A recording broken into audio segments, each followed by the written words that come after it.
In the dead of night, the continent's strongest mage was awakened by a familiar voice, looking at the old steward sobbing by his bed and the surroundings that were both familiar and strange. This left Miha unable to process anything, and only when he learned it was April of the 32nd year of the Tohen era did he dare believe it was real. Regression magic, a success rate of 1%. It was an extremely rare magic with no records of it at all, a technique considered impossible. Yet Miha had successfully performed it at the brink of death, and he had returned to the past 25 years before he made the wrong choice that led to the deaths of his comrades. The first thing Miha did was check his current body's condition. This body had only just reached the third circle of magic, and it wasn't even fully developed. That was far too low for a successor of the One Paris family, a powerful clan of mages. While clutching his head in frustration, Miha discovered the bandage wrapped around it. After rummaging through his memories for a moment, he finally remembered why it was there. It was from being beaten black and blue by Alien for demanding to break off their engagement. Alien Lindo was the girl Miha was engaged to until he turned 20. After getting used to his body, Miha got out of bed and stood before the mirror. This body was a far cry from what he had before regressing, so weak and pathetic. Afterwards, Miha asked the steward, "Steward, was I too rude? What did the Duco say?" The steward answered carefully that they hadn't said anything yet. Hearing this, Miha sighed without a word. "All right, I understand. I suppose it wouldn't be convenient for them to do so." Even now, Miha remembered Alien's gaze perfectly, a look filled with contempt and disdain. Even after becoming the strongest mage on the continent, he could never forget it. That moment of powerlessness. Miha then made an excuse to send the steward out to have some private space to adapt to the current situation. At that moment, he recalled scenes from his past. He remembered journeying with the hero to slay the Demon King. On that journey, the warrior Secret, the hero, granted the power to kill the Demon King, always messed everything up with his damned righteousness. I've lost count of how many territories fell because of his mercy, and in the end, the entire party died a meaningless death at the hands of the Demon King because that sick freak Secret charged in head first. He was the first to die. Now, Miha had returned, and was determined not to make the same mistake again. Meanwhile, in another room, Marcus One Paris Miha's father was fuming as he called for the steward. "Has that brat woken up yet? If he asks to see that girl again, I'll break his legs." The steward hesitated for a moment before daring to reply, "To be honest, sir, I don't know what to say. If the young master wishes to do that, I will inform you, master. But right now, he appears to be very angry." After being left alone, Miha was lost in thought. "My regression spell worked, and I've returned 25 years into the past. In order to defeat that Demon King, from this moment on, I must prepare everything perfectly for that battle." Miha then manifested his magic circle and began to correct the flow. The incorrect flow of mana. Mana normally circulates in a specific direction. The direction of mana flow is a crucial element, and if not handled carefully, it can easily affect its very nature. Currently, the flow is clockwise. The mana follows its designated path, circulates throughout the body, and then gathers in the region of the person's heart. This creates the magic circle. That's how a magic circle is formed, at least in theory. But Miha understood it differently. It doesn't necessarily have to gather in just one spot. The method Miha created was the self-circulation method. This was an incredibly insane training method that involved creating circulation points throughout the body for the mana flow to cycle through. Finally, it all gathers in one place at the same time. As he modified the direction of his mana flow this way, Miha's entire body grew scorching hot and felt like it could explode from the sheer volume and speed of the mana circulating within him. But he was no ordinary human. He was the 9th Circle Archmage Miha Onoparis. The image of that block-headed hero appearing in his mind only gave Miha more strength to persevere. Compared to what's to come in the future, this is nothing to me. After a period of struggling and agony, the links between the magic circles were completed perfectly. Only then did Miha dare to breathe a sigh of relief. This was just the first time using this self-circulation method. So for a first try, this is a pretty decent result. My magic circle has stabilized, and I can now use mana with maximum efficiency. My way of thinking was absolutely right. With the mana left over from the circulation process, I can even create another magic circle. It seems I've become a 4th circle mage. Taking this opportunity, Miha decided to take it a step further. He held his 2 hands out in front of him and simultaneously cast 2 spells, Ice Spear and Fire Javelin. 2 columns of blue and orange light erupted magnificently from Miha's palms. This is what's known as multicasting. Only mages of the 7th circle or higher are capable of using this type of magic. This is a high-level magic that should only be usable upon reaching a certain level. Logically, someone at the 4th circle like Miha shouldn't be able to use it. But because he had learned the incredibly complex self-circulation method, he could now cast some spells that were of a higher level than normal, but Miha still didn't seem very satisfied with this result. So I can only cast 2 spells at once now, huh? Back when I was a 9th rank Archmage, I could use many different kinds of magic at the same time. But the amount of mana I have right now is very small. Very. I can't use magic for a long period of time. Well, this is good enough for now. Just as Miha started to relax a little, his father burst through the door yelling, "Miha, do you have any idea what you've just done?" He thought his son would argue back that he didn't know, so he was about to scold him further. "That's right, of course you don't know." That's why. It was then that he processed that his son had just admitted fault, and his face went blank. "Huh. What did you just say?" Miha, with one hand in his pocket, replied, "I said I know, that I've ruined our family's reputation. You don't need to repeat it, father."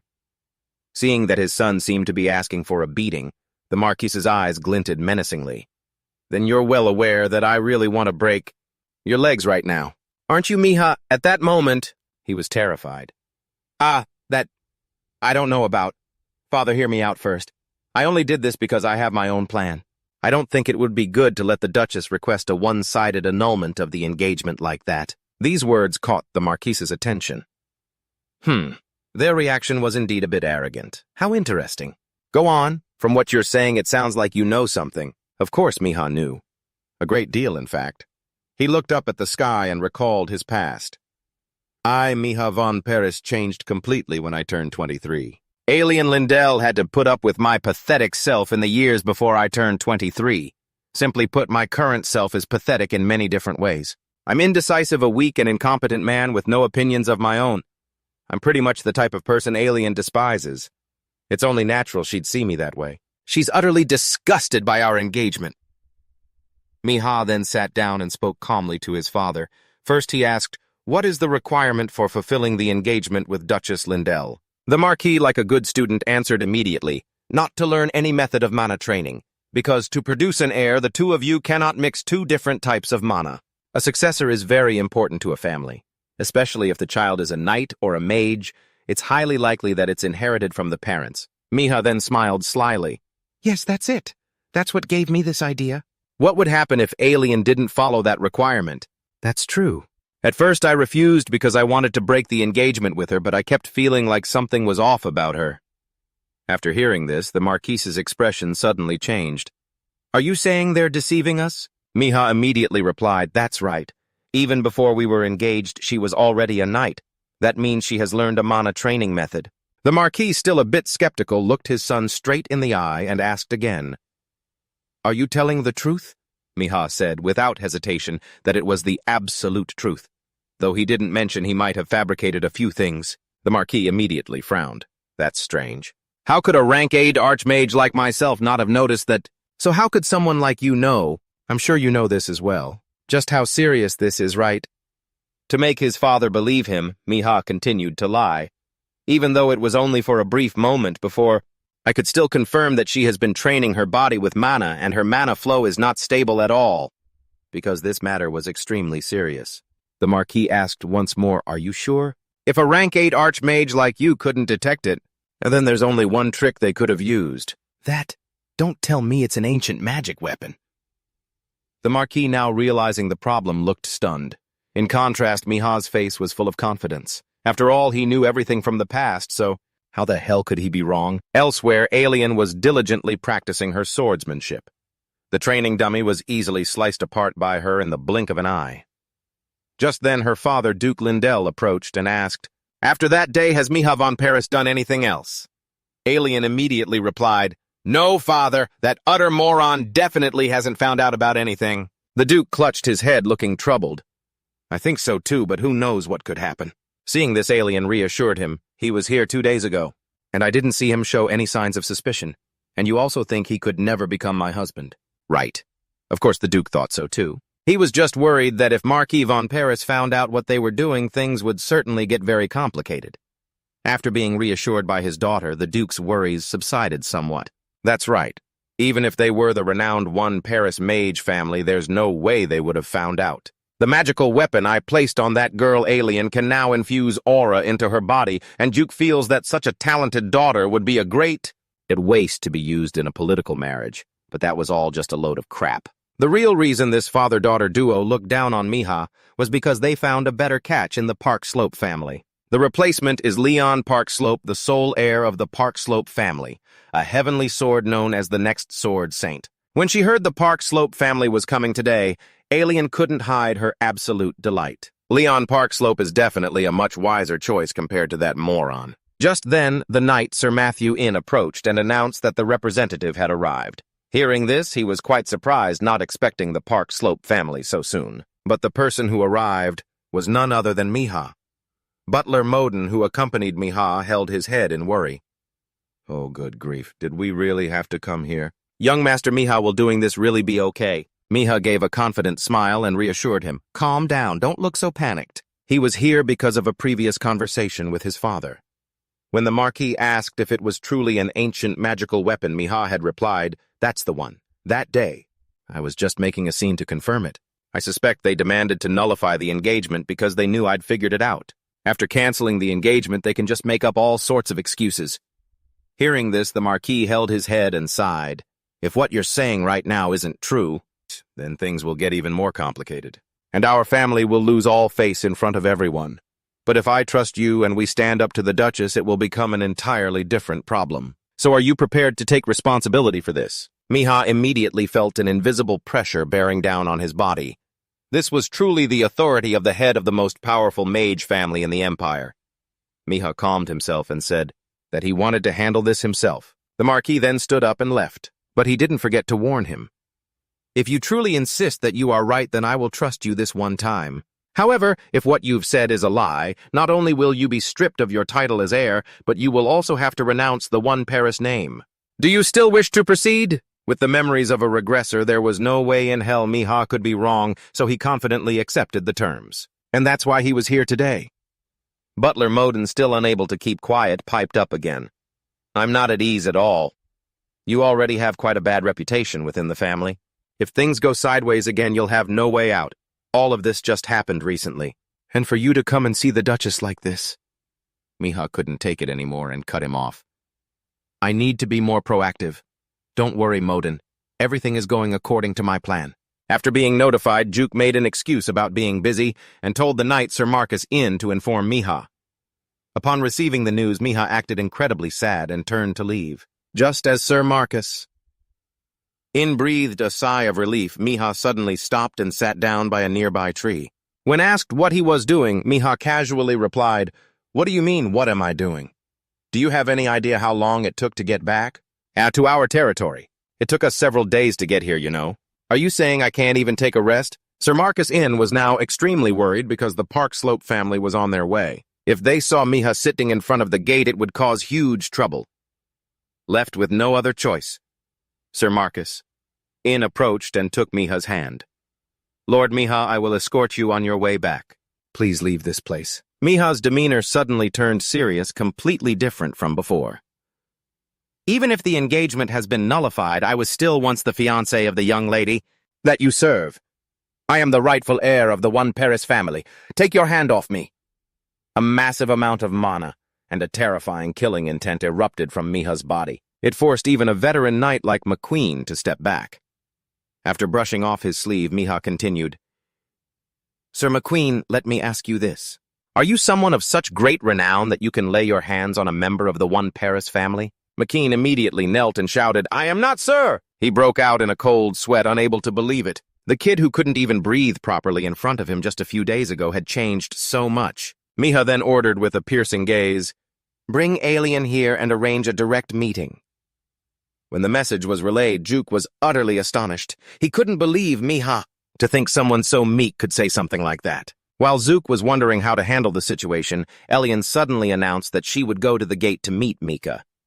Just then, Marcus Inn was about to report the unusual occurrence. I can feel it. But then he decided against it. Meanwhile, Mika was being scolded by the butler for his reckless actions. But Mika had his reasons. It had to be today because Count Park Slope was arriving.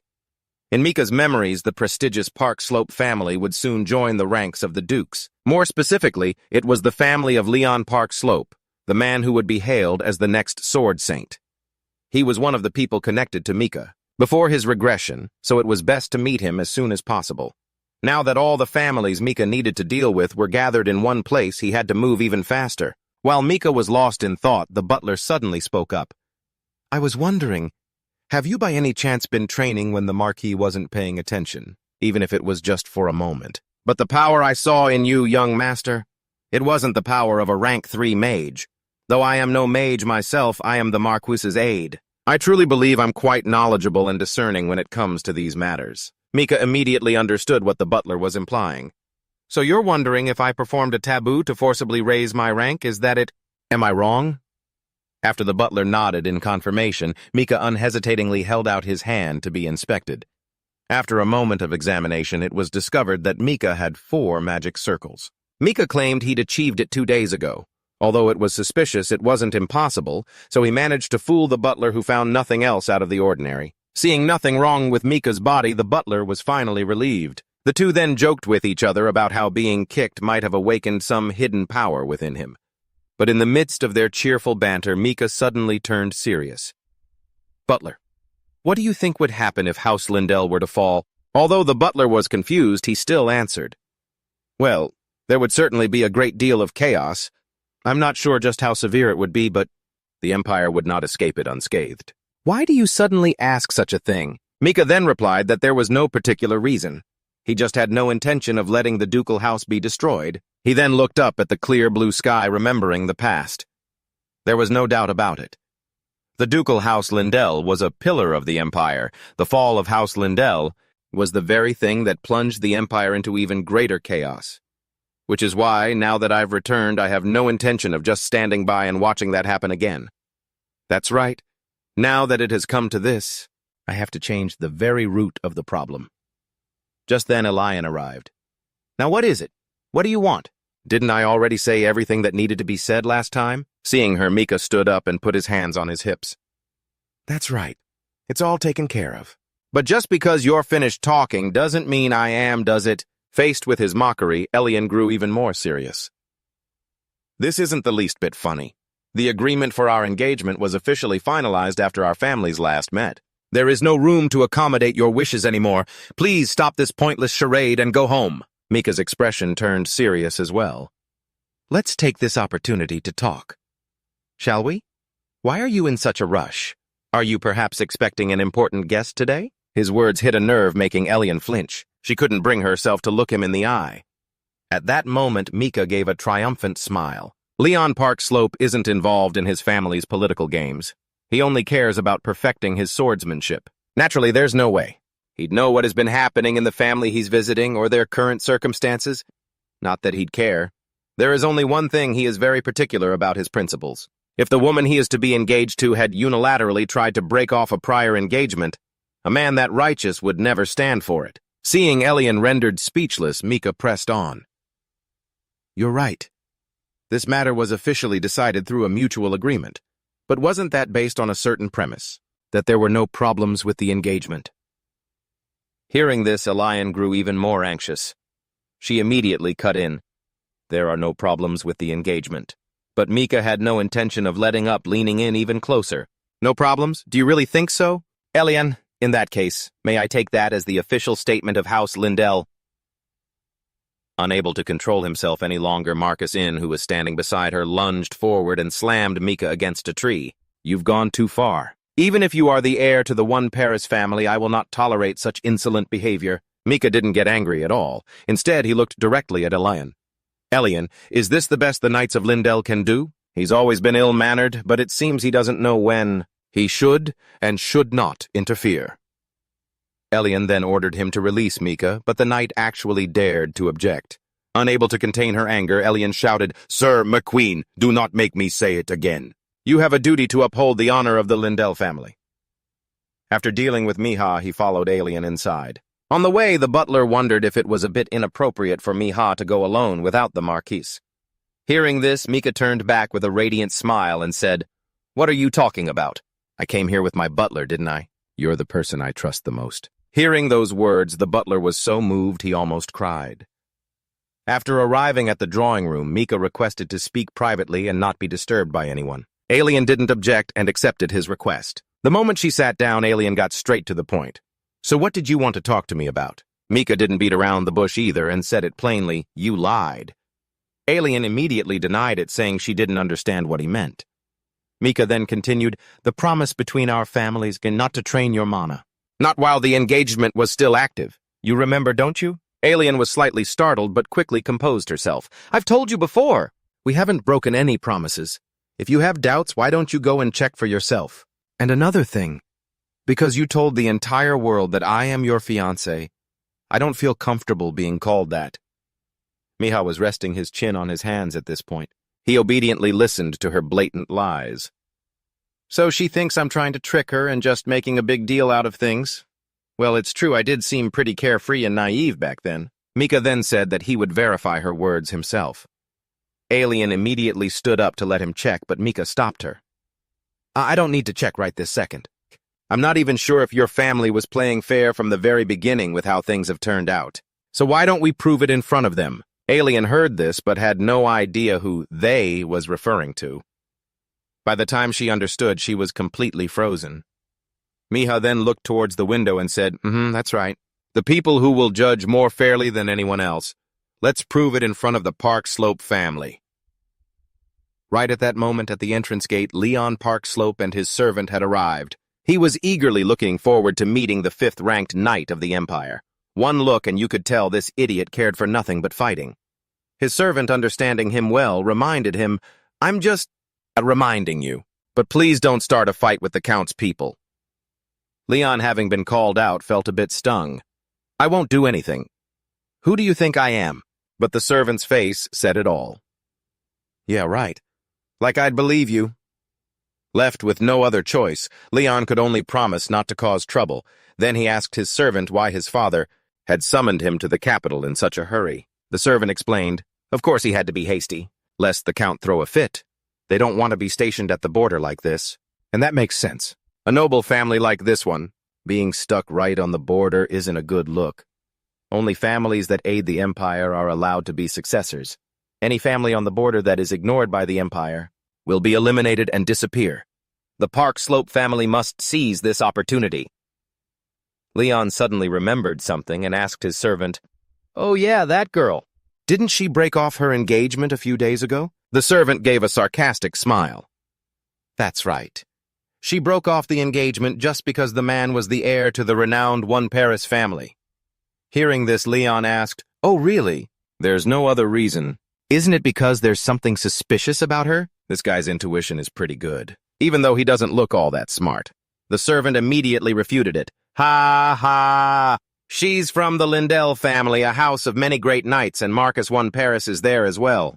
If there were something suspicious about her, there's no way Marquis One Paris would just sit idly by. Leon thought that made sense, but he still felt that things weren't that simple.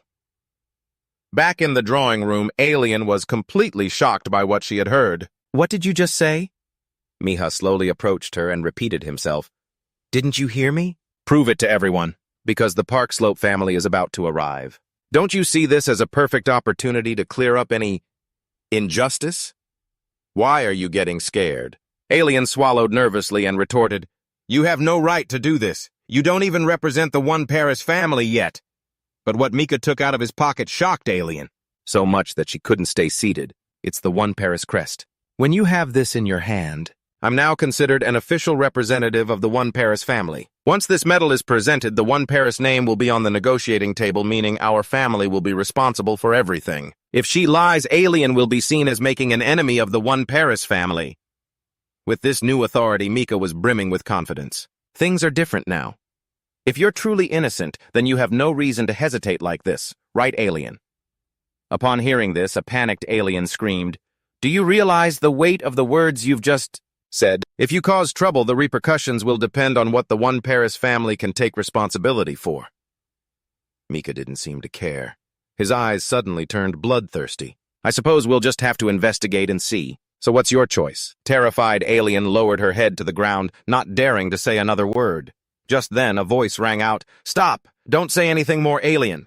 Upon seeing Duke, Mika broke into a radiant smile. "You finally arrived. Now the real conversation can begin. Duke Lindell is the 5th-ranked knight of the Empire, one of the 12 Sword Saints, and the one who will lose everything to the Demon King.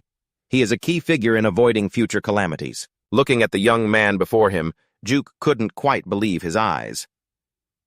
"Are you really Mika?" Mika immediately replied, "Yes, it's me." After taking a closer look, Duke said, "You're right. You really are that kid. Your appearance and temperament are the same, but you seem different. Did you receive the dragon heart from Marquis I Paris?" Mika chatted with Duke without a hint of reservation, as if they were old friends. "I haven't even seen it yet. My father's a bit of a cheapskate, you know. He wouldn't even let me take a look." At that, Duke burst out laughing like a child. It seemed Mika had piqued his interest somehow. Just then, Mika spoke up. "So what are your thoughts?" Duke sat down and deliberately asked, "What are you talking about?" Mika dropped the pleasantries and got straight to the point. "Don't play dumb. As if you don't know about the engagement between the I Paris and Lindell families." At this, Duke stopped joking and became serious. The engagement, we broke it off, because your rank was just too pathetic. Nothing more, nothing less." Despite being insulted to his face, Mika still wore a bright smile. "Is that really the reason?" Duke shamelessly insisted that was the only reason. Done beating around the bush, Mika said directly, "I'll get straight to the point. During the time she was engaged to me, Alien was secretly training her mana." Upon hearing this, Duke burst out laughing. "Ha ha ha, impossible! If my daughter were secretly training her mana, you think I wouldn't know? Mika, I am the 5th strongest person in the Empire." Mika didn't deny this. "Right, it's true. You couldn't possibly not know." Duke's expression changed instantly. "Are you suggesting that I'm lying?" This powerful aura made Mika feel a bit of pressure, even though he didn't intend to intimidate me from the start. It's likely Alien learned to use mana in secret and he found out about it later. He must have weighed his options, the fool his daughter was engaged to, or his daughter's talent for swordsmanship. Which was more valuable? Duke then pressed his advantage. "I understand you're very disappointed that the engagement was called off, but that doesn't mean you can act like this." Mika was carefully analyzing the situation. He must be certain that I couldn't have detected the magical weapon that fooled even my own father. And the pressure from his aura is making it hard to even think, clearly in the face of such overwhelming power. But Duke had greatly underestimated Mika. To someone who had once faced the Demon King, what was this little bit of pressure? Mika then presented his evidence. "Not long ago, back when I was still clinging to Alien, she made a mistake. Right here, I caught a glimpse of something. I'm sure you know what it is." As Mika spoke, he pointed to his own neck, which made Alien's jaw drop. Duke almost lost control and lunged forward to kill him and silence him for good. Anyone else would have been killed long ago for discovering this secret. But in the end, Duke still refused to admit it. "And what if that's all you saw?" Mika couldn't be bothered to argue with the old man, so he stood up, brushed himself off, and started to leave. "If you're so determined to deny it, then we can end this here." Before leaving, he didn't forget to turn back with a reminder. "Oh, that's right. I heard Leon Parkslove is on his way here, so I might just run into him on my way back." The moment he heard this, Duke immediately shot to his feet and yelled, "Wait!" He had finally caved model. Although he tried to stall for time by ordering food, Mika bluntly refused, saying, "Let's get straight to business." Duke had no intention of admitting fault and said threateningly, "Are you just going to let it end here?" Mika then remembered this man was the type to speak so casually. After a bit of negotiation, Mika stood up and promptly left. "I'm glad we've come to an agreement. I'll be on my way now. See you later." Meanwhile, Alien's mind was in an absolute panic. I thought he had realized. It seems like he's up to something. But I thought he was just bluffing, and now that the I Paris family has discovered the flaw in the marriage arrangement, they'll make us pay an even heavier price. She couldn't take it anymore and shouted, "Father, what are we going to do?" But Duke actually smiled. "Calm down, Alien. I thought he was a fool who knew nothing of the world, but I was wrong. And I thought I was such a good judge of character. An interesting person. Very interesting." Alien shot up in alarm.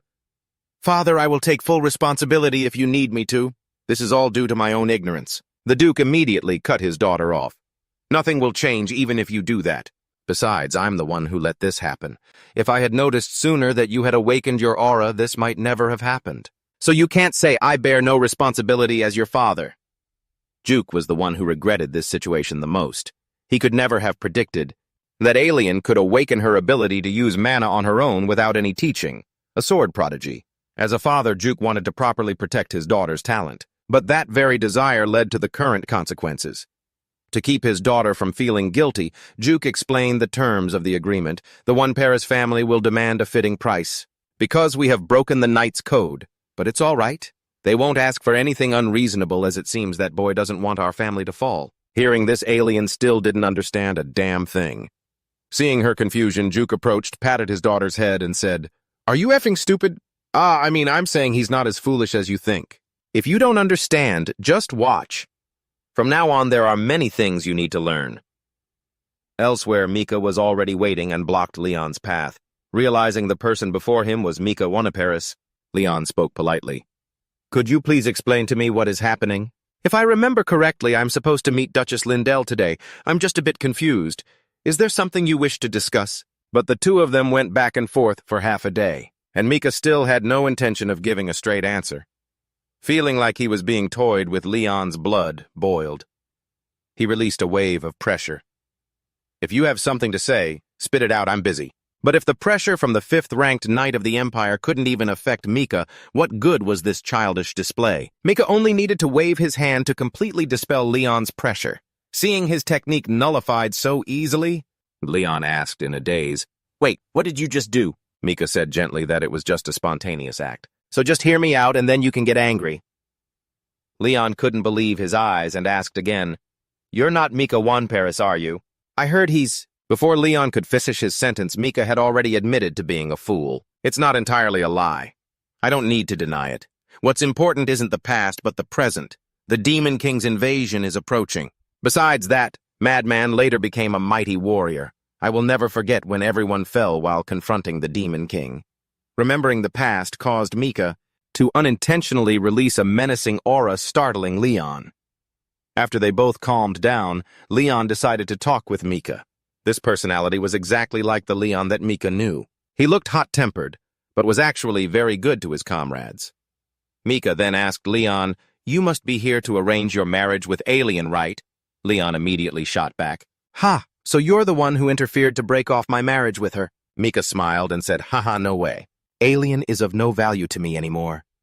The one I'm interested in isn't her. It's you."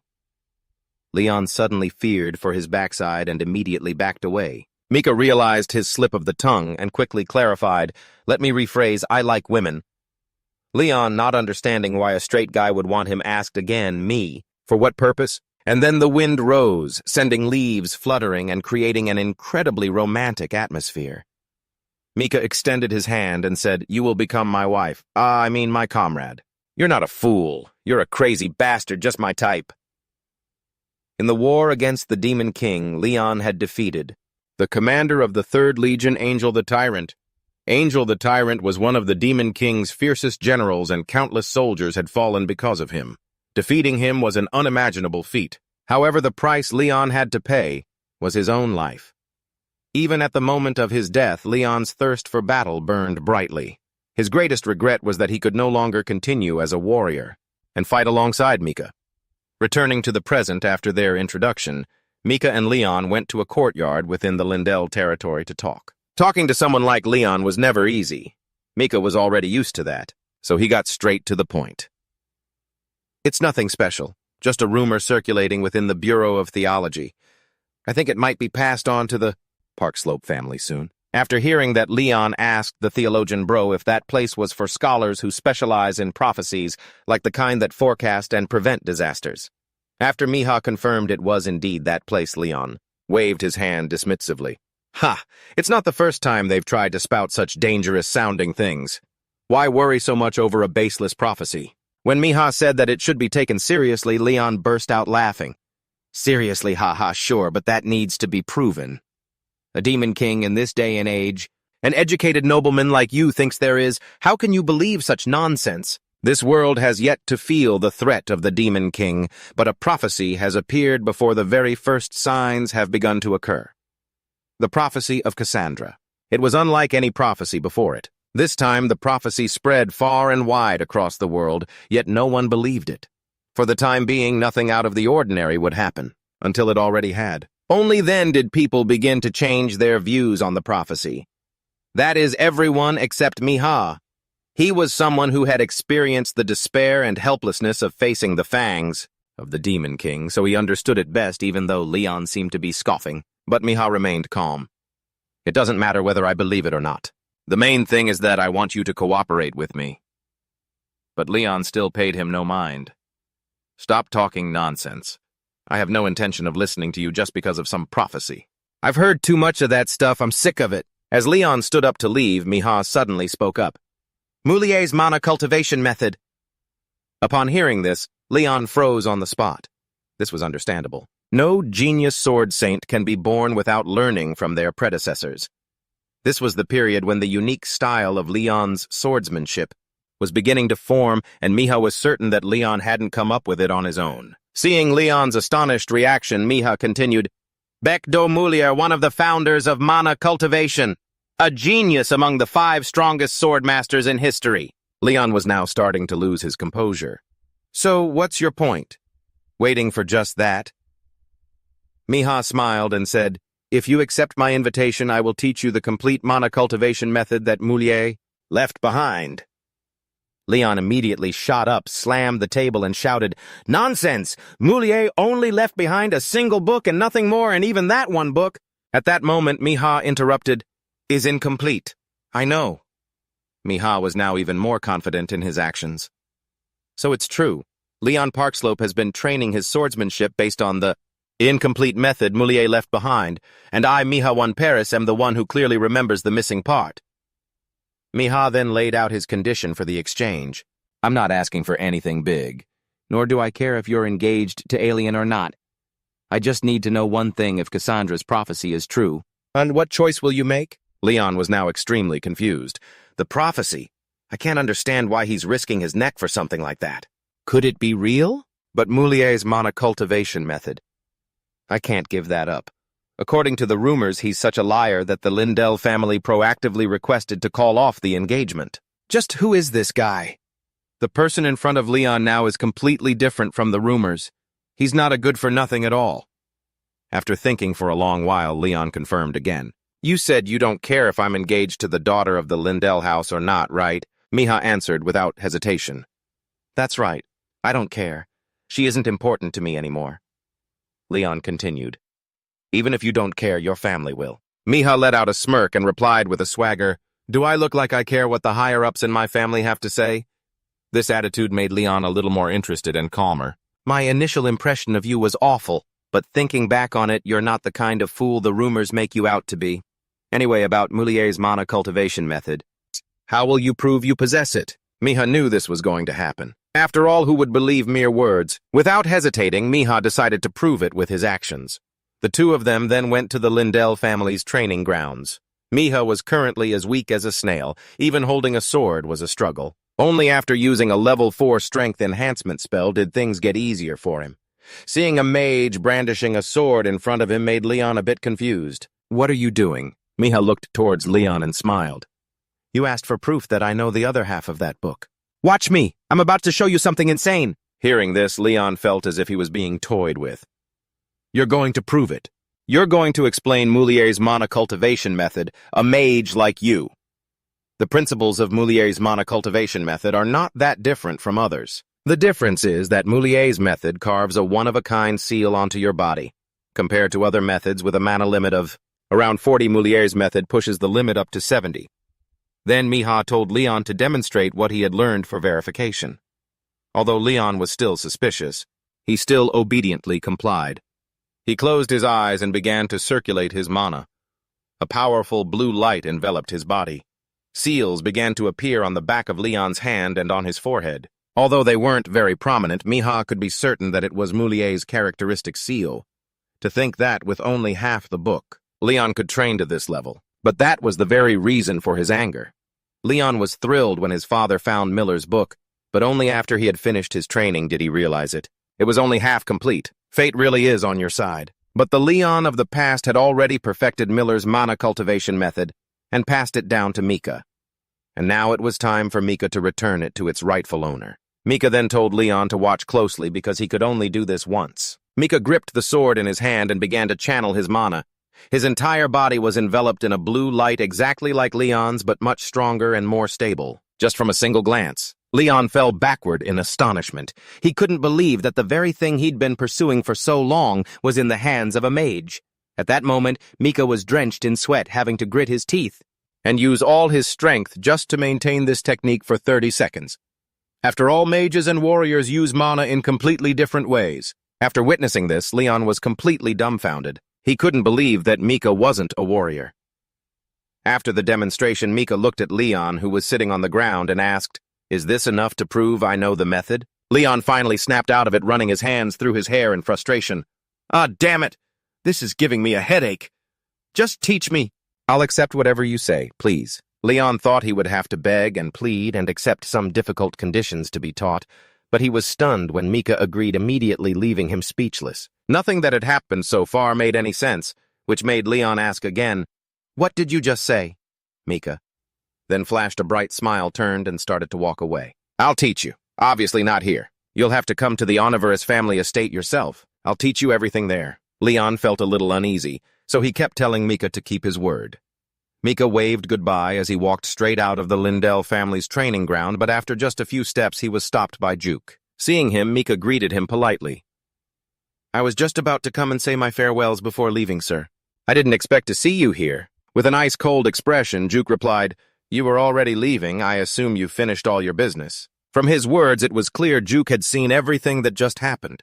This was the Lindell family's training ground after all. Mika maintained his calm demeanor and smiled brightly. "You saw, did you?" "For someone like you, sir, I'm sure it wasn't difficult to see." Juke's attitude suddenly changed. "I saw everything. First of all, I apologize to you and the Oniverus family. As for compensation, you are free to decide the terms." Mika was a bit surprised that the fifth strongest man in the Empire would bow his head and apologize so easily. Not only that, but Juke also agreed to compensation even before Mika had said what he wanted. Truly the head of a great house, Juke always remained calm in any situation. Mika then spoke casually. "I must also apologize for coming to see you myself. I hope your request for a marriage alliance with Leon Parkslope goes smoothly." Knowing he was being mocked, Juke dropped the polite facade. "A marriage alliance? You're more cunning than I thought. That marriage is probably in tatters by now." "Just as you planned. Leon has a very thoughtful personality. He probably thought the broken engagement was because you weren't worthy, but after meeting you today, he'll think there's something strange about it. That it wasn't like the rumors. Let me ask you this. Do you think I can regain the trust of the Oniverus family? Before you were so eager to break it off. Now that you see our protagonist is a catch, you regret it, don't you? Nice try.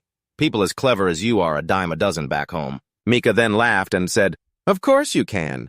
The Lindell family just needs to show its sincerity." These words were filled with hidden meaning, and of course, Juke understood it perfectly. From now on, the Lindell family would have to fully side with the Oniverus family if they wanted to regain the trust they had lost. Just then, Mika posed a question. Excuse me, sir. If there were a suitable teacher for Lady Eileen, what would you do?" Juke was a little surprised to hear this. "A teacher. Are you saying my family's swordsmanship isn't suitable for my daughter?" Mika quickly explained, "That's not it. But whether it's the best for her is another matter entirely." After hearing this, Juke stroked his beard in thought. He was wondering if he was being tricked. After careful consideration, Juke decided to trust him this once. After all, what he had just witnessed on the training ground was truly incredible. When Mika returned home, his father patted his head in praise. "I heard the news, my son. I was right to trust you. Who else could have exposed that treacherous Lindell scheme? Ha ha!" But Mika saw right through that fake smile. If his judgment had been wrong this time, there would have been no mercy. That's just how the Oniverus bloodline is. Being seen through made Marcus a little displeased. He returned to his seat, and his expression turned serious. "There's a letter from Duke Lindell saying he will come here himself as an apology. It seems he intends for us to keep this information a secret. For a family renowned for its chivalry, this news would be a fatal blow. Thanks to you, we've gained a great deal. I never liked the Lindells anyway. Did the Duke say anything else?" Miha answered without hiding anything.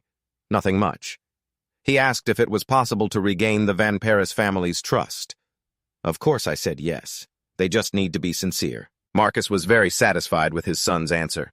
It would be foolish to show our hand directly in a situation like this. Just then Miha spoke up. "Father, if you're going to entrust this to me, then give me full control. I was the one who resolved this issue. I also want to be the one to finish it. Faced with his son's request, Marcus replied coldly, "Humph. So you think your wings have grown in, huh?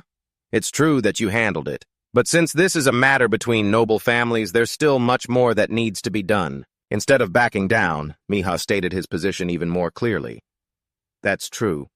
But to be blunt without you, father, no one would pay this any mind. It might be a bit greedy of me, but I want to see my own work through to the end." The fingers Marcus had been tapping on the desk suddenly stopped after hearing these words. Duke Lindell is a cunning old fox. He's known as a symbol of chivalry, but he's quite adaptable.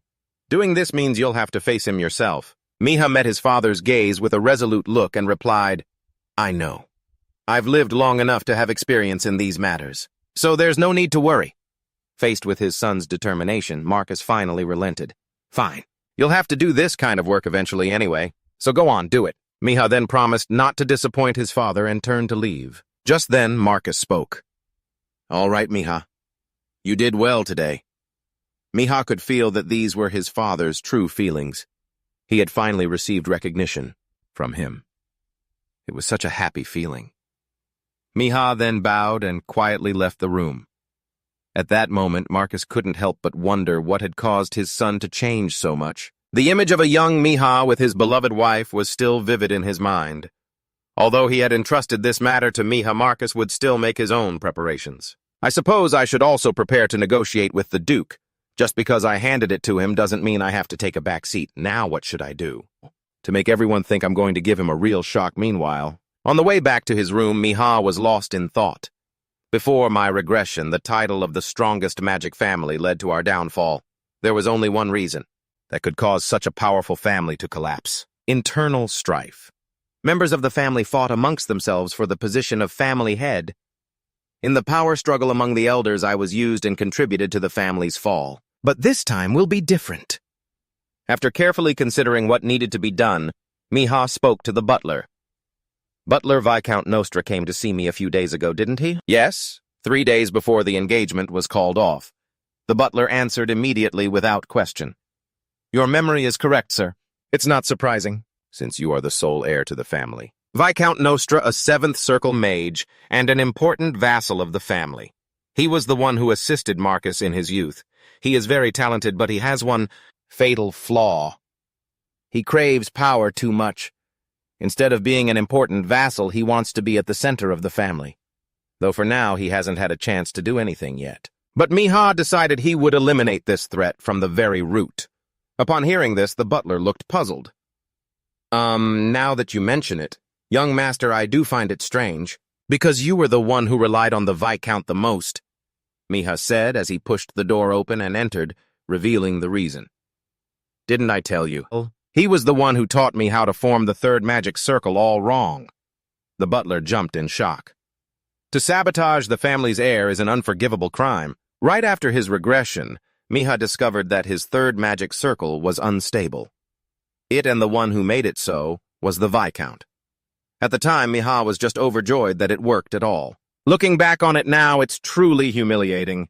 In any case, it's best to cut out elements like that, perhaps because he was a friend who had helped him in a difficult time in his past life. Marcus was never able to truly cut ties with Viscount Nostra, and that was the beginning of the fall.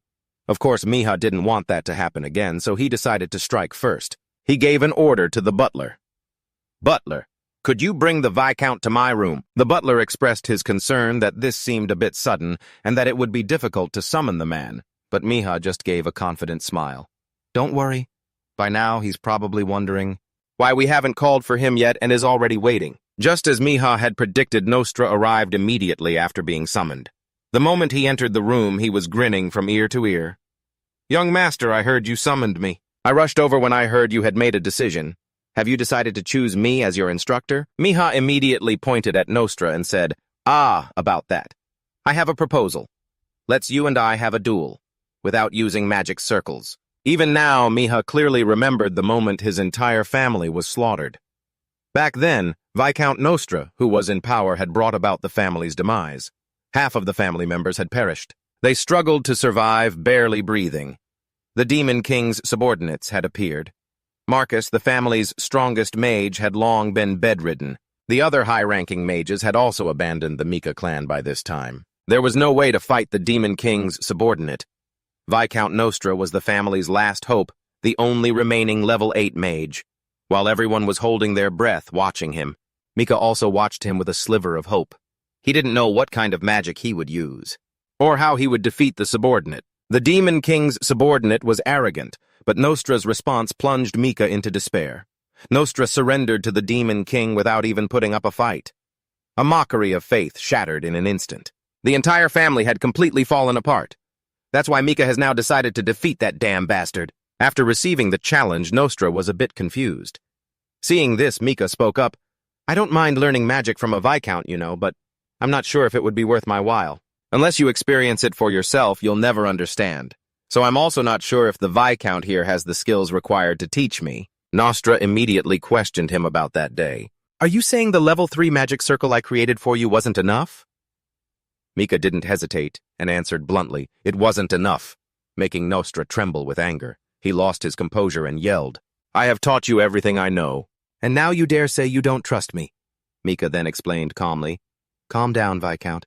I never said I don't trust you. I only said I'm not sure. I want you to prove that you're worthy. That's not too difficult, is it? Hearing this, Nostra seemed to have an inkling of what was going on. Mika continued, Let's make a wager.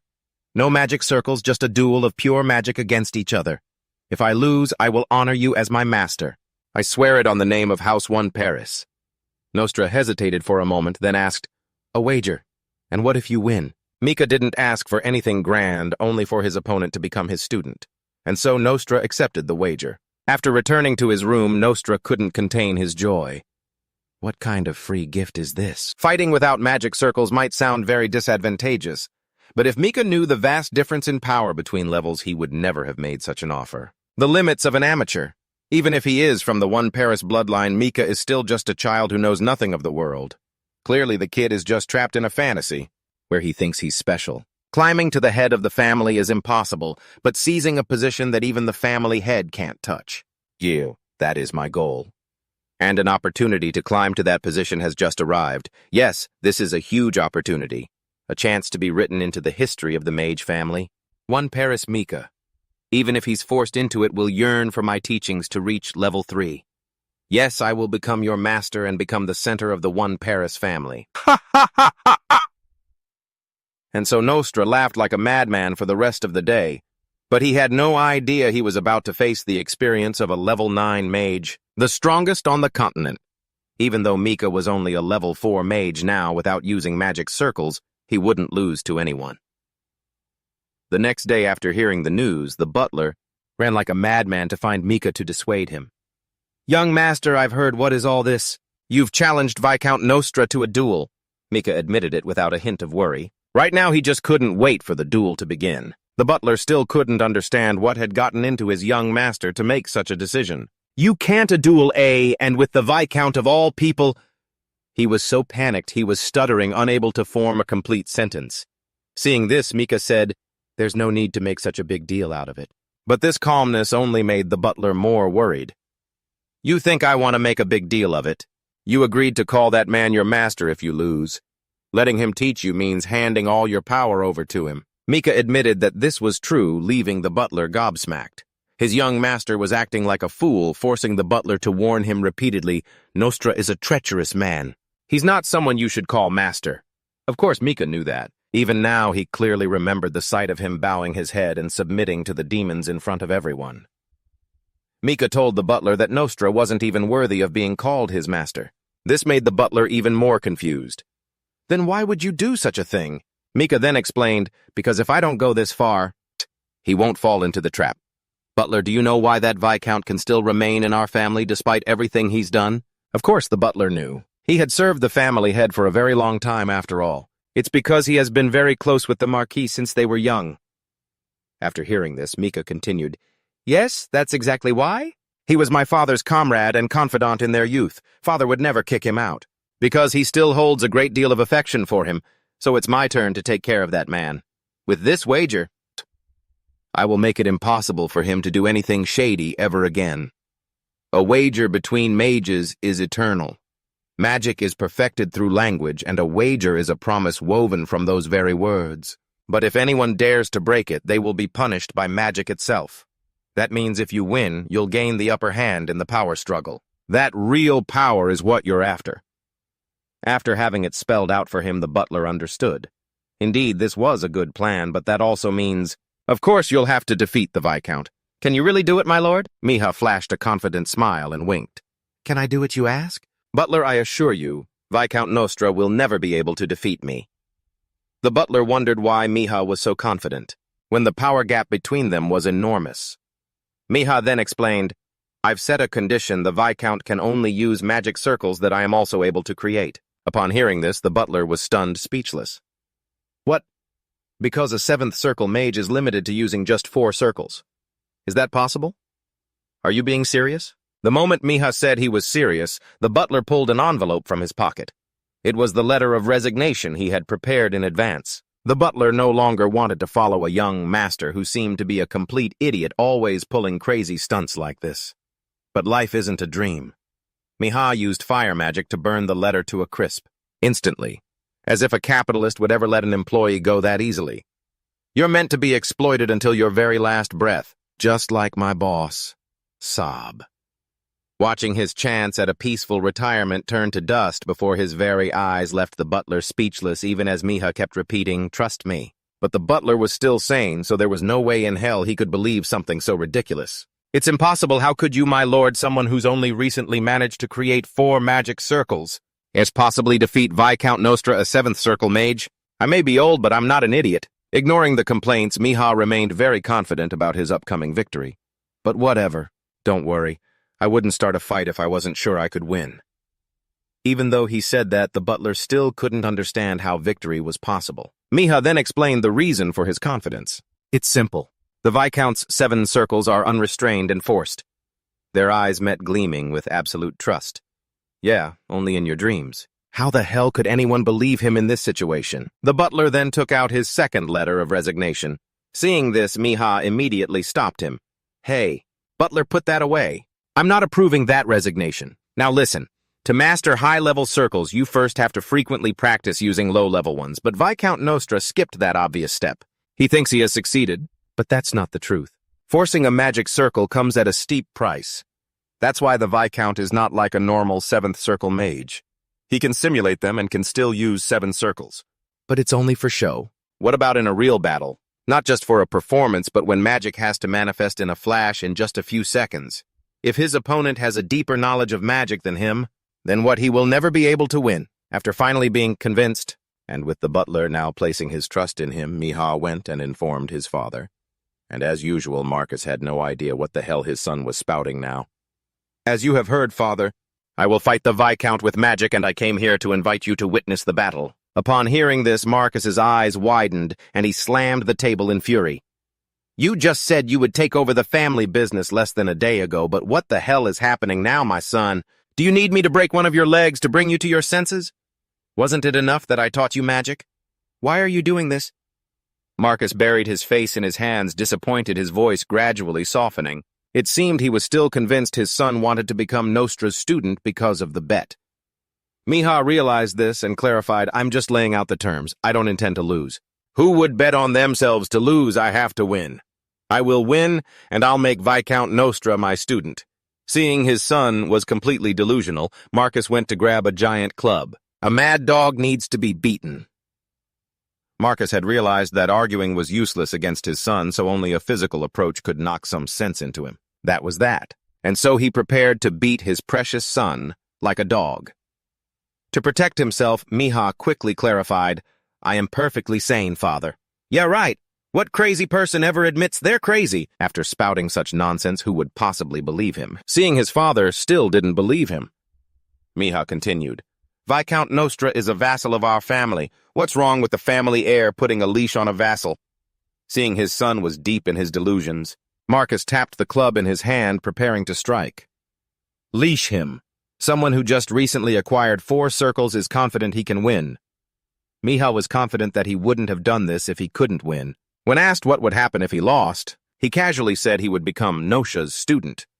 The moment the words were out, Marcus slammed his staff on the ground and shouted, "That is precisely the problem. What am I to do with you? You know what I want, don't you?" Seeing his father's furious expression, of course, Misha remembered. Marcus always wanted to break his precious son's legs whenever things like this happened. Misha calmly promised, "I will gladly offer up my own legs for the peace of the family." Only then did Marcus accept this duel, and he would be the witness.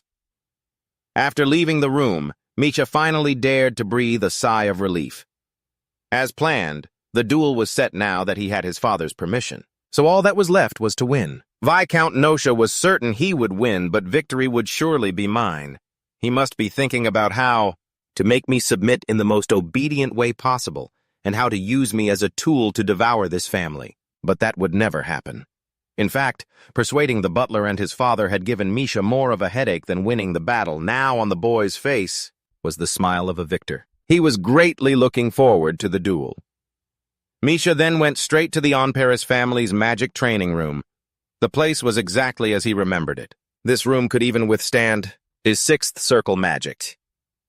It wasn't just an ordinary room in the Onparis estate. It was reinforced with multiple spells and protective barriers to resist the effects of magic below the sixth circle. Misha raised his hand forward and cast a first circle spell, Magic Arrow. A purple mana arrow was instantly created and shot forward. The reason this spell is classified as first circle is because it only requires a few calculations to create, and many mages can do it. Thus, it is the most basic, unrestricted spell. A mage can turn it into a more advanced spell through experience, for example, by controlling the arrow to move at will, instead of just designating a specific target. When that happens, the difficulty increases by several levels, the required calculations increase, and this basic spell is no longer first circle. When cast skillfully, it can reach the difficulty of a fifth circle spell. After guiding the mana arrow around the room, Misha made it explode in midair. A large purple explosion was created with astonishing destructive power, forcing mana from his body into an arrow, launching it, and then detonating it, a masterful maneuver. Mastery of these basic spells demonstrates a mage's understanding. It's also the difference between a high-circle mage and a low-circle one. After testing, Misha's control hadn't changed much from before. Even though his body was smaller and he had fewer magic circles, his mind and experience remained the same. The duel would begin in another hour. But Misha had no intention of resting. He was going to test a few more spells. In his past life, everything Nosha taught him was chaotic and forced. Although he formed magic circles quickly, his learning never progressed past a certain point. The eighth magic circle. It was formed quickly, but it was unstable. Because of that, Misha had to forget everything he had learned and start over from scratch. If he didn't have a once-in-a-millennium talent, he probably wouldn't have been able to relearn it all. Lost in thoughts about the past, Misha didn't notice the time fly by. Soon it was time for the duel. Nosha was also heading toward the room where the battle would take place. As he walked, he daydreamed about the scene of his victory and becoming Mika's master. Only then could he become one of the pillars of the Onparis family. But suddenly, Nosha's heart throbbed with a pain so sharp that he collapsed to the ground. It seemed this was the consequence of creating chaotic and forced magic circles. Just then Marcus approached from behind. "Viscount Nosha, are you making a wager with my son?" Nosha, still kneeling on the ground, couldn't get up from the pain. He looked up and whispered, "Yes." The young master proposed it first. "It is a test for him. I also think he needs an experienced guide." Hearing these lies made Marcus's blood boil. "You a guide? You saved and helped me a great deal when we were young. I have always remembered that. That is why I am only observing and not interfering at this time." Nosha understood the hidden meaning in these words. He seemed bitter, but still played the role of a loyal subordinate well. "Of course, my lord. You have always looked after me, I know that. So that is why you have given me this opportunity." Marcus ignored Nosha and walked straight toward the room. "An opportunity, is that what you think?" "No, but it doesn't matter if you think so. Not until the duel is over. I don't wish to say anything more." This blatant disregard infuriated Nosha. He stood watching from behind, staring at the back of a man he could never reach, even though they had grown up and fought side by side. But now he was nothing more than a dog of the Onparis family. This was what made him determined to seize power by any means necessary. After entering the room where the battle would take place, Marcus greeted his son, then settled into the observation area. "As you wished, I will be the sole audience for this duel. No one else will know its outcome, and it will be kept secret. But the price of this duel will be steep because neither side is allowed to withdraw. There's no turning back now. Nosha stepped forward and interrupted. The young master has already made his choice. The heir of the One Paris family cannot go back on his word. Marcus, of course, understood that. Now that things had come to this, he could only pray for his son's victory. Then, as per their agreement, Marcus used a spell to temporarily lock Nosha's magic circle. He would not be able to use magic above the 4th circle until the match was over. Nosha at this moment was still grinning foolishly. It was obvious he was underestimating Miha and wasn't preparing at all. After a perfunctory greeting, Nosha was the first to attack. He pointed his scepter at Miha and activated a slowing skill. Nosha wanted to slow his opponent down and win quickly, but Miha saw through it all. He immediately countered with a confusion spell. Nosha's mind was thrown into disarray, interrupting the spell he was casting. His head felt like it was splitting, and he was utterly bewildered. How? Confusion is the most difficult of all 4th circle curses. How could he cast it so easily? But Miha answered with a contemptuous attitude, "You don't need to know, Nosha." After the headache faded, he immediately cast 2 spells, Fireball and Windblade. 2 streams of red and blue magic rushed wildly towards Miha. Let me teach you that the gap between magic circles isn't just about the types of spells. To prevent Miha from dodging, Nosha cast an earthquake spell to destroy the ground around him. Faced with 2 powerful destructive spells and unable to move easily to dodge, Miha didn't panic at all. He stood still and cast a magic shield blocking the attack. In contrast to Nosha's panicked expression, Miha was extremely calm. To be honest, the Viscount wasn't wrong. Because a 4th circle mage like me clearly shouldn't be able to block those spells so easily. But unlike swordsmanship, magic is an unfair discipline. No matter how hard you try in swordsmanship, it's very difficult to close the gap between 2 swordsmen of different ranks. But magic is different. If you know how to calculate and have the right understanding, you can turn the impossible into the possible. Miha then held his hand out in front of him. Then he used the spells Magic Arrow and Multicast. Freely moving, consecutively exploding chaining spells, changing direction, destructive power, controlling the trajectory, attacking from multiple angles. The mana arrows layered with multiple buffs radiated a terrifying power completely different from before. Witnessing this, Nosha was so horrified he could barely hold the scepter in his hand. That's supposed to be a 1st circle spell. The incantations he just chanted were too complex. How can a 4th circle mage use such complicated chants? After finishing his chant, Miha looked straight at Nosha and said, "Let me show you, Viscount Nosha. This is what true magic looks like," as he faced the dense barrage of mana arrows. Nosha quickly grabbed his staff and put up a shield just like Miha had moments ago. Seeing the arrows get blocked, Nosha gloated, screaming, "I've got a shield, I've got a shield. Hit me if you've got the guts." Although sweat was pouring down his face, he was still trying to act tough. At that moment, Miha just uttered a single word, "Explode." All the arrows instantly detonated. A massive explosion blew away Nosha's shield in the blink of an eye. From within the smoke, Nosha couldn't keep his composure. "Explode? How in the world are you controlling your mana like that?" "What did you do?" Miha calmly replied. "You saw it yourself. I calculated it and forced the amount of magic to increase." But this answer didn't convince Nosha. He kept screaming, "That doesn't count, you cheated. You definitely used something that isn't allowed. Being accused like that?"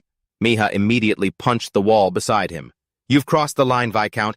I am fighting you under my family's name, the One Paris.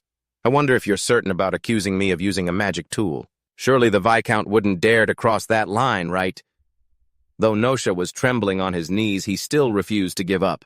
Seeing this, Miha repeated the spell once more. Nosha created another shield, but just like before, it was useless. He gritted his teeth, determined not to suffer any more humiliation. "All right, young master.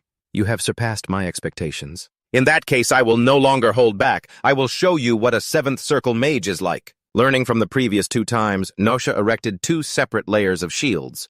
This way, the mana flow would be cut off between the 2 shields, and Miha wouldn't be able to detonate the arrows anymore. After blocking the attack, Nosha decided to counterattack with multicasting.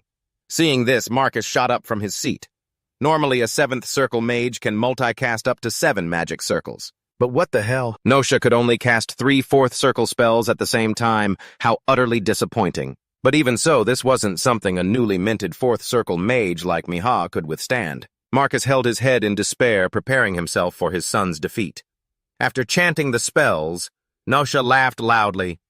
Young Master Miha, ha ha ha, even if your abilities surpass my imagination, you won't be able to withstand this. 3 of the strongest fourth circle spells at once, fire, spear.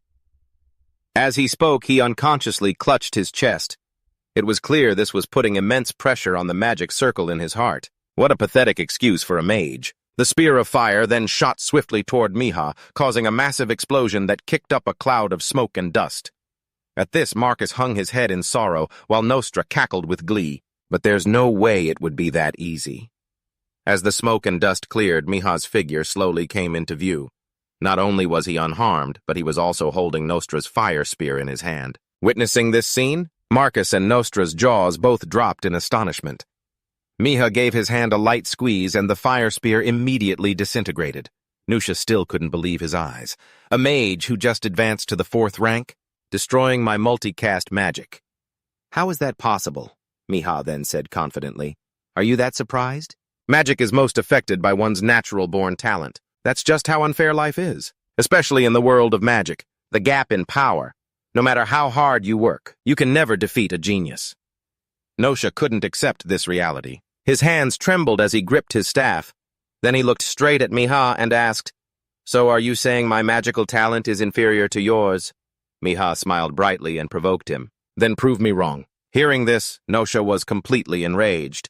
He threw aside his staff, held out his hands, and unleashed his attack magic once more, Ice Spear Devil's Hand and Sharp Metal Magic. 3 attacks with 3 different attributes charged madly toward Miha. But Miha still only used a single magic arrow spell. All of Nosha's attacks were destroyed to his utter astonishment. How? How can you break my magic so easily? To explain it to this fool, Miha decided to demonstrate what true multicasting was. Countless magic arrows were created by Miha aimed straight at his target. Before attacking, Miha warned the Viscount, A moment ago you blocked my attack with a shield. I wonder if you can block all 10 of these magic arrows at once. Someone once told me that this is the art of explosion. Faced with such a dense barrage, Nosha didn't even have time to raise his shield. He was blasted to bits, almost losing consciousness. But how could Miha let it end so easily? He rushed forward, cast a strength spell on his hand, and gave Nosha a thunderous slap that sent him flying. Immediately after, a magic bullet appeared behind his back, knocking him forward again. At this point, Nosha wanted to surrender, but Miha punched him right in the face to stop him. In Miha's mind, there was only the resentment from his past life. The things I wanted to do before I died back then. My bucket list. I've clearly completed quite a bit of it, but there's one thing I still couldn't do, and that's this. So you're quite unlucky. Miha's eyes were filled with killing intent. He ignored his father's pleas to stop. Only when Marcus rushed over and grabbed his hand did he finally pause. Stop it, Miha. The match is over. You've won now. Stop. But Miha still refused. Stop! But I haven't heard him surrender yet. Of course he hadn't. With his mouth beaten like that, how the hell could he speak? Seeing this, Nosha used all his strength to raise his hands in surrender, but Miha didn't see it that way. Look, Dad, the Viscount hasn't given up yet, so he can still be beaten. Damn, this kid is vicious. Marcus couldn't take it anymore and held out his fist. Son, take a good look at these nice bulging veins on my fist. As expected of a father-son duo of mages who love to get physical. Seeing his father's big fist, Miha became as obedient as a puppy. Now that I think about it, I believe violence is not the answer. Marcus then asked Nosha if he wanted to concede. As if grabbing a lifeline, Nosha nodded frantically. But what the hell? Miha asked his father to let him hit him one more time. To prevent things from getting worse, Marcus used a teleportation spell to send Nosha away for treatment. When only the 2 of them were left, Marcus finally spoke. Miha, your magic skills have improved quite a lot. I really didn't expect the technique you just performed to be that of a veteran mage with years of experience. Miha replied that it was just a coincidence. But he knew exactly who his father was referring to, the Archmage who stood apart from all other mages and had vanished without a trace. To change the subject, Miha asked, Isn't it because you've always looked down on me from the start, Father? What I did just now wasn't that difficult. Marcus looked at his son and said, Right. But to close the gap with a 7th-level mage, you need real talent. You mean that's my innate talent? Miha proudly replied, I'm your son after all. With a response like that, how could you argue? Marcus continued. All right, if you say so, I'll believe you. So is this what you wanted to show me? That I'm very talented, Miha asked, confused. What are you talking about, Dad? Marcus said it plainly. Viscount Nosha is my friend, but he's not a suitable teacher for you. So what did you want to show me with this match? Miha felt that made a lot of sense. How could he possibly choose his own master this way? After thinking carefully, Miha replied, "It's not entirely like that, father. You had no intention of sending Viscount Nosha away. He's clearly the only one you treat as an equal. I know being the head of the family can be lonely, but I don't like him, even though I know this puts you in a difficult position, father. I don't like keeping a threat so close. From now on, I will control the Viscount father." After hearing this, Marcus understood why his son wanted this battle, and he was also very surprised by his son's future intentions. Elsewhere, Nosha, after being treated, sat there pulling at his hair. This is insane. Did I really lose? Lose to a kid who just reached level 4. The Marquis already saw the match. How can I possibly change the outcome? What should I do? Just then, a voice rang out. Do you made an agreement, so now you have to follow through? Nosha looked up to see Mika looming right in front of him. Mika gave a friendly smile and reminded him, I trust you remember the price of our little match, don't you? After this, Nosha would become Mika's student. Of course, that was the last thing he wanted. But just as he was about to beg, he suddenly realized something important. Wait, this is too strange. If he knew he was going to win, why would he make the prize a master-student relationship? Hold on. What if this was all part of his plan? He doesn't just want to humiliate me, he has some other shady plan. This young master is testing me. Yes, it's not over yet. I still have a chance. After rationalizing it in his head, Nosha spoke up. The future of the family. Young master, you've laid low for a long time, but the incident with the Linda family made you realize you couldn't sit still any longer. Seeing Mika's serious expression, Nosha felt he had guessed correctly. He spread his arms wide and declared grandly, I will help you. That's what you want, isn't it, young master? But Mika couldn't care less about this nonsense. Instead, he gave a friendly smile. My dear disciple, you're quite the smooth talker, aren't you? Now be quiet and call me master. Hearing this, a flustered Nosha asked, Wait, young master, do I really have to become your student? Mika replied seriously that it was a matter of course, which sent Nosha into a panic. He tried to find a way to stop this from happening. My student, I'm a level 7 mage, young master. But before he could finish, Mika cut him off. Shut your mouth. As a Viscount, you should know that a mage's promise is not something to be taken lightly. Of course, Nosha knew that. A mage's promise is a wager on their own magic circles. If that promise is broken, the magic circles will shatter. If that happened, Nosha would lose everything. He couldn't keep his composure any longer, slamming the table and shouting, I have more magic circles and I'm older than you. How can I possibly be your student? Mika had no intention of being merciful in the slightest. Right here. I should have known you'd try every trick to get out of this. If you don't abide by the pact, you will suffer the consequences. Knowing he had no other choice, Nosha suddenly looked defeated and slumped into his chair. Afterwards, Nosha followed Mika to the training room. Though he didn't want to, he was forced to call Mika master. Otherwise, his magic circles would shatter. Seeing his new disciple was being quite obedient, Mika decided to fulfill his duty as a teacher. Since I am your master, I will teach you a few things. Nosha, though trembling with anger, still had to obediently agree. Yes. At this time, Mika was already calculating in his head. Before I become even stronger, destroying a Viscount is of little benefit. In fact, Viscount Nosha is quite useful. He has reached level 7 as a mage and holds considerable power. First, he can help me with many things. Mika then asked Nosha if there was anything he wanted to learn. As a level 7 mage, Nosha was very confident in his knowledge and answered that there was nothing he needed to learn. But Mika thought otherwise. Aren't your magic circles unstable? Your magic is too. With that thing, your heart will ache in agony with just a light press. Just a light touch was enough to make Nosha writhe on the ground in pain. So pathetic. Seeing Nosha scream miserably, Mika felt no pity whatsoever. He knew exactly why he was like this. If you don't truly bind yourself to the magic circles already in your body, you can still create new ones, but your actual power won't increase at all. Even with many new magic circles. It's called being an apostle. His reverence for his friend and family head Marcus von Pergus made Nosha too hasty in his desire to become stronger. Thus he inadvertently turned himself into an apostle, and the price he paid was this frail body. After Nosha calmed down, Mika moved closer and said, I will teach you how to regain control of your chaotic magic circles. Transfer your mana to me. Hearing this, Nosha shouted anxiously. What? What did you hear from the Marquis? You did, didn't you? The family and the Marquis have their reservations about me. Ha ha ha. I see now. So that battle was the Marquis's plan all along. Nosha's mind was extremely unstable at this point, and he began to speculate wildly. Mika immediately refuted him. Don't make things up. Wasn't it all painfully obvious? From the moment you multicasted 3 level 4 magic circles, I knew something was wrong. You kept clutching your chest, a typical symptom for a mage. You're using a chaotic magic circle. Do you think someone like me wouldn't be able to tell? In any case, I've already made a promise. If you keep this up, you won't live much longer. Anything you do will only make it worse. You're about to die. Hearing this, Nosha trembled with fear.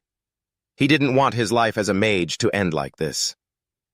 In his moment of despair, Mika offered him a chance. If you still want to live, then there's a way. Take off your mana ring. I will absorb that mana. I'll get the mana and you'll recover from your injuries. It's a win-win for both of us.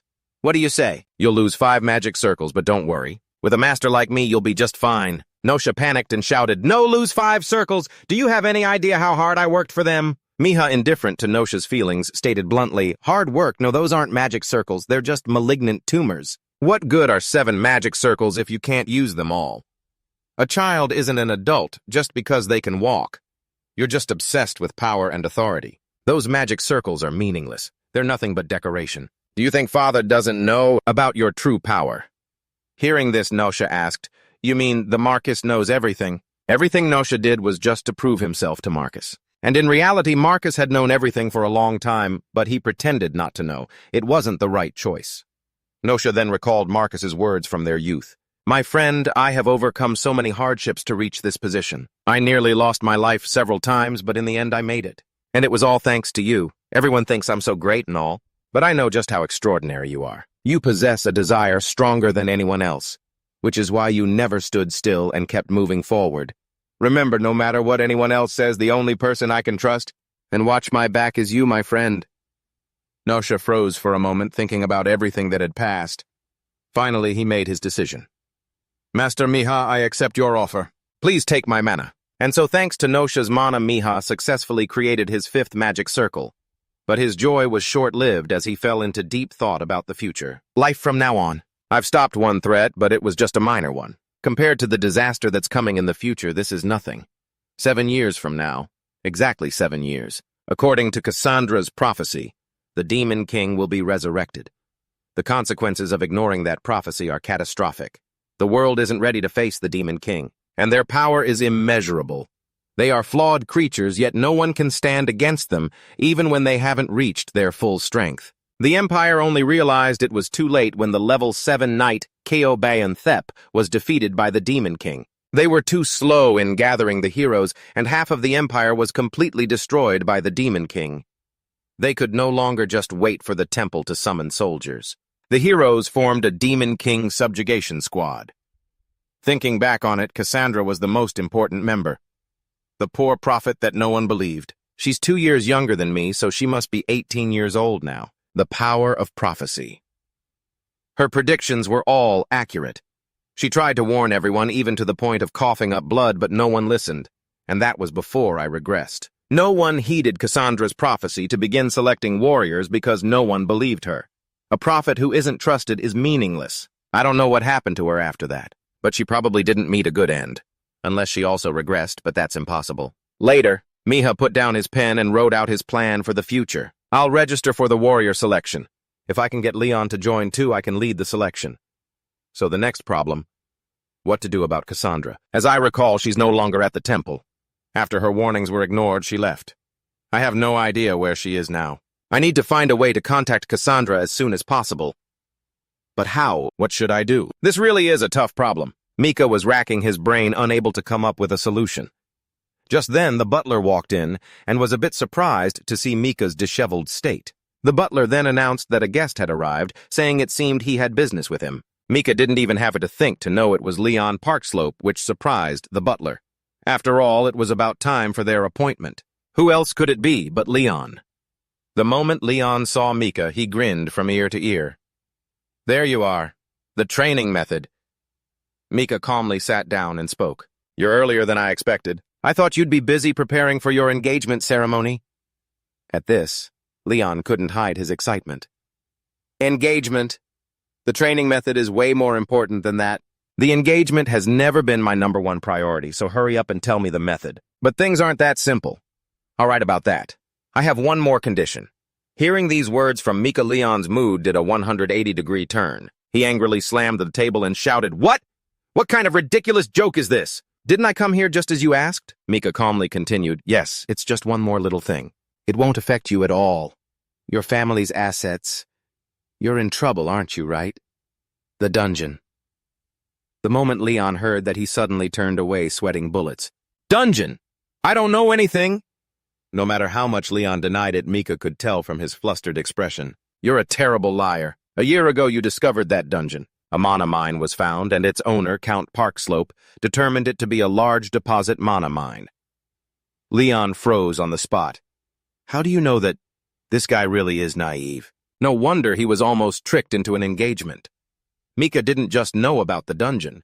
He knew other information as well. In truth, it wasn't a real dungeon.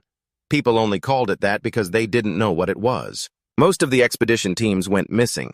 Before I was reincarnated, Parkslope had dispatched a total of 5 expedition teams to that dungeon, and most of them never returned. The reason their family needed an engagement with Princess Lindell was the financial pressure from those expeditions, so they needed to secure more backing. After realizing his secret was out, Leon could only clutch his head and lament, "I thought this information would never get out. Was there a mole planted among us?" Mika said that he just heard a rumor from the soldiers and made a guess, and Leon believed him right away. For that reason, he immediately asked, all right then, so what about that dungeon?"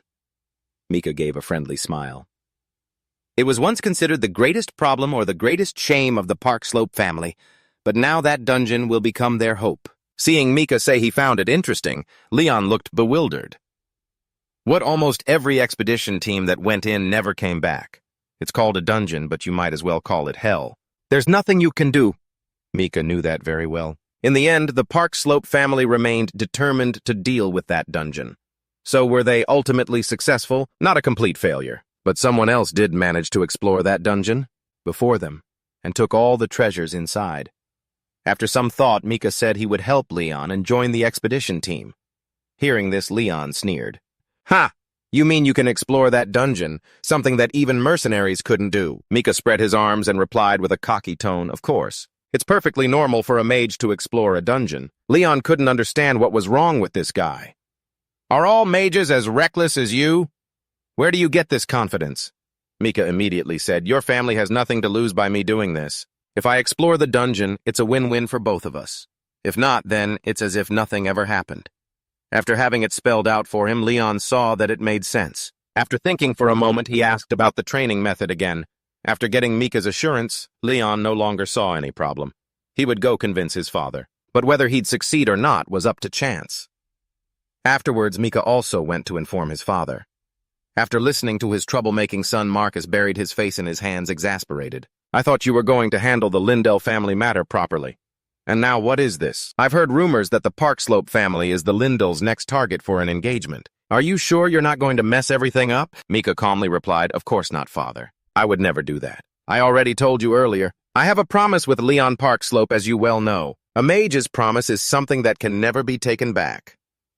Just thinking about this made Marcus's blood boil. He immediately took out his familiar staff, stained with the blood of monsters. It seems that Marcus, despite being a mage, prefers a more physical approach, and had carried this very staff around to bash monsters in his youth. Miha wanted to ask more about it, but I got scared and stopped. Then he said he had another reason besides keeping his promise, but that it had to be a secret. This guy is seriously asking for a beating. Marcus tried to stay calm and set the staff down on the table. "Can I trust you?" Miha immediately shot back.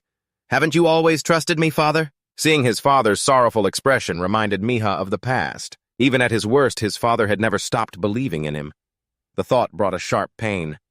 I was filled with regret because after my father died, I just kept running away from reality. That's also why I didn't dare to become a warrior.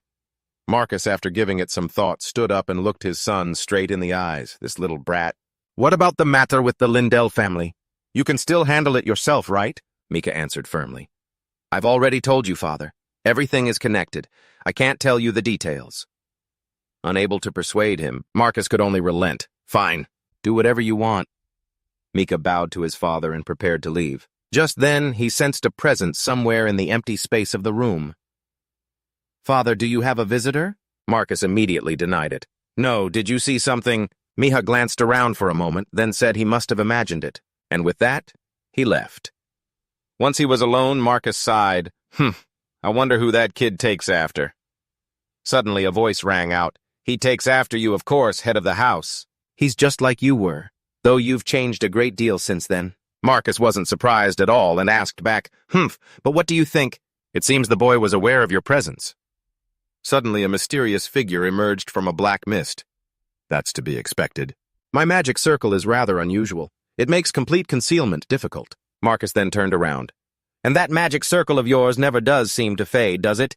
If you're the one watching over the boy as his butler, then you must have noticed something, right? Well, damn, so that's the butler.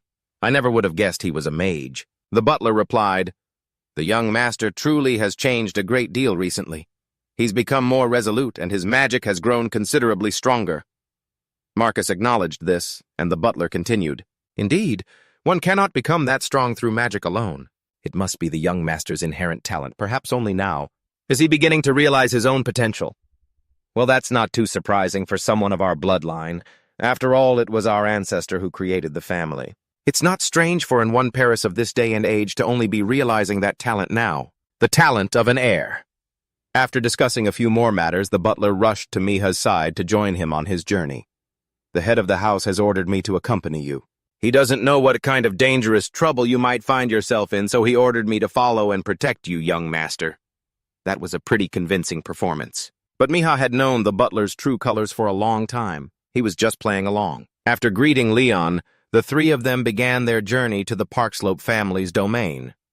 Upon arriving, Miha was seen resting his chin on his hand, looking out of the carriage with a bored expression. Leon quickly asked, Why the long face? Is our territory that terrible? Miha replied, No, actually, I'm quite surprised. Your family has done a very good job maintaining this barren land. My father would call this a fine territory. And it's not just about appearances. The rhythm of the residents' lives and the natural landscape are not bad at all, especially this miles-long Helen Forest road paved with these minerals. You'd need to constantly import enough to cover the entire surface. To put it more clearly, a flashy exterior is useless. What matters is the contentment of the people. Your father is an excellent lord. You should be proud of him. Leon was visibly delighted. To hear that from a member of the One Paris family, you're right, our land truly is magnificent. It's all thanks to the work of my father, a man I respect and who is worthy of that respect. Everything you said is true. Miha had always been proud of the Parkslope blood in his veins, even if he was the last one to carry it. For the rest of the journey, Leon spoke endlessly and proudly about his domain. After arriving, Leon informed his father of his companion. The moment Count Dodgy's Parkslope heard the name Miha Oneparis, he lost his composure so badly he had to gulp down a handful of pills. It seems his health isn't very good and he requires medication when he gets agitated. Once he had calmed down, Leon announced his guest again. As my son told me, Mika Onepergus is currently on our land. Dodges calmly asked, Well now, that's a surprise. Where is he? Upon learning that Mika was in the drawing room right downstairs, Dodges became extremely serious, then proceeded to down a whole bunch of pills. Leon rushed in to stop him. Father, you can't take any more of those. But he was unsuccessful. Let go of me, anyway. I'm going to die buried under a mountain of work soon enough. Just let me get to heaven a little early. After chewing the pills like they were candy, Dodgies calmed down. Ha! All right. I've accepted the fact that Mika Onpergus is waiting for me downstairs. Are there any other problems? Leon reported that aside from the minor issue of the dungeon rumors, there was nothing else. Upon hearing the word dungeon, Dodges' mood became unstable again. He laughed like a madman, then took out a piece of paper and began writing a letter of resignation. I should have done this a long time ago. You can handle the rest. I should resign for my own mental health. Seeing this, Leon hurriedly tried to dissuade him. No, father, how can you just resign like this? I haven't even explained everything properly yet. Only then did Dodges put his pen down and slowly listen to his son. Speak. Obviously, the One-Pergus family's standing is higher than ours. No, it's not just that. They're one of the few families in this empire that you can count on one hand. If they find out about the dungeon, it'll be stolen from us. Leon quickly explained, I'm not so foolish as to not know that. He made an offer that I had to accept, so obviously I accepted it. Dodges still didn't understand what could have made his son agree so easily. Leon continued, yes, it was the complete Meliamana breathing technique. Hearing this, Dodges stood up in shock. Leon went on, he knows Meliamana breathing technique, and based on that I made a trade with him. After learning that Leon had confirmed it directly and had already sealed the pact with Mika, Dodges fell into deep thought. That means, whatever it is, it's so important that he was willing to trade the technique for it. He absolutely must have it. Just what could be in that dungeon? After a moment of thought, Dodges decided he would meet and speak with Mika directly. Elsewhere, the butler was still putting on a great performance. He clutched his head, bowing to the ground. He was drenched in sweat and kept wailing, "We're doomed." Seeing this, Mika played along. "Butler, why are you so anxious?" As if waiting for his cue, the butler shouted in a panic, "You really don't know, sir.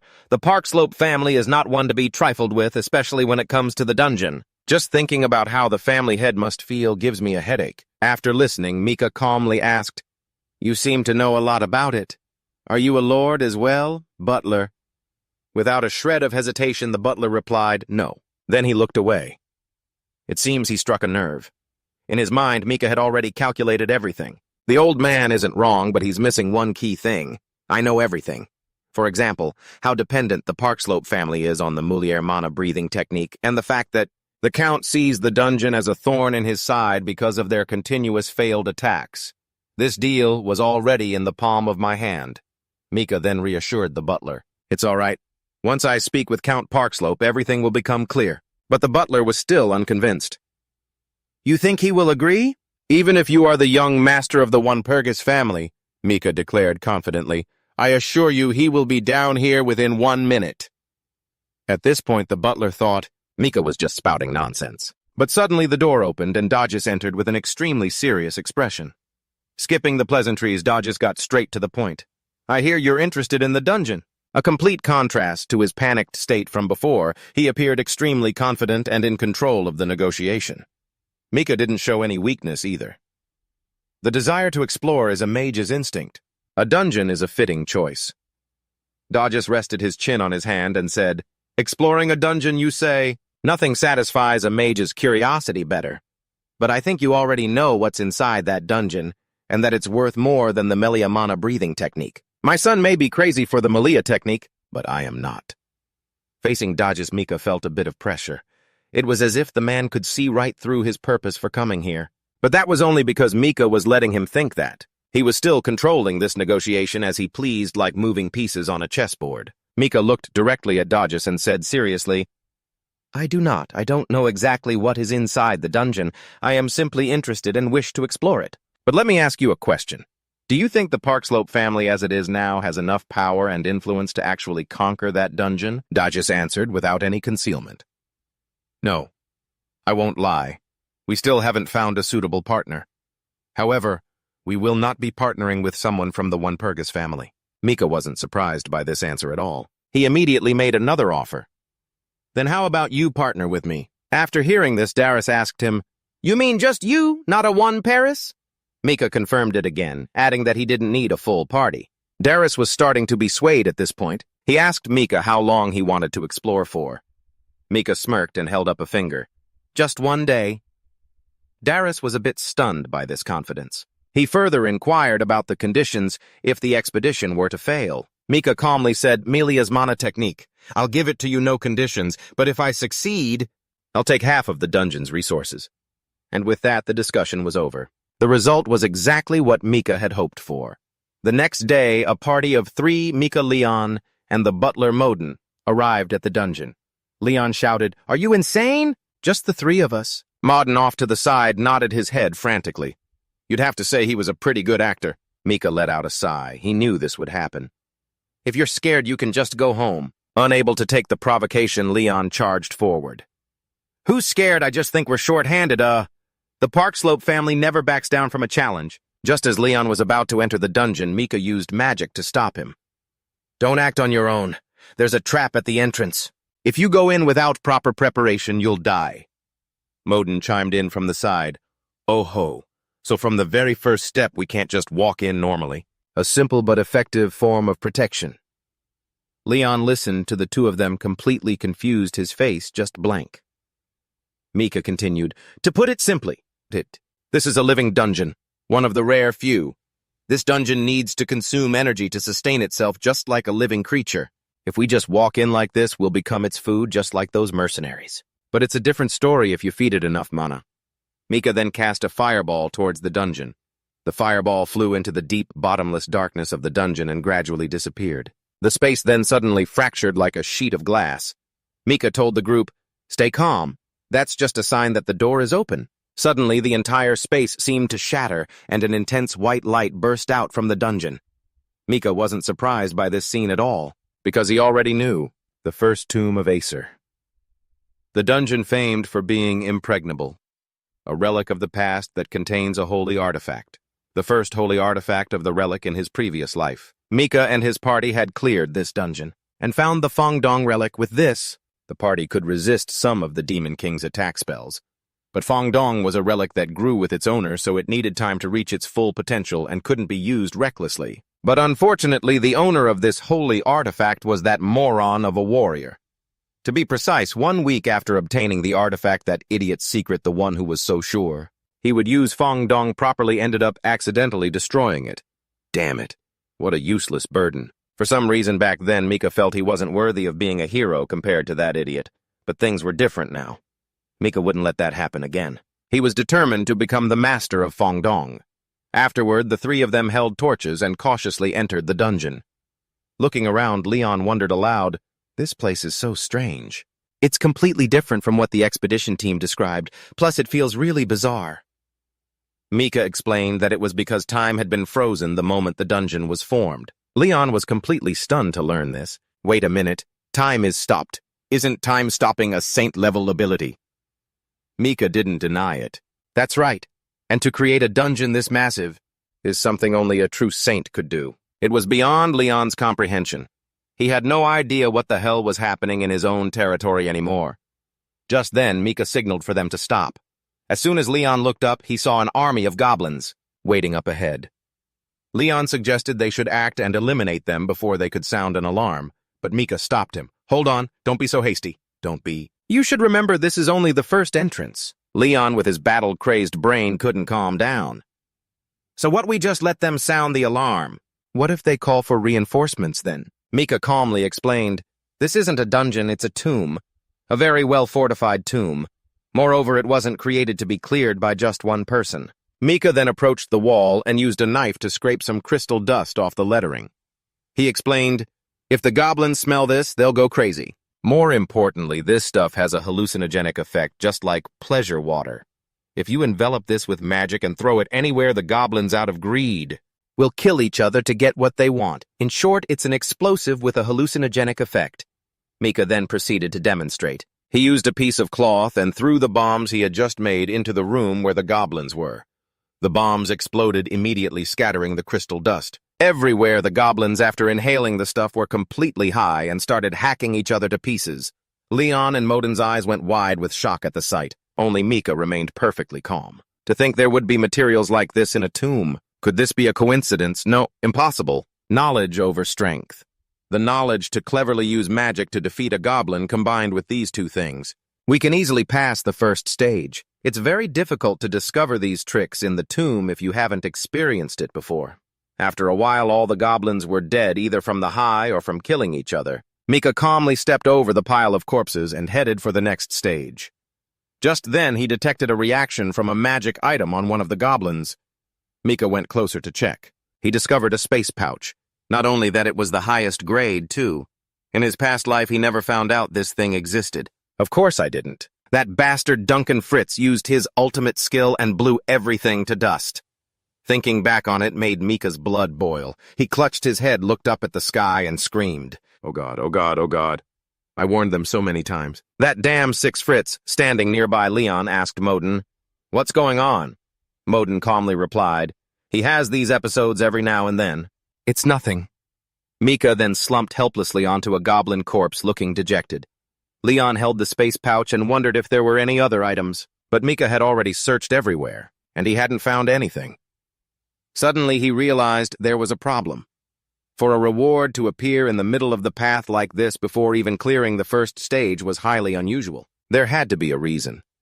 Mika then checked the space pouch again, and sure enough there was a line of text on it. Defeat the greediest goblin in the dungeon. This seemed to be a clue for the next stage. After a moment of thought, Mika immediately guessed it was the goblin leader. Modin wondered how he could come to such a conclusion.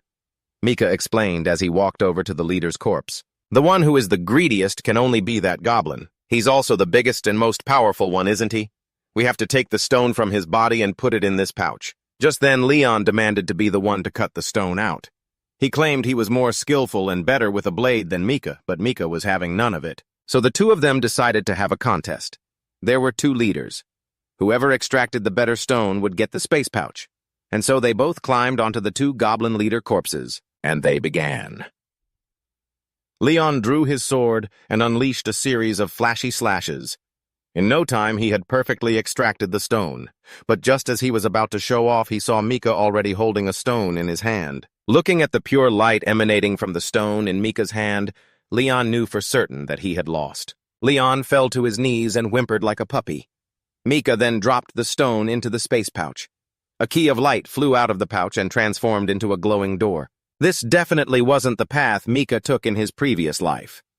After a moment of thought, he concluded that this was a shortcut. The three of them didn't hesitate for a second. They stepped through the door of light and onto a long staircase. Leon took the opportunity to quietly ask Modin, "Pardon me, but who exactly is Mika? He doesn't seem like someone my age." Modin replied, "If you're curious about the young master, he's no different from the rumors." Leon, still unconvinced, asked again just to be sure, "What you mean? Those rumors are true." Modin closed his eyes and said, "That's right. In the past, the young master truly was unskilled, uncharismatic, and unwise. I will say only this much, because that is all the young master has permitted." Watching Mika's figure and hearing Modin's words, Leon seemed to understand something. An eccentric. Most people try to hide their shameful past. Perhaps he has accepted his past as part of himself. Suddenly, Modin continued, "However, he suddenly changed a great deal. I was also very surprised by it. From Modin's expression, you could tell he was both happy and worried about this change. After all, he was the one who had watched Mika grow up." Just then, Mika stopped walking. They had finally reached the end of the path. "It seems we've skipped a few things, but we've somehow made it here anyway." The fourth gate. Before them stood a massive, towering stone door with strange patterns carved into it. To have made it this far, Mika had no idea what awaited them behind the door. In his previous life, Mika's party had fought their way through and received the reward at the third stage. It seems the fourth stage was hidden for some reason. And since the meaning of the characters written on the gate was, "Don't try to find out," Mika decided to go straight in. Seeing this, Leon hurriedly tried to stop him. "Wait, you're going to open the door right now." Mika explained that since there were no hints or anything else, thinking about it was pointless. It's better to just turn off our brains and charge straight ahead. We might find something that way. Before entering, Mika used magic to create a thin barrier for Leon and Modin, just enough to protect them from physical and mental harm. After that, the three of them walked straight through the door. The moment they stepped inside, they were transported to a dark, cold space and separated from each other.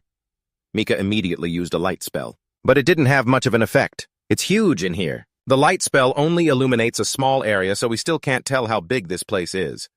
I can't pinpoint where the butler and Leon are either because it's too dark. I'm not too worried about the butler, though, but I need to hurry because of Leon." Just then, the space suddenly transformed. Beneath a blood-red sky, a familiar figure appeared. It was Leon from my past life, drenched in blood. The moment he saw Miha, he spoke. "It's been a while, hasn't it, you bastard Miha?" Miha immediately recognized it as an illusion. He didn't care at all and asked bluntly, "Your impersonation is pretty convincing. I'll give you a solid 8 out of 10. Now where's the real Leon?" Hearing this, the illusion of Leon let out a loud laugh. "What's the rush? Why don't we sit down and reminisce about old times? Before it could finish the sentence, Miha waved his hand dismissively. "Forget it. I can't be bothered."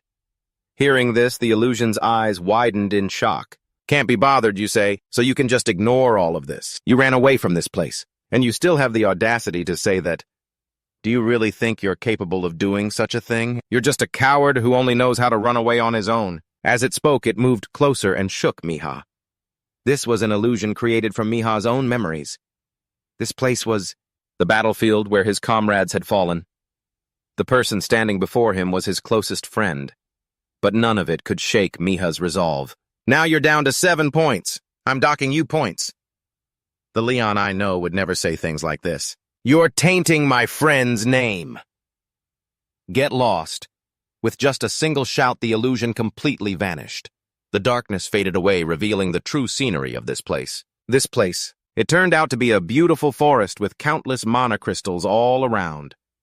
Before Miha could take in the view, Modin came running up out of nowhere. There you are, sir. I've been looking all over for you. It seemed he was fine and unharmed. Modin sheepishly said that it was thanks to the shield Miha had created. Although Miha knew the truth, he didn't bother to call him out on it. If Modin wanted to keep up the act, then he could just let him. The two of them then scouted the surrounding area. This place held a colossal amount of mana crystals, enough to make a count wealthy. Just then, Modin suddenly pointed ahead. Huh. Young Master.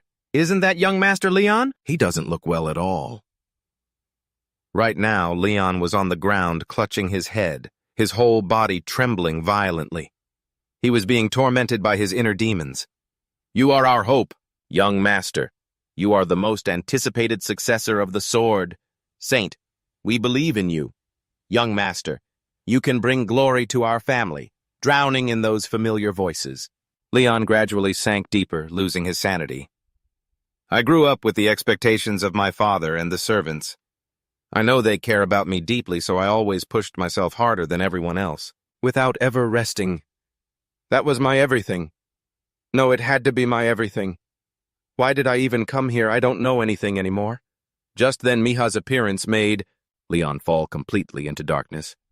Miha Wanaparis, if he dies, this entire dungeon will belong to my family. That's right. The most important thing for me to do is bring honor to my family. That also means sacrificing an ally. If that is what will bring honor to my family, I am more than willing. At that moment, both of Leon's eyes turned black, just like the illusion Miha had encountered. He held the sword in his hand and flashed a sinister smile, but that smile was instantly wiped from his face when he saw Miha's magic arrow. What is this terrifying magic? I don't think I can win against this monster, especially since he knows all of my mana skills so well. Will I die if I fight him? And just like that, Leon's inner demon was scared right back into hiding. Turns out in the face of absolute power, any problem can be solved. Afterwards, Leon's eyes returned to normal. To avoid getting skewered, he quickly spoke up. I'm back, Miha. Only then did Miha retract his magic. Good. All right, then. We've wasted enough time here. Let's get a move on. Leon could feel it. This guy was truly terrifying. If he hadn't snapped out of it, he would have been riddled with holes by now. The three of them then continued deeper into the forest. The further they went, the thicker the fog became, and once again the three of them were separated. But Miha wasn't the least bit worried. First a forest and now fog. This mist seems real, and they must have created it for a purpose. I doubt the butler and Leon can find me right now, which means it's calling out to me. After walking forward for a while, Miha emerged from the fog. A mysterious girl was there to greet him. The moment Miha saw her, he spoke up. Are you the one in charge here? The girl found his calm demeanor strangely unsettling. Usually people are a little more surprised. Seeing her reaction, Miha feigned distress. As you can see, I'm actually very worried right now.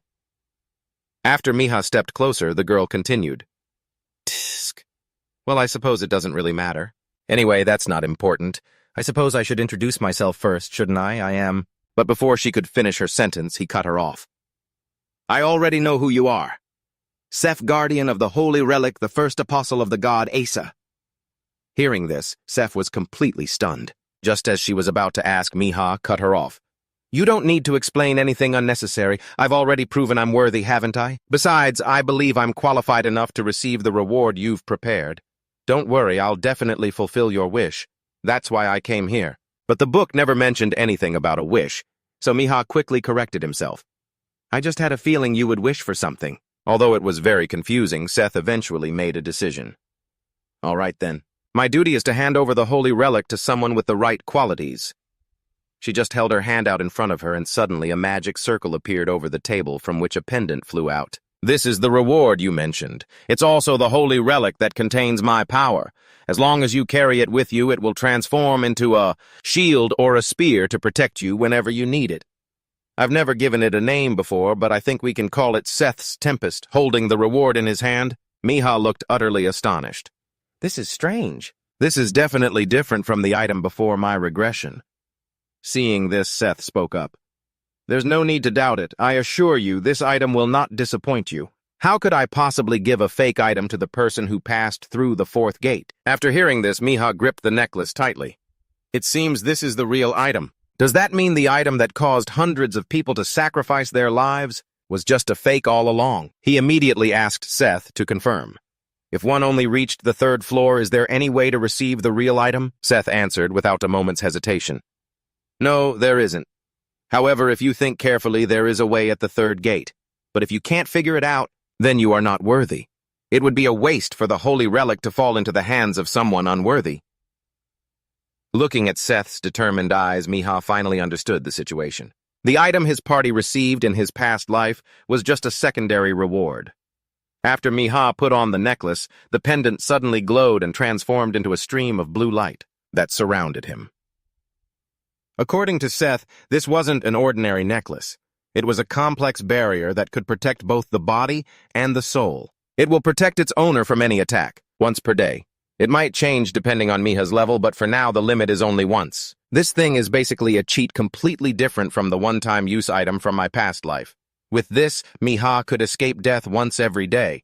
At this moment, Seth's body was gradually fading away, but it seemed she had already accepted this. It's time for me to go. My mission was to hand over the holy relic to someone worthy. Now that I have completed this mission, I must depart. Miha thought for a moment before speaking. It seems the time-freezing spell surrounding the dungeon is about to wear off. If you don't disappear, what do you plan to do? Although Seth was already prepared for this, she still felt a bit of reluctance in her heart. It can't be saved. To repair the old magic barrier, you would need knowledge equal to or greater than a 9th circle mage. Basically, it's impossible, but it would have been nice if I could have witnessed for myself how the world has changed. Hearing this, Miha stepped forward, towards the magic circle that sustained the dungeon. With the knowledge of a 9th circle mage, this magic circle is mere child's play. Didn't you say you wanted to witness it for yourself? I'll make it happen so you can see the world with your own eyes. After just a few manipulations, Seth's body suddenly glowed and transformed. When the magic circle was fixed, Seth's body had shrunk, floating in midair. Why has my beautiful body become so small? But Miha found it rather cute, so he told her not to worry. Hearing this, Seth flushed red and shouted, flailing her limbs about. Do you have any idea that I'm an apostle serving an elder god? Miha then explained. I'm sorry for making you so small, but in order to extend the time freeze as long as possible, I had to do it. Upon hearing this, Seth asked in astonishment, Wait a minute. Are you an Archmage? A 9th circle magic spell? Miha immediately denied it, which surprised Seth even more. Then that's impossible. You were able to recreate the time-freezing spell without possessing a 9th circle magic spell. Something like this has never happened before. Miha then smiled proudly. Seth, I'm a genius with outstanding talent. Hearing this, Seth was at a complete loss for words. If he says it like that, I can only accept it. How the hell am I supposed to argue with that? Elsewhere, Leon's father, Darius Parkslave, stood looking out the window and sighed helplessly. Ha! A lot of time has passed, hasn't it? Perhaps I put my trust in useless people. I hope no one got hurt. Just then a knight ran up and reported, My lord, just now young Master Miha Vonoparis has returned after conquering the dungeon. Hearing this news, Darius froze completely. He couldn't even believe what he had just heard. Immediately after the work of transporting the mana crystals out of the dungeon began, the appraiser that Darius had brought along was moved beyond words upon seeing the pile of mana crystals. My lord, in all my life I have never seen such pure mana crystals, and there's such a huge amount. I can't even imagine how much all of this is worth. After hearing this, Dajis glanced at Mika, who was standing beside him. Ha! Even professional expedition teams couldn't conquer it. Yet you managed to do it so effortlessly. Mika just smiled and said, It actually gave me a little bit of trouble. Dajis replied, But you don't look like you ran into much trouble at all. Mika confidently responded, I never make a promise I can't keep. Dodges then reconsidered. Perhaps I was too blinded by the rumors. How could I have forgotten the true nature of the One Piece family? His bloodline is definitely not just for show. Looking at Mika, Dodges could see the image of his father as a young man, a genius mage who had braved every danger. Just then, Mika spoke up.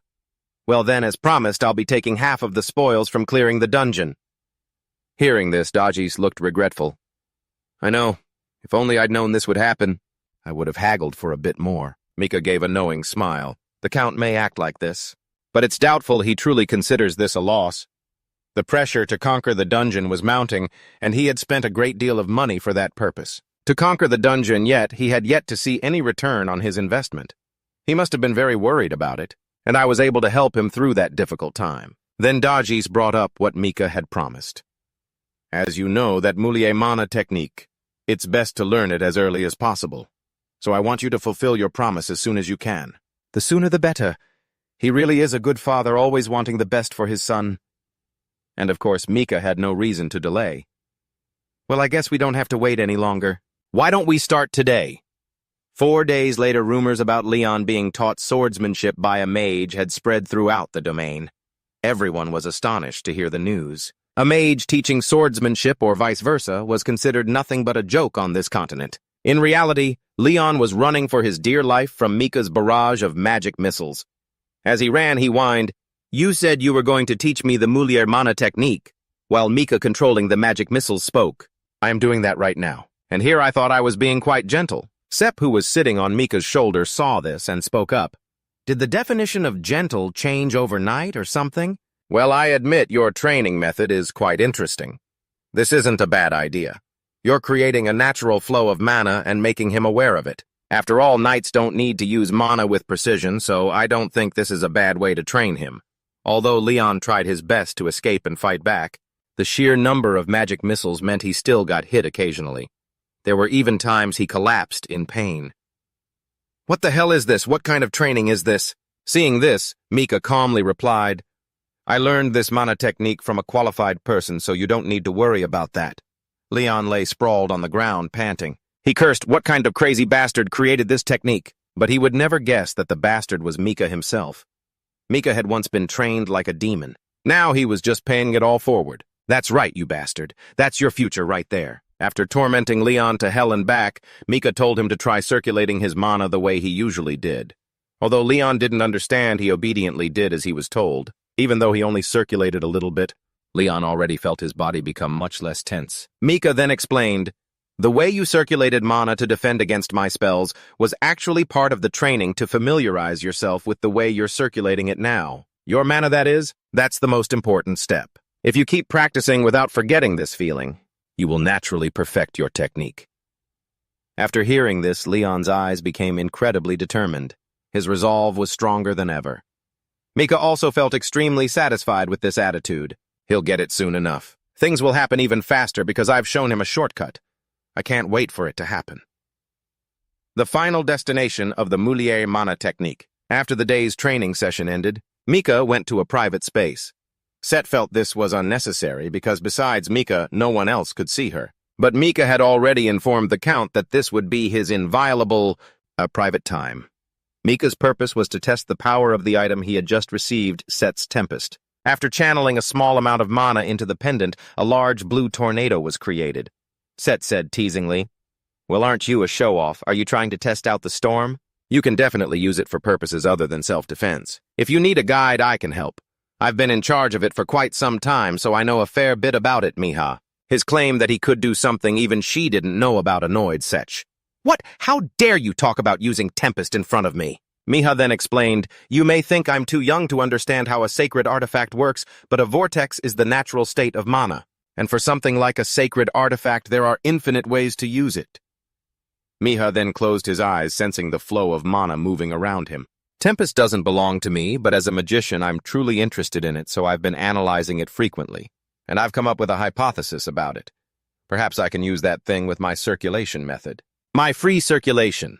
The basic principle behind the free circulation method is da mana circulation, and da mana circulation has many limitations because of the vortexes and all the flaws in the free circulation method. They're all because I can't control those vortexes properly. However, what if I use Tempest to solve this problem? When Miha opened his eyes, the mana inside him seemed to merge with Tempest and then explode powerfully. Seeing this, Sech shouted, "Are you insane? Are you using Tempest for your mana circulation? Stop it, you'll destroy your body." But what happened next shocked her. Miha's mana flow was easily brought under control, and it was no longer out of control. This had been part of Miha's plan from the very beginning. After helplessly losing Tempest, I started gathering information on sacred artifacts to find some common ground between them. I reviewed all the data I collected, and from analyzing Tempest, that's when I realized that sacred artifacts can be controlled. Now it's time to put my theory to the test. After finishing his preparations, Miha immediately created a temporary magic circle using Tempest and fusing his mana. It was incredibly easy and took no effort at all.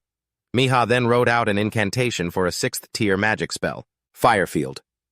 Instantly, the surrounding area turned into a giant sea of flames.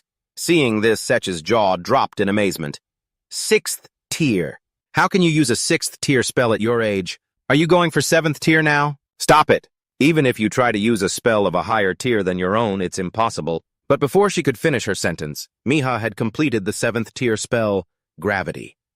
The ground around them was crushed into fragments and began to float in the air. At this, Sech was utterly speechless. A week had passed since Leon began training in Mulier's key cultivation method. He could now fundamentally control the technique. He cheerfully swung the sword in his hand to show Miha the results of his training. At this rate, Leon would surely become a sword saint within a few years, and that would be a huge asset for Miha in the upcoming war. Just then, Leon spoke up, asking, "By the way, what are you planning to do about the temple? The oracles, I mean. I thought you taught me Milia's key cultivation method because you wanted to join the temple's hero selection." Miha then suddenly remembered something important. He had almost forgotten being so focused on obtaining his first sacred artifact. "Cassandra, I needed to confirm where she is before I can go to the temple with peace of mind. How am I supposed to find Cassandra now?" While Miha was lost in thought a night from house, Parkslop ran up and announced, "Young Master, my apologies, Young Master Miha, but we have a visitor, so I came to inform you." Leon, hearing this, asked, "A visitor? I don't think we were expecting anyone." The knight hesitated, not daring to speak plainly. Seeing his expression, Miha immediately guessed that the visitor was Alien, his former fiancée. Waiting in the drawing room, Alien looked around and began to size the place up. It's really nothing special, both their influence and their history. But in order to become a knight, I need to prove myself to Father. My past mistakes have caused the entire house of Lindell so much trouble. That's why I must defeat Leon Parkslop, the one hailed as the sword god, in a duel to prove I am worthy of becoming a knight. Just then, Miha pushed the door open with a friendly smile. "Halo, hey, Lily." Seeing him, Alien's jaw dropped. "Huh, Miha, why are you here?" Miha calmly sat down and asked in return, "What do you mean by that?" "I was properly invited here, you know. Aren't you the one who just dropped in unannounced?" Ashamed of her past transgression, Alien lowered her head at a loss for words. Seeing this, Miha continued, "Don't worry, I don't hold a grudge against you. We called off the engagement very smoothly, and I even gained more fame from it." After Miha had handled everything, the House of Lindell announced the news to the public. Both families had agreed to nullify the engagement, and not because Miha One Paris had failed to meet the standards. After that, the rumors that Miha wasn't qualified also died down. He was very satisfied with this outcome. But who knew how Alien felt? After hearing him, she shyly asked, "Then, where is young Master Leon?" Mika answered without hesitation that he's taking a shower and will come talk to us when he's done. "So what brings you here today?" This guy sure asks questions like he owns the place. For some reason, Alien felt an invisible pressure and stammered, "As someone from a family of knights, I just want to observe the swordsmanship of other families. Of course you must think I'm shameless." But Miha immediately cut in, "No, that's not it at all. I never thought that. She truly has a talent for swordsmanship. In the future, the more strong people I have by my side, the better. There's no reason for me to hate her. If I can make use of her, all the better for me. Wait a minute. Maybe I can make use of her." Mika then smiled warmly at Alien. Alien felt a chill run down her spine. "Huh. Why is he suddenly looking at me like that?" Mika then stood up and spoke. "The fact that you came here to observe other families' swordsmanship shows that you want to become stronger. If that's the case, I'll give you an opportunity. Hearing this, alien didn't understand a damn thing. An opportunity. What do you mean, Miha continued. Leon is a bit stubborn. I don't think he'll like you suddenly showing up here like this. That's why I want to lend a hand. After his shower, Leon was called to the training grounds again. This made him a little annoyed. What is it, Miha? Why did you suddenly tell me to come to the training grounds? As soon as he saw the expression on Miha's face, Leon became extremely wary. That expression! My senses are telling me you put on that exact expression whenever you're about to do something stupid. Miha's face turned more serious. I'm very hurt that you think of me that way. So what can I do to make my expression look more innocent? Alien, who was standing nearby, didn't understand what the two were talking about, so she peeked her head out. The moment Leon saw Alien, he understood Mika's intention. Miss Lindell, if she's here with you, don't tell me. Just as Leon thought, a few hours later, Alien was screaming as she dodged magic arrows. You said you were going to teach me. That's why I followed you here. Miha laughed and said, but I wasn't lying. There are plenty of opportunities for you to learn. Look beside you. Alien looked to her side and saw Leon, who wasn't running away but was deftly blocking the magic arrows with his sword. But because she was distracted, she was hit in the leg by a magic arrow and fell flat on her butt. When Miha approached, Alien asked, is the difficulty level different for me and young Master Leon? Miha replied, no, of course not. It's just that you have more openings, so you're easier to attack. I hope you learned a lot. Hearing this, Alien immediately stood up. I have learned a great deal. But compared to me, young Master Leon seems much more skilled. Though she said that, Alien still thought of herself as useless and kept blaming herself.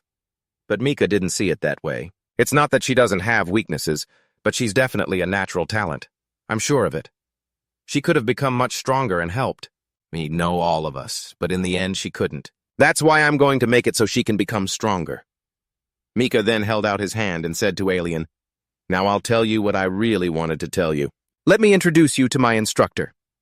Alien immediately slapped Mika's hand away. I didn't come here looking for an instructor, and I doubt that you, a mage, are qualified to talk to me about an aura method that would suit me. Just then, Leon walked over after taking a break. He looks pretty trustworthy, you know. After all, he's the one who taught me the aura method. Hearing this, Alien's eyes widened in shock. A mage? There's no way a mage could guide someone in an aura method. Miha quickly explained, It's true that I can't perform the aura method myself, but if I understand the theory behind it, I can still teach it to others. After glancing at Leon, Alien realized she had been a bit rash. She immediately bowed and apologized to Miha. I understand. If the one who can use the method says so, then it must be true. I apologize for my rudeness. Miha hadn't expected Alien to actually apologize. It seemed he had misjudged her. Afterward, Alien asked to meet the instructor Miha had mentioned. But in this world, the only things that fall from the sky for free are rain and bird droppings. And Miha said bluntly, Do you really think I would give you that information for free? It's only natural that I receive something of equivalent value in return. Alien thought for a moment, then said quietly, Do you accept deferred payments? Of course not. Miha refused instantly. Left with no other choice? Alien sighed and took a purple mana crystal from her bag. Even someone as experienced as Miha was astonished by this item. I never thought I'd see a flawless mana crystal here, Alien said seriously. I knew you'd recognize it. I originally intended to use this for negotiations as it's a rare item that helps lower the difficulty of conquering a dungeon. Hearing this, Mika started to vaguely guess Alien's purpose. When she came to the Park Slope family, she planned to negotiate using an item essential for dungeon conquering. This means the Lindell family already knows about our family's dungeon situation. Park Slope. Just as you'd expect from the crafty Miha, he didn't hesitate to take this perfect mana crystal. Well, now works for me. I think that's enough. You've probably heard of the Lawless Judge, haven't you? The moment he heard the name, Leon shouted, You mean that freak from the Western region? One of the few sword masters on the continent who doesn't hail from any empire. That's exactly who Miha was talking about, the hegemon warrior of the West, William Arielon. She was the one who defeated the commander of the 7th Legion, one of the 12 commanders of the demon army. After hesitating for a moment, Elian spoke up, asking, Even if you are from the One Paris family, how could you possibly convince someone who isn't even a border official of the West? But before she could finish her sentence, Miha cut her off. You don't need to worry about that. Then Miha turned to Leon and said, Leon, you remember what we talked about before, right? About that temple? Of course Leon remembered. He asked when they would have to go there. Miha said they would leave tomorrow and Elian would need to come with them to the capital. Hearing this, Elian was alarmed. "I'm sorry, but why me?" Miha immediately replied, "Didn't you want to learn sorcery as soon as possible? That's why I'm inviting you to come with us. There's a reason for all of this." Miha had made his plans based on his memories. It should be right around this time. Normally, she's near the border of the Western Empire. The hero selection event which no one trusts, and the appearance of the lawless judge in the capital. During that period, this is the perfect opportunity to handle them both at once. Elian, not understanding what was happening, shouted, "But this is still too sudden. Why are you suddenly telling me to go to the capital? You have to explain it to me first." But Miha's answer was incredibly simple. "I just thought it would be cool to become a hero." No matter how much Miha wanted to tell the truth, it would have sounded too absurd, so it was best to keep it a secret. That night, Miha sat in the dark room thinking with his eyes closed. Just then, Seth, who was beside him, spoke up. "Those kids are pretty interesting. Unlike you. That's how people their age are supposed to act. Why can't you be a little more like them, huh?" Miha, still with his eyes closed, replied, "You see, I'm a little messed up." After all, Miha possessed the soul of a middle-aged man. So how could he possibly act as childishly as the other young people? Seth then turned his attention to the perfect mana crystal on the table. A perfect mana crystal. An amazing item. What do you plan to do with this? Miha immediately took out his spatial bag and placed it next to the stone. "I know. I'm going to use it just like any other mage would. I'm going to craft my own artifact." Seth was already used to Miha doing the impossible, so he remained perfectly calm. "Seriously, you never fail to show me something new." "It's the same every time. So what kind of artifact are you planning to make?" Miha sat looking at the stone and the pile of materials, thinking for a long time. "Man, with this many materials, I could make a lot of things. But like I said, I'll use it just as any mage would. I'm going to create a support." Hearing this, Seth was puzzled. "But don't you need a cradle to hold that mana crystal?" "It's in the right place. To handle extracting that much from the mana crystal, you'd need a tree with at least 100 years of holy power." At that moment, Miha flashed a confident smile. "I already know how I'm going to get it." Seth immediately flew up in front of Miha. "You sure are confident." Miha looked at Seth and said with a smile, "Well, it's not entirely unrelated to you, you know. The cradle I plan to use is a branch from the world tree." As soon as Seth heard this, he was utterly shocked. "How did you know I was connected to the world tree?" Miha replied, "It was easy enough to figure out. Of course, I'm not saying I'll create the support right now. I'm just planning and preparing. Mana crystals are very powerful items, and we'll refine them to create an orb. The consequence of a failed refinement. A high-grade mana crystal can be so powerful it could blow away an entire territory. But that won't happen." Before his regression, Miha had refined mana countless times. Without hesitation, he channeled mana into the mana crystal and began the refinement. Countless orderly mana circuits gradually appeared inside the crystal. Witnessing this process, Zet couldn't help but get curious. "Heh, are you really planning to refine it by navigating the hundreds, even thousands of mana circuits inside?" At this moment, Miha had to concentrate more intensely than ever. He needed to constantly maintain an activation spell, and as for the amount of mana required, there was surely no need to hold back. After that, he engraved the mana crystal with a whole slew of special spells for mana control, spell amplification, and binding. Zet's curiosity flared up again. How could you possibly achieve a level of mastery that only high-level mages are supposed to possess? But Miha simply replied that it was just a matter of talent and patience. Hearing that, Zet was left completely speechless. If that were true, there would be archmages running all over the streets by now. Next came the final step. Miha made a small cut on his finger and dripped his blood onto the mana crystal. He just needed to alter it a bit so it would take on his mana attribute. After absorbing all the blood, the mana crystal began to change shape, transforming into a perfect black orb. Zet moved closer to observe the orb and wondered aloud. "It doesn't have any color. You can usually tell a person's mana attribute from the color of the orb." Miha then explained, I don't have one of those. I was born compatible with all types of magic. Its color simply changes based on the type of magic I use, that's all." When Miha cast a fireball spell, the orb immediately turned red. This is truly a cheat-like talent. I don't get how Miha could have been so useless before. Holding the orb, Miha carefully evaluated its mana consumption. The drain was significantly reduced and the power output was increased. It's time to test this thing's maximum power level. Mika then turned his gaze towards the distant mountains, signaling the misfortune that was about to befall it, just as expected. The next morning, Leon reported that the entire orc encampment on the mountain had been wiped out last night. It was the camp of a troublesome monster species, so this was good news. But the issue was the origin of the event. Leon's father, Ko, had been scrambling all morning to find out what happened. But Leon would never have guessed who the culprit was, sitting right in front of him. Seeing Miha's indifferent attitude made Leon a little suspicious. "Why do you look so unconcerned?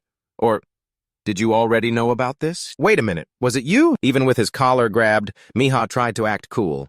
"The orcs in your territory were pretty tough." I'm speechless with this idiot. Meanwhile, in the Holy Nation, Archbishop Naren was reporting to the Pope. "Your Holiness, regarding the previous prophecy, I have announced it exactly as you requested." But seeing Naren hesitate, the Pope spoke up and asked, "Is something not going well, Archbishop Naren?" Naren continued, "Yes, I don't think people are taking this very seriously." The Pope had anticipated this would happen. "I suppose there's not much we can do, because it would set a bad precedent. But a prophecy is still a prophecy. Why don't we keep an eye on it for a while?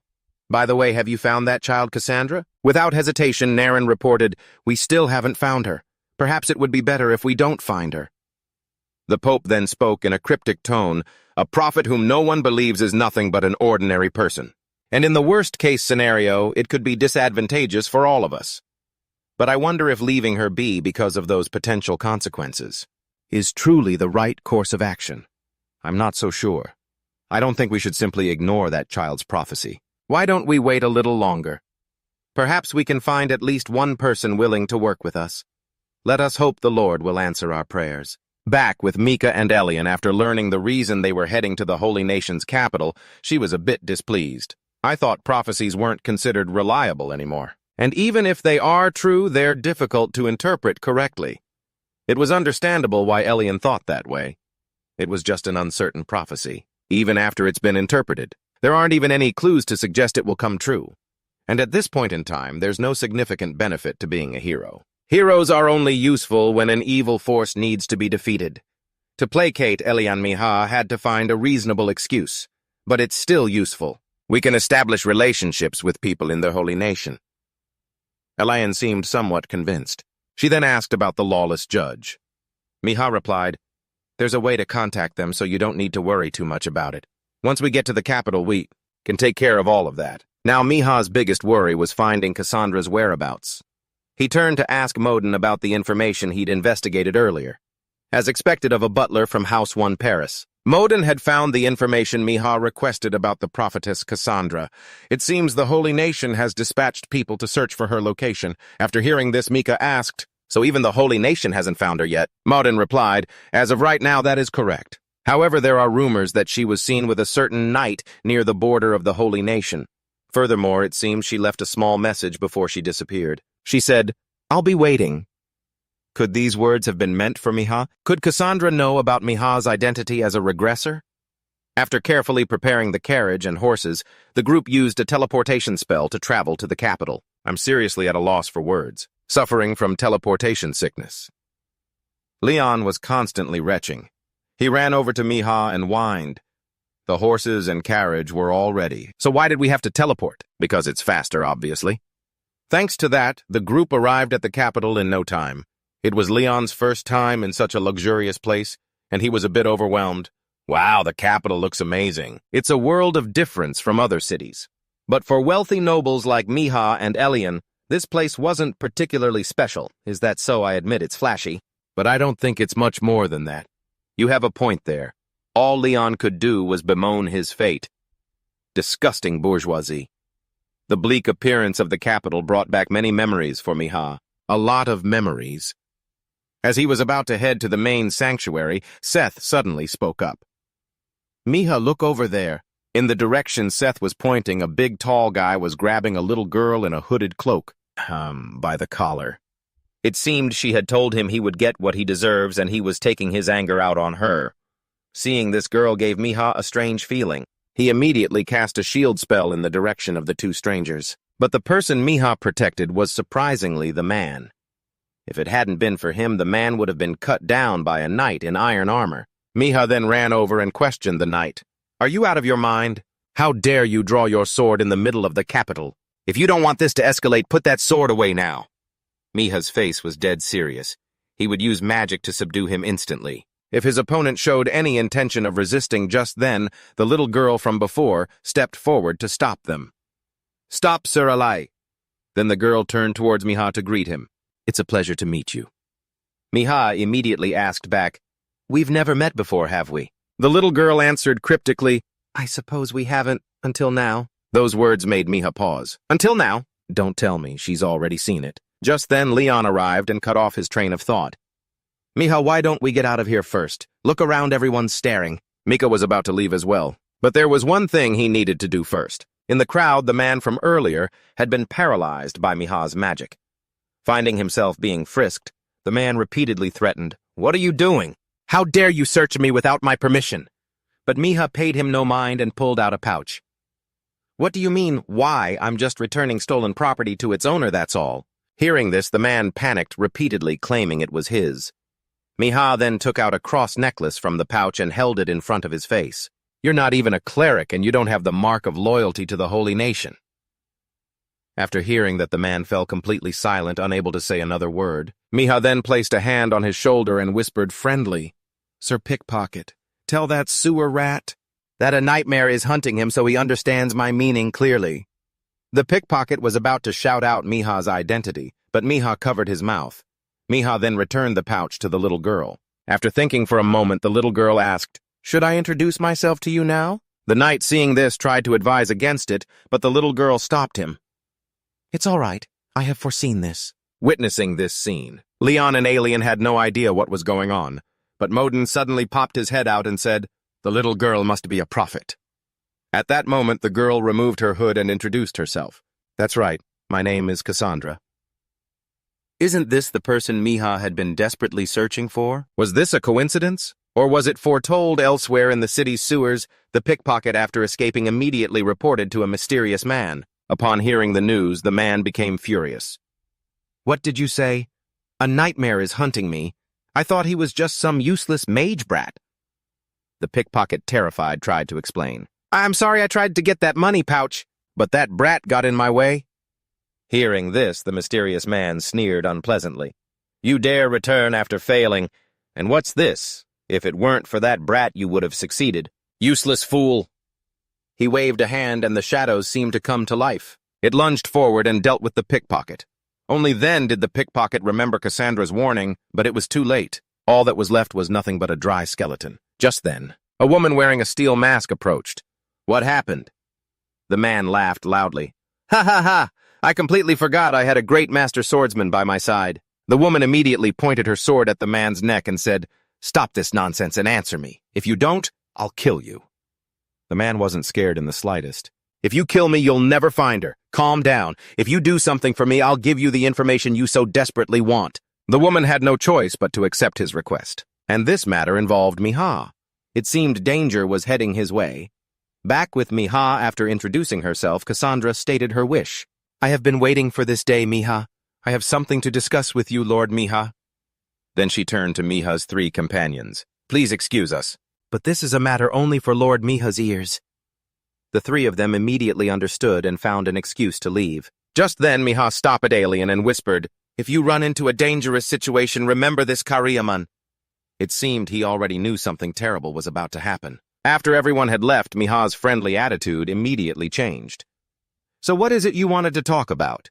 Cassandra clasped her hands tightly, then gathered all her courage and exclaimed, I want to ask you something. Did you also once receive the blessing of prophecy? Since she was a child, Cassandra could see events in the future. It came to her like an instinct. Accidentally seeing such things was not a pleasant experience at all. Sometimes she saw the death of a friend, and other times she saw a carriage get destroyed. Cassandra tried her best to prevent that future from happening, but the results were horrific. The more she struggled to prevent a death, the more she was forced to witness horrifying incidents happen time and time again. The birth of the Demon King and the end of the world. It was the same when she saw that. With no other options, Cassandra turned to the Pope, but no one took her prophecy seriously. She had to endure so many terrible things, a horrifying pain that she could not share with anyone. It was unimaginable. But just as Cassandra was about to give up, one of her prophecies faded and was replaced by an image of a man she was about to meet. Miha won Paris was her last hope, but Miha's answer was, "That's not me. I'm sorry, but I'm not a prophet, nor do I have any similar talents."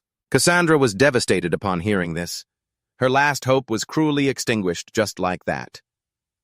But suddenly Miha continued, "However, I might still be able to help you." I believe your prophecies, the birth of the Demon King and the end of the world. Tears welled up in Cassandra's eyes. How can you believe me?"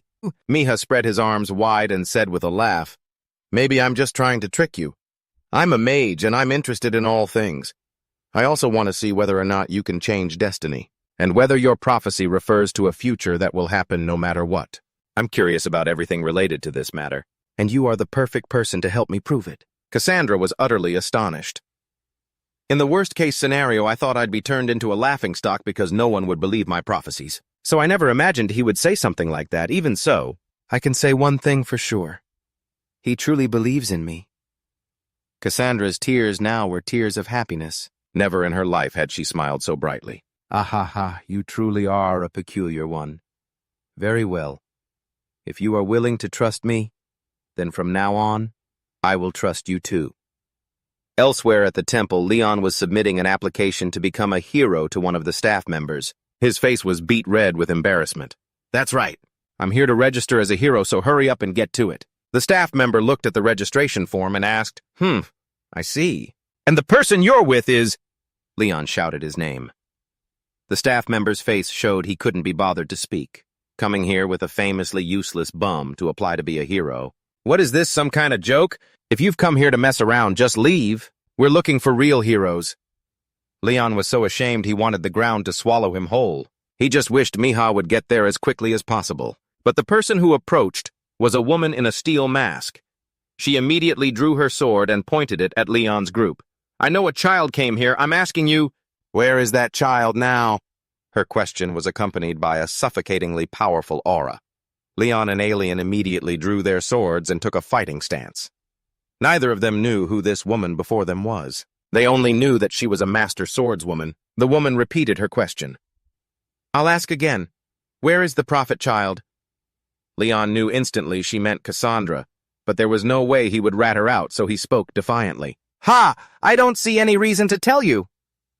The woman instantly moved with unimaginable speed, grabbing Leon's head and slamming it into the ground. "Is that so?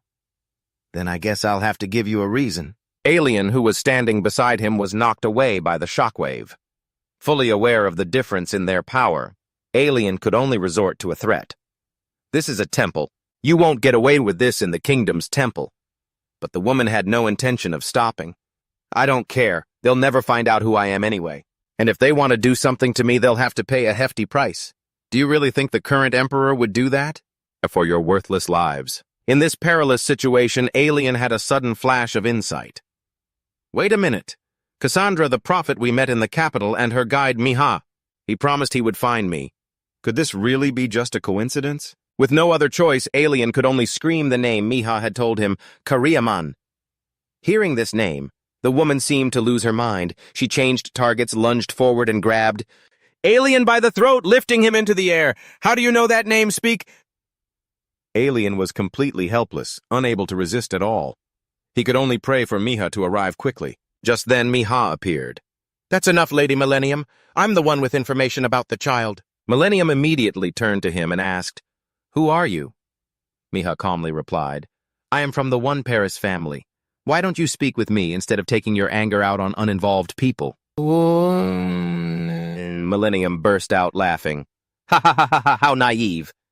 Her entire body radiated a terrifying, killing intent towards Miha. Without a moment's hesitation, Miha used a division magic circle to increase the number of circles, and by casting a shield spell just in time, he barely managed to block Millennium's attack. Miha knew it would be difficult to fight back, so he repeatedly called for a peaceful talk. "I only want to talk to you. It's not too late to stop. Why must we fight like this?" But it seemed this approach had no effect, and since the division circle only lasts for 5 minutes, Miha had to attack immediately if he didn't want to get himself killed. He continuously cast spells on himself to increase his speed and reaction time. After dodging all of her sword waves and successfully closing in on Millennium, he used a super gravity spell to throw a full power punch. But why would a mage rush into close combat instead of attacking from a distance? It's baffling.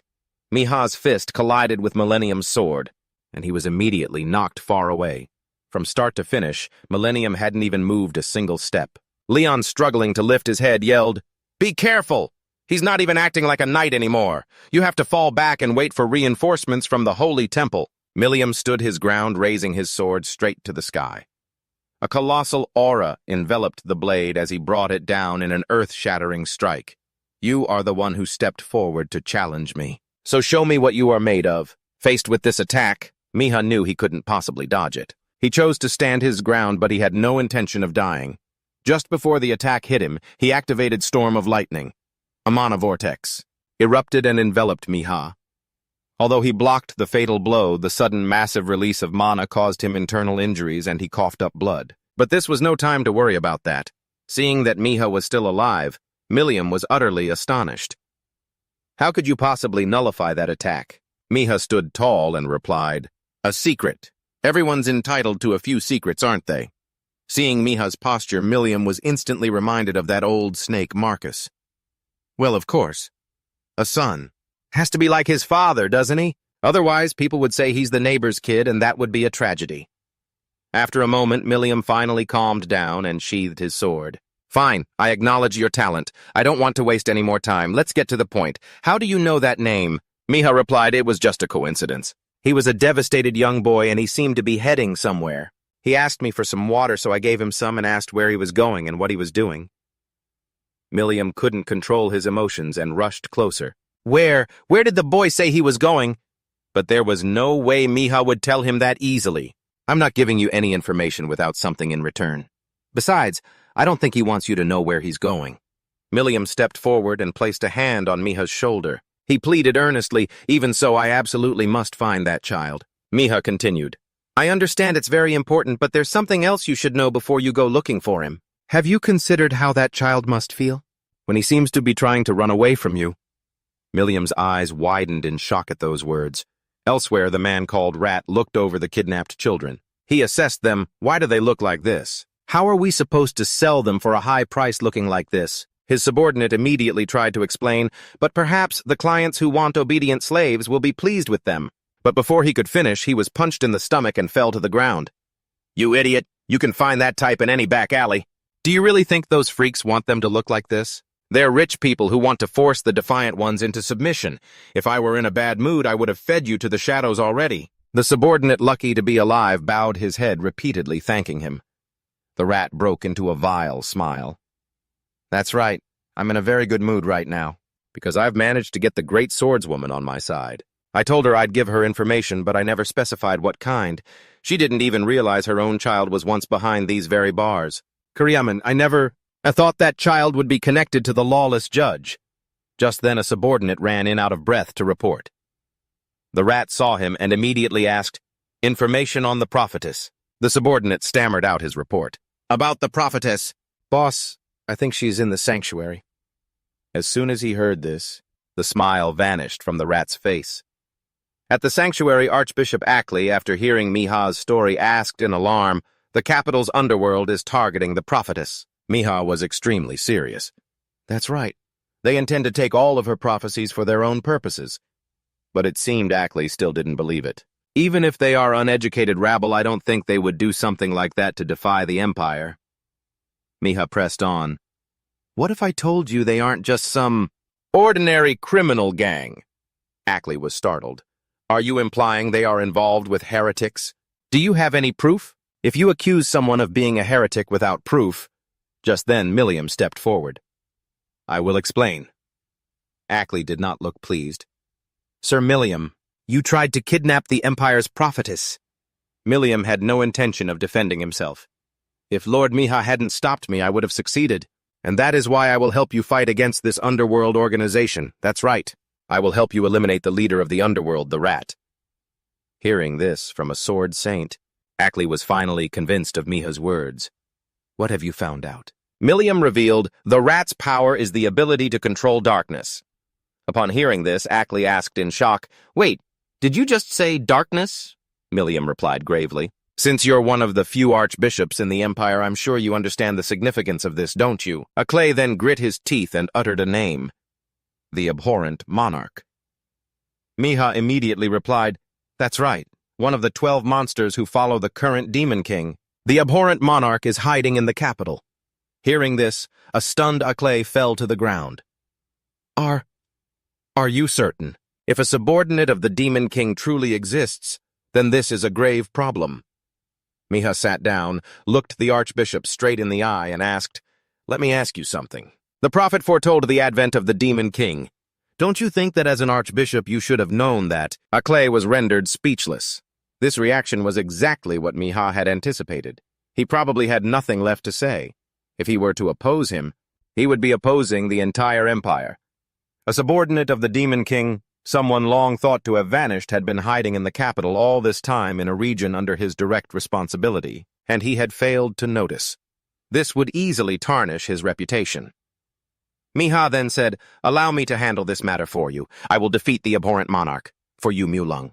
I just need you to promise me one thing. Archbishop Aclay still didn't quite understand Miha's intention for wanting to get involved in this mess. So he asked again, What do you mean? Miha immediately answered, The hero selection. I don't think that's too much to ask, is it? Even if it's just his incarnation. Defeating the abhorrent monarch is more than enough to be hailed as a hero. After careful consideration, Aclay made his decision. He imbued a quill with his mana and began to swear an oath. I swear in the name of the archbishop. If the incarnation of the abhorrent monarch exists and you defeat him, then I will support you in receiving the title of hero. The promise was written down by the quill and would be held by Miha. After receiving his guarantee, Miha and his team began their journey to eliminate the abhorrent monarch. As soon as they left the temple, Milliam spoke up to thank Miha. Thank you. If you hadn't helped me, he would still be using me. And since you told Lindel's child that name, you must have already known about my situation. Miha replied, My knowledge comes from what I deduced during our short conversation. For example, the fact that you were nearly taken advantage of by that sewer rat. Milliam stopped, clenched her fist, and asked, Let me ask you something. Do you think you can find my son? As a sword saint, Milliam needed to prioritize defeating the abhorrent monarch first. But as a mother, finding her son was more important to her than anything else, more than even the fate of this world. Hearing this, Miha turned his head and asked back, And if I say I can, what will you do? Without a moment's hesitation, Milliam plunged her sword into the ground and knelt before Miha.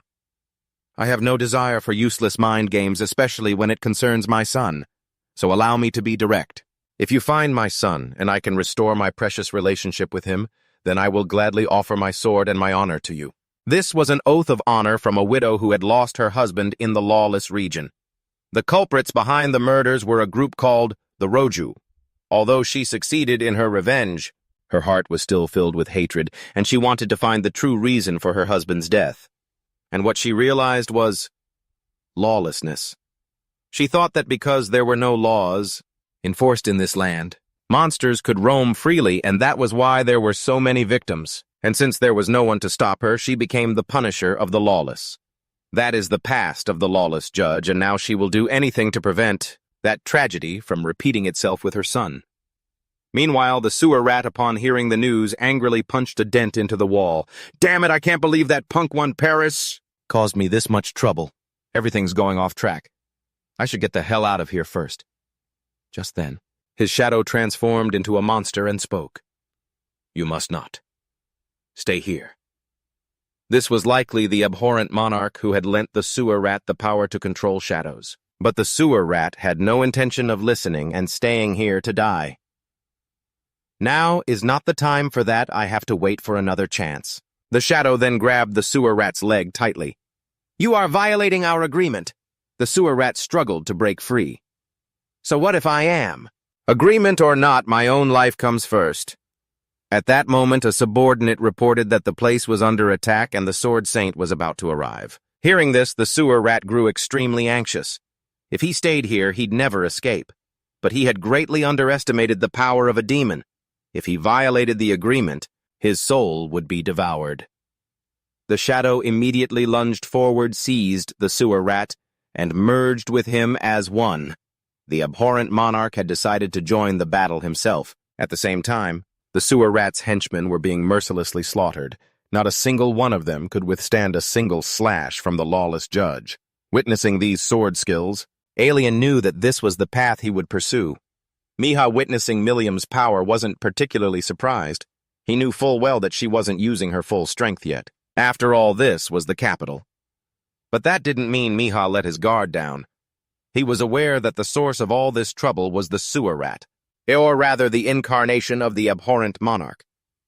After taking over the sewer rat's body, the abhorrent monarch had fully descended.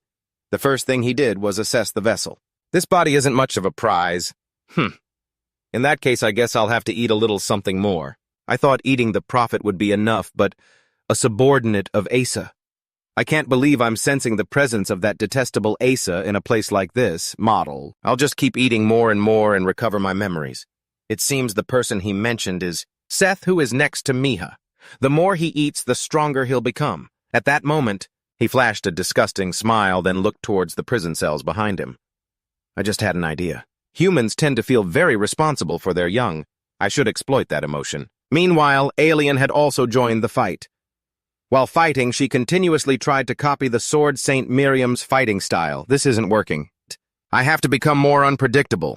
This violates Lindell's teachings, but what am I supposed to do? I can't stop thinking about it. Lost in thought, Alien paid no mind to the condition of her sword or her body. After fighting for a while, she couldn't take it anymore and coughed up blood. The unstable sword aura also caused the sword in her hand to crack. Just then, Miriam spoke up after observing everything. You have talent. Parkslope's son has become a true swordsman, and he's training with methods that suit him. But I think you and he are different. Upon hearing this, Alien immediately bowed. I sincerely beg you, please teach me swordsmanship. Alien understood that this was a rare opportunity she couldn't afford to miss. And it seemed this was also Miha's intention when he brought her here. Miriam immediately accepted her request. Very well. Follow me. I can teach you many things. Although Alien was overjoyed, she was worried about Miha since the most troublesome rat hadn't been dealt with yet. Seeing this, Miriam said, Don't worry, that kid can handle it. On Miha's side, Seth was also a little worried about his condition. Are you going to be okay? Your fight with the Sword Saint earlier must have taken a lot out of you. Miha was now touching the floor using magic to survey the area. I'm fine, really. After scouting the area, Miha's expression turned a little grim. I was a bit curious about what he was up to, and he's doing exactly what we predicted.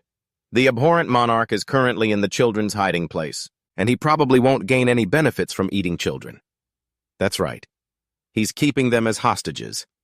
That sewer rat has now completely turned into a monster. He was thoroughly enjoying himself, savoring the screams of pain and despair from the children.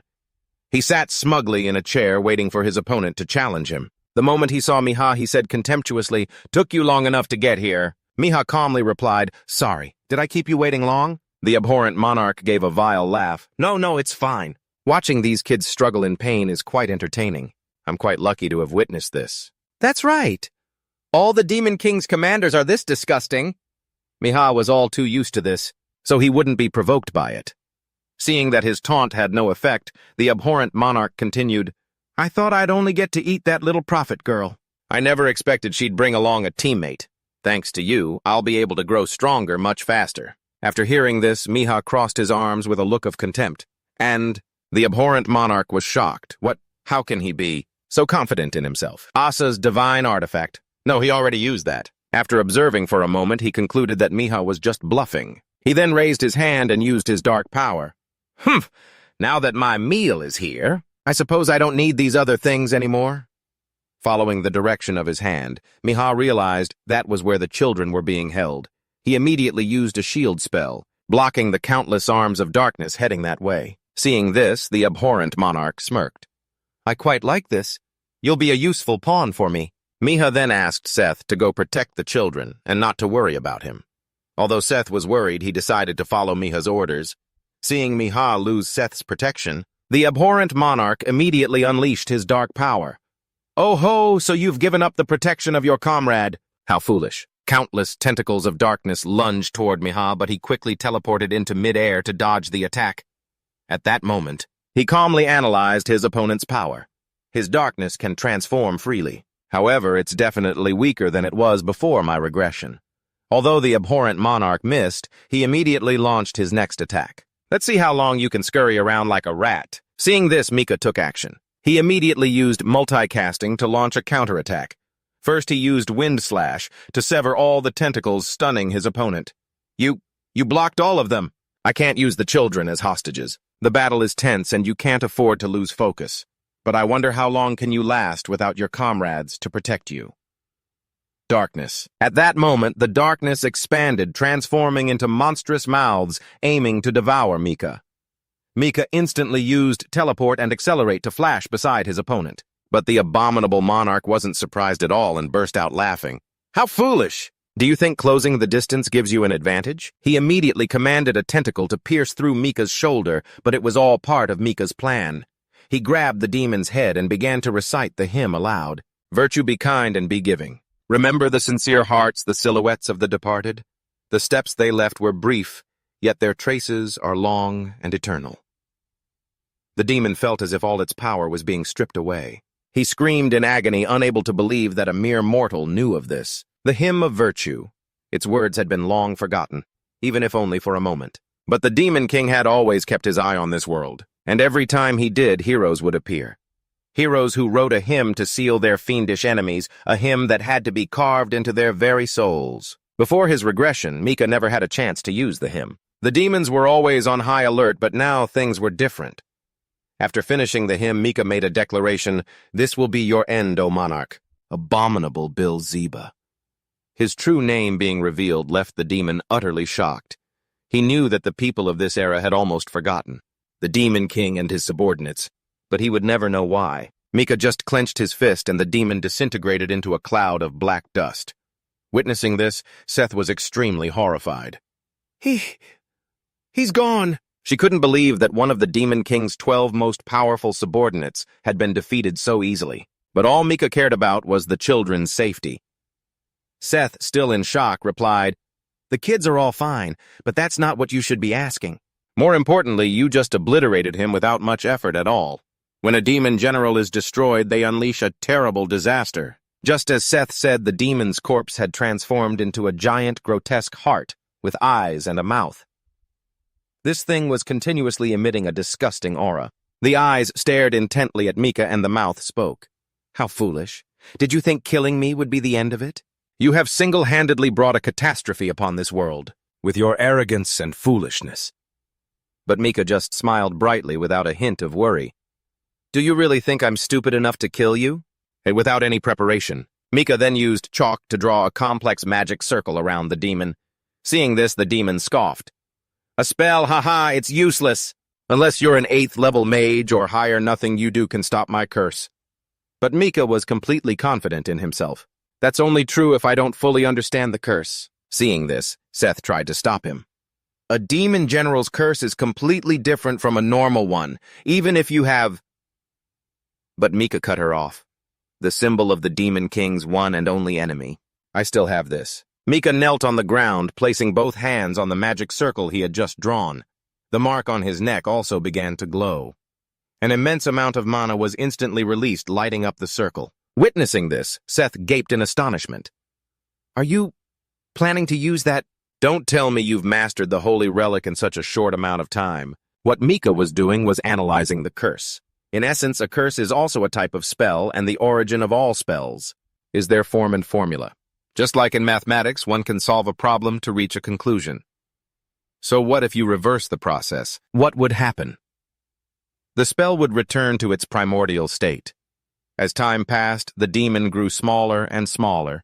Confused, it screamed, "What are you doing?" "This is a futile effort." But those words didn't faze Mika. "Completely dispelling it is probably impossible, so this will have to be enough. I just need to weaken the curse. The rest shouldn't be too much of a problem for her." The person Mika was referring to was the sword Saint William, who was ready and waiting outside, feeling his end was near. The demon decided to risk it all in one last attempt to drag everyone down with it. Seeing this, Mika told Seth to envelop the demon in a storm. The demon then exploded, releasing a death curse. But the curse was contained by holy mana, unable to escape. With this level of curse, the sword saint could have handled it easily. Just then Miha started walking forward when he got the chance. Seth asked him what he was trying to do, and he smiled. I want to confirm a few things. It's rare to get a chance to experience a demon's curse for myself. It'll be quick before the curse disappears. As soon as he finished speaking, Miha walked straight into the curse, ignoring Seth's attempts to stop him. Meanwhile, the butler Modin stood with his hands clasped, observing the curse from a distance. He was with the sword Saint Milliam. How pitiful. My young master has pushed that man too far. Milliam clicked her tongue. Tch! I've been wondering where you've been hiding all this time. So you were with the House of Oneros? But it seemed Modin had no intention of admitting it. Heh heh. I don't know what you're talking about.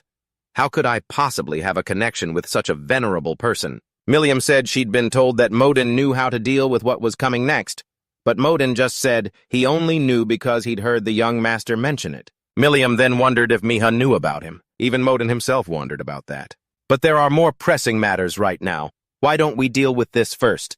Use your aura to bind it. Follow my lead. Milliam had no objections. She coordinated perfectly with Modin, which brought back some memories from her past.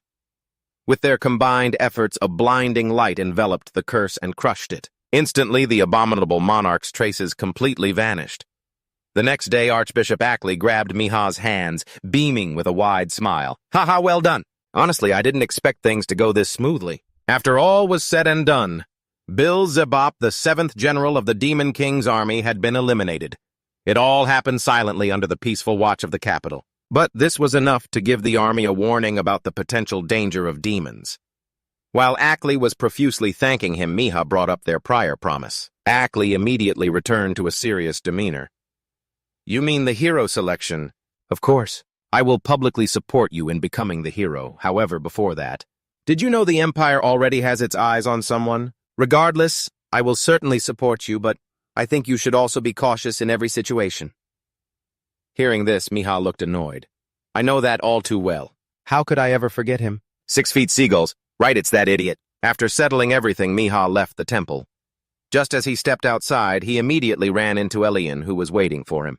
Thank you. It's because of you that we've come this far. My master said she will be leaving right away. There is someone she must find at all costs. Hearing this, Miha encouraged her. Then you should follow her and learn well. Elian hesitated. Yes. That's why I came here to say goodbye, Miha. I'm sorry.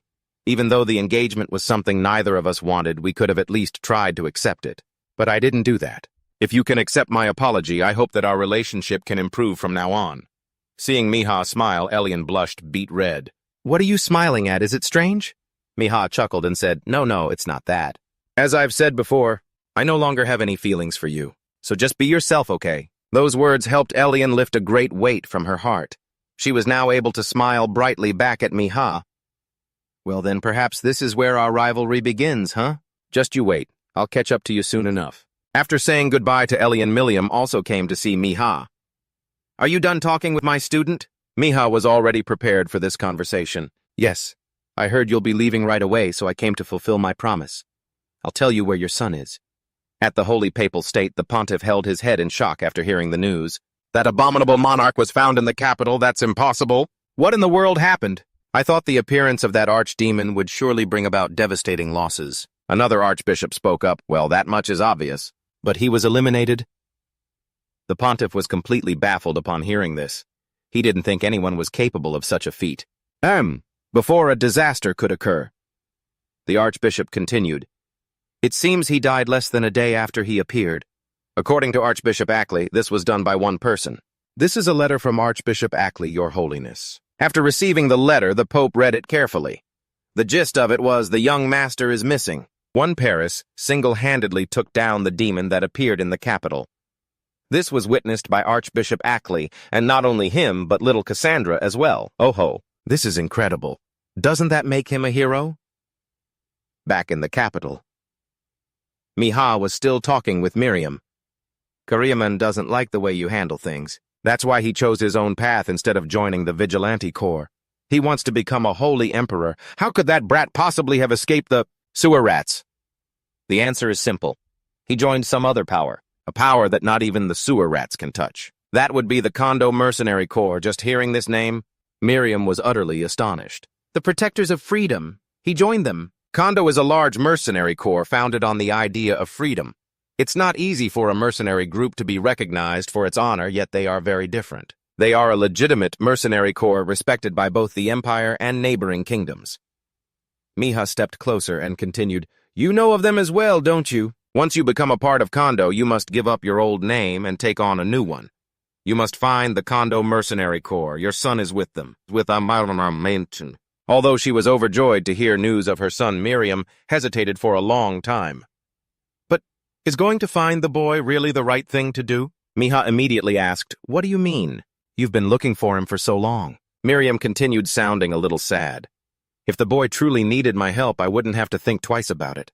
But he has already chosen his own path. He doesn't want to become someone like me. Everything I do only ends up hurting him. I haven't been a proper mother. I'm not even sure if I have the right to look for him anymore. Right now, I'm just so lost." Miha stepped closer and took Miriam's hand. "You should think about that. That after you find him, you should talk to him first. His choice can come later. Even if children abandon their parents, parents never abandon their children. This is a special medicine I made. It will surely be useful for your son. Please keep it safe until you can give it to him." Miriam seemed to find new courage after hearing these encouraging words. She clutched the vial of medicine in her hand, her resolve hardening. "You're right.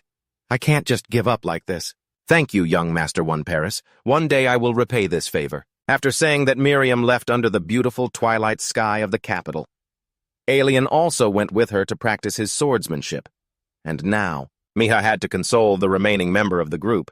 "Do I really need to be here? Why the long face? Did Lady Miriam scold you or something?" Leon was huddled in the corner, sniffling.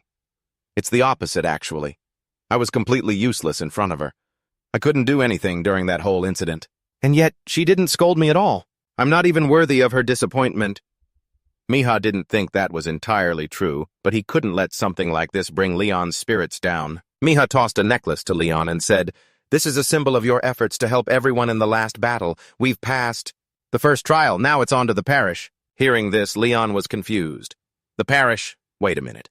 Wasn't our deal just to come to the capital together? So Miha resorted to a little goading. "What, you didn't hear what I just said? I guess I'll have to reconsider my judgment of character. This is exactly why you should follow me. Don't tell me the future Holy Sword is going to let something so trivial get him down." Being praised as the future Holy Sword made Leon blush with delight. "Who do you think I am?" Just then Modin, who was standing nearby, spoke up. "The young master is right. I'm sure that will be very useful for you. Isn't that the point of challenging yourself and overcoming your limits to become a hero?" He was trying to act all cool, but when Miha asked him where he'd been, Modin suddenly turned into an actor. "I just ran into some old acquaintances and got caught up talking with them, ha ha ha." At that moment, Cassandra appeared out of nowhere. "What's important is to have a trustworthy companion. It seems you've received support from Archbishop Ackley. He is a very influential person, so he will be of great help to us.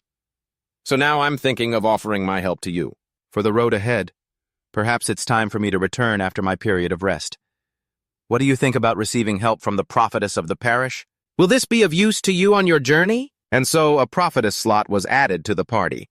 Miha was getting closer and closer to preparing for the war with the Demon King. 4 days later, after Miha had rested and recuperated, his wounds had mostly healed.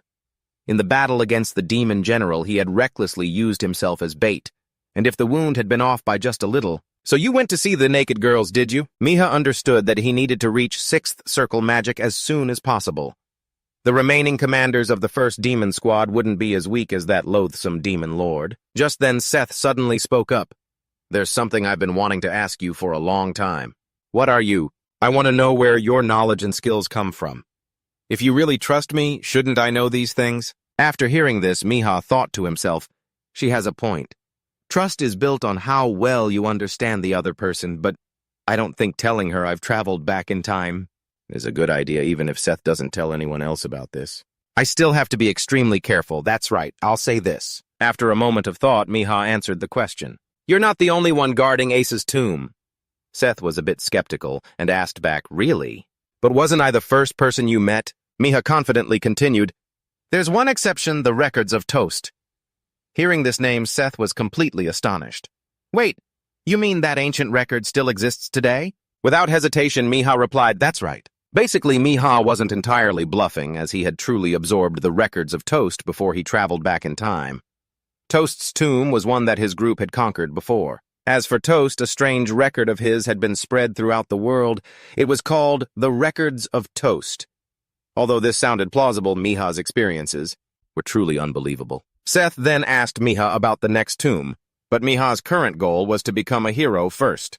The tomb was near the parish, so he would take the opportunity to clear it out. If he plans carefully, he can avoid as much danger as possible.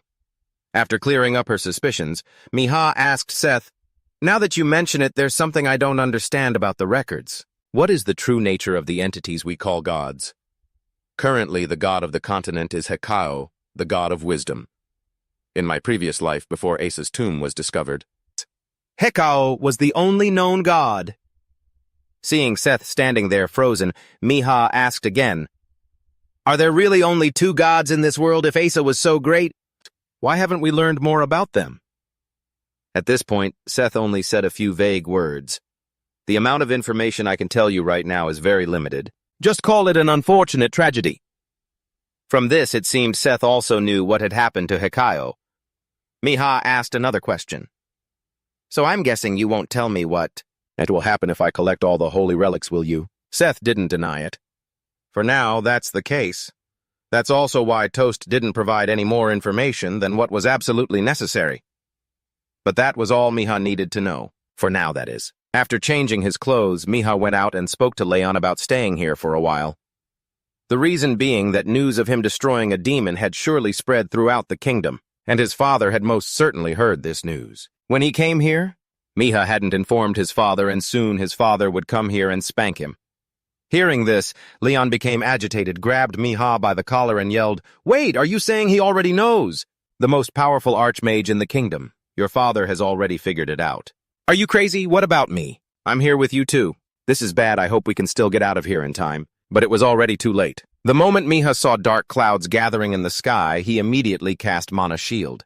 Thanks to that, they both managed to survive a gigantic bolt of lightning. Witnessing this, Leon's jaw dropped in astonishment. What the hell is happening? But Miha just calmly looked into the distance and said with a smile, "That's just the One Piece way of saying hello. It's so good to see you, father." Marcus then stepped out from the dust and smoke, his entire body radiating killing intent, and flipped him the bird. "Shut up, son. You just have to love the way this father and son greet each other." Meanwhile, Clay was sipping a cup of coffee and musing to himself. "I never thought I would be the one to select the hero.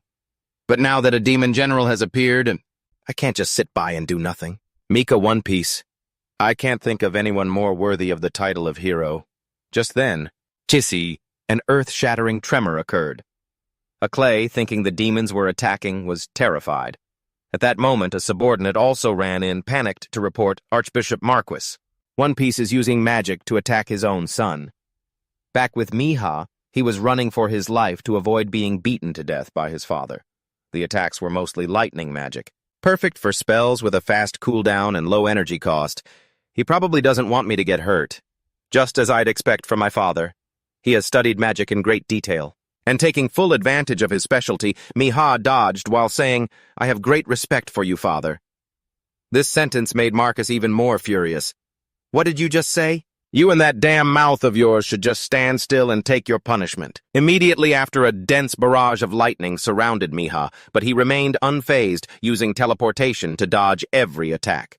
Just as one lightning bolt was about to strike his back, it was blocked by a sacred artifact. After escaping the lightning storm, Miha turned back to face his father. "Father, do you really think I'm aiming for the title of hero?" Just for fun." Marcus didn't deny it. Seeing this, Miha continued, "This generation of heroes is very different. Have you heard the news about the appearance of one of the Demon King's army commanders, father?" Marcus didn't pay much attention to the matter. "I've heard. But is it really that serious? I think it's just propaganda from the churches to get their attention, that's all." But Miha was dead serious. "What if I told you it wasn't just fabricated propaganda?" Marcus immediately became serious. "Tell me the details." After listening to the story, Marcus asked cautiously, "Are you saying one of the commanders of that wretched Demon King's army has appeared?" It seemed he still didn't quite believe it. Miha continued, The demon general's appearance was real, and it died after being cornered by several heroes. Upon hearing this, Marcus asked grimly, "Son, do you have any idea what nonsense you're spouting? A demon general appeared and did nothing. How is that possible? This sounds completely absurd." Just then Ackley stepped forward.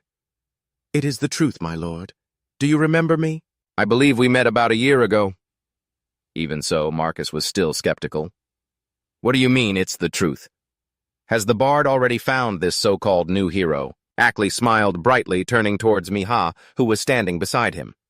"Indeed, a hero did appear there. And to be specific, that person is standing right in front of you." Marcus immediately froze. "All I see is my foolish, precious son." Just then he noticed the mark on Miha's neck. "Just as I thought. You've shown me some interesting things before, haven't you? Is this related to the appearance of the demon general?" Miha grinned. "I knew you'd notice, father." Seeing his son admit it, Marcus immediately used instant teleportation to go and confirm. A moment later, Marcus returned. "I've checked the demonic energy density in the capital. I admit it felt as though a demon general could have appeared there. But a hero, it doesn't fit the One Piece name." This was just as Miha had predicted, as the House of One Piece wasn't particularly concerned with religious matters. Miha then spoke up to explain. "Father, the reason the title of hero has fallen out of use is because we've faced no danger from the Demon King. However, what if the prophecy comes true? The title of hero only reappears when humanity foresees a calamity of destruction caused by the Demon King. The title of hero will become greater than ever before. It will help rally the different factions to stand up against the Demon King." But Marcus remained adamant, warning him, "The old men of the church are not people you can easily fool. What you're talking about is not something that can happen so easily." At that moment, Miha activated the Storm Sacred Artifact, leaving Marcus utterly astonished. Ackley, on the other hand, was so startled he fell to the ground. "Don't tell me. That's divine power." Miha's entire body was now enveloped in shimmering holy power. "No matter how cunning or skeptical they are, it will all be useless because I have a god on my side. With this, the churches and the other powers will have to be cautious and reconsider my appearance. I also have the right to choose the comrades who will accompany me in this battle against the demon race's army." When asked if he had chosen any comrades yet, Miha pointed at Leon, who was eavesdropping nearby. "There's one person right here." Leon froze upon seeing this. "Who, me? What's going on?" Even Marcus couldn't help but tease his son. His eyes are screaming, "It's not him." Miha just smiled brightly at Leon. "No, it's definitely him. I promised him a surprising gift, and that is the chance to fight alongside me in this war." Leon immediately understood the situation and played along with Miha. "That's right. It is my honor to fight alongside him. He is someone who can stand against the demon army. He's not so foolish as to dive headfirst into something without thinking it through completely. I'm sure you understand him even better than I do, right?" Hearing this, Marcus recalled the events of the recent past. He could completely trust this son of his. He then turned to Archbishop Ackley, who was still on the ground. "Do you think you can stay by my son's side in this battle?" "Instead of the church," Ackley replied without a shred of hesitation, "I, Archbishop Ackley, swear it before God." Having received this confirmation, Marcus could finally rest assured. He stood up and turned to leave without a second thought. "Miha, do what you want. I will no longer stand in your way." Having gained his father's trust, Miha felt even more confident about the journey ahead. This time, you will defeat the Demon Lord and change the disastrous future. The next day, Leon pushed open the door to Miha's room and shouted, "Hand it over! I'm sure you said you were going to give me something." Right? He may look like a moron, but Leon will definitely be a reliable ally. Miha pointed and told Leon to lie down. Then he used his hand to write out a line of incantation, sending Leon into a deep trance. From now on, reflect upon and feel your inner self. I guarantee you won't be disappointed. Leon slowly closed his eyes, and when he opened them again, he found himself in a desolate and dark place. Leon was completely bewildered with no damn clue where on earth he was. A voice whispered, "Hey there." It came softly from behind Leon. "You see it too, don't you? This place is just an illusion, or you could call it the world within your subconscious." A creature with a face as black as a moonless night explained it to Leon. "Meaning this place isn't real." The creature suddenly flew into a rage as if scalded aggressively, drawing its sword and lunging at Leon. Leon's eyes widened in fear as he swung his sword to fight back, but this monster, it was insanely strong. In a panic, Leon's sword pierced through it. He screamed in shock as the scene before him suddenly turned into an endless void, scaring him witless. The monster had reappeared behind him at some point. It wore a provocative expression, as if it had just witnessed the most entertaining show. Leon switched to a defensive stance and approached it. "You're not fooling me again this time." Using the Melia first form technique, spirit energy shot out from within Leon, flying towards the monster. At that moment, it let its guard down, leaving all its openings exposed. It was far too arrogant. But who would have thought before the sword could even touch a single hair on the monster? Leon was slapped so hard he went flying, bleeding, and passed out cold. "You thought I was too arrogant to defend myself." "Correct. It seems you still don't understand my training method, do you? It's to die and repeat." The monster kicked Leon to the ground and spoke with arrogance. A while later, Leon woke up from the dream cursing. Leon wanted Miha to send him back there immediately, but Miha stopped him at once. "Wait. Before you go in, you need to review how you fought in the last trial and test out other strategies before you attempt the next trial." Hearing Miha's words made Leon want to pull his hair out.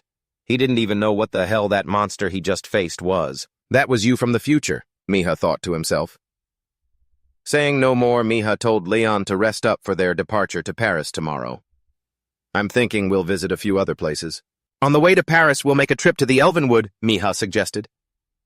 The next morning, they were all gathered at the location. After contacting Helen's group, Miha let them know he was here. Besides the World Tree, he was also here to open 1 or 2 farms of some kind. The first thing was to actually get into the Elvenwood in this god-forsaken place. Miha briefly noticed the tangled roots of the World Tree under the ground. Currently, the roots of the World Tree enveloped this entire world. No matter which direction the roots were in, they all tended to connect back to the source. Based on their current shape, Miha guessed that the World Tree's condition was getting worse and worse. Miha clasped his hands together, wanting to risk it all, using a spell to follow the roots to see where they led. Before Miha was reborn, the World Tree had already withered and died. Before the Elven Queen could save the tree, she died at the hands of a high demon. But now Miha's group needs to do everything they can to save this world. And that's how the 8th Elven Queen, Jiha Gigi Fresco, joined Miha's group. Trying to communicate with a high-level entity like the World Tree brought back some very unwanted memories, Miha thought standing there. The voice of that blue-haired girl, Set, piped up with a whine. Her soul and Miha's were bound together, otherwise she wouldn't have bothered coming to this place. Miha gently asked Set for information about the World Tree. The World Tree is a branch root directly connected to Osa. To be more specific, the World Tree is a survivor, and we are the ones who were sacrificed, Set said in a low voice. So the guardians of the tomb are the sacrifices, while beings like the World Tree are the remaining survivors. Maybe I'll understand more about this later, Miha thought. Standing before the World Tree, a dazzling faint light appeared. Jean Rachel, the soul of the World Tree, appeared at the same time. She greeted Miha. She also recognized Set because Set had previously been acknowledged by a holy relic and had even protected Jean Rachel's older sister. Miha currently holds Tosh's records, which made him secretly guess this was related to the Demon Lord or similar entities. Jiha's face suddenly turned pale because everything was happening exactly as she had predicted. The remnants of that evil entity had left behind incredibly severe consequences. As she spoke, her entire body suddenly cracked into pieces and gradually dissolved like sea foam. The remaining parts of the Demon Lord are extremely difficult to deal with. If only I could have completely destroyed them. Then perhaps things would have been different, Jean Rachel said. Now Miha understood why the World Tree was being destroyed. You're enduring this all by yourself. That thing nearly brought destruction to this entire realm, Miha asked her. If I were to put it in human terms, I have voluntarily drunk a poison with a 100% mortality rate. I'm sure it will completely kill me within 4 days. It would be better to consider my job done then, but until that time, I still have a little while. Jean Gresso replied, I understand. So the Demon Lord's remnants haven't completely corrupted her core, have they? That means we still have a chance, Miha said in a low voice. Before Mika was reincarnated, Jizrael had decided to perish together with the Demon Lord's remnants. However, the Demon Lord had been waiting for the moment she departed from this world. And he attacked this world at that exact moment.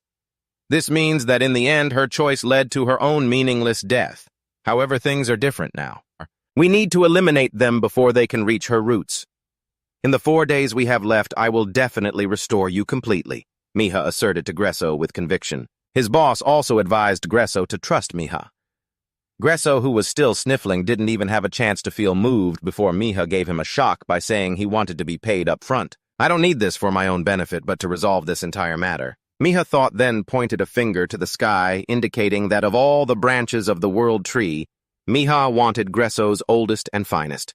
The elf was kneeling before the world tree, praying to be shown the way to save my sapling. Some call me the Holy Mother, others call me the world tree. Darkness is threatening to devour me. However, it is not too late. There is a man who shares my light. If you journey with him, hope will shine upon us. The world tree finished saying. A deep, warm voice suddenly rang out from behind him, and it was none other than our Miha. Miha led the elf through a familiar path. Even after the forest was ravaged, and no one was left, this path remained. Miha figured he should probably change the fate of the current Spirit King. Even though he's old, he's not useless. Keeping him alive brings many benefits.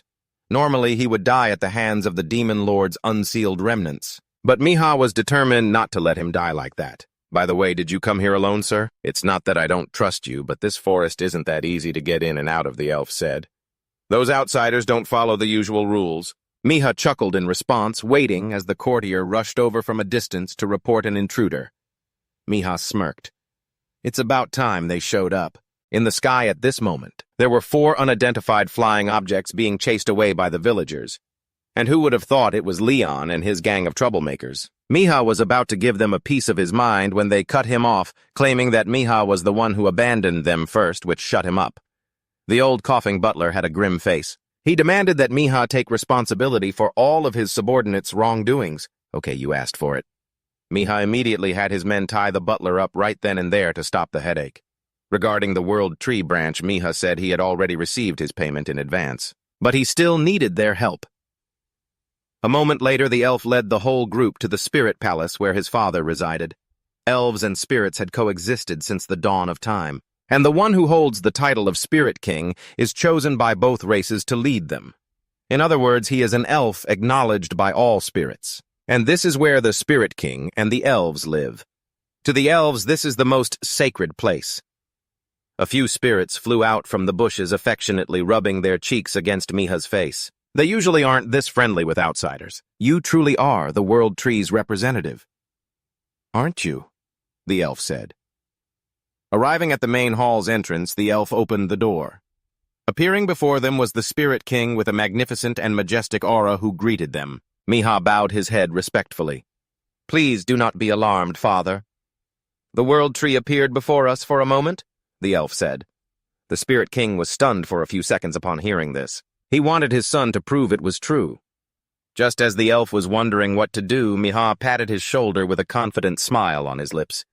A second later, the Spirit King watched in astonishment as Miha pulled a branch of the World Tree from his person. The Spirit King understood immediately. The fact that Miha possessed a branch of the World Tree meant he was acknowledged by the tree itself. This is the most convincing proof that I have seen, the World Tree, Miha thought to himself.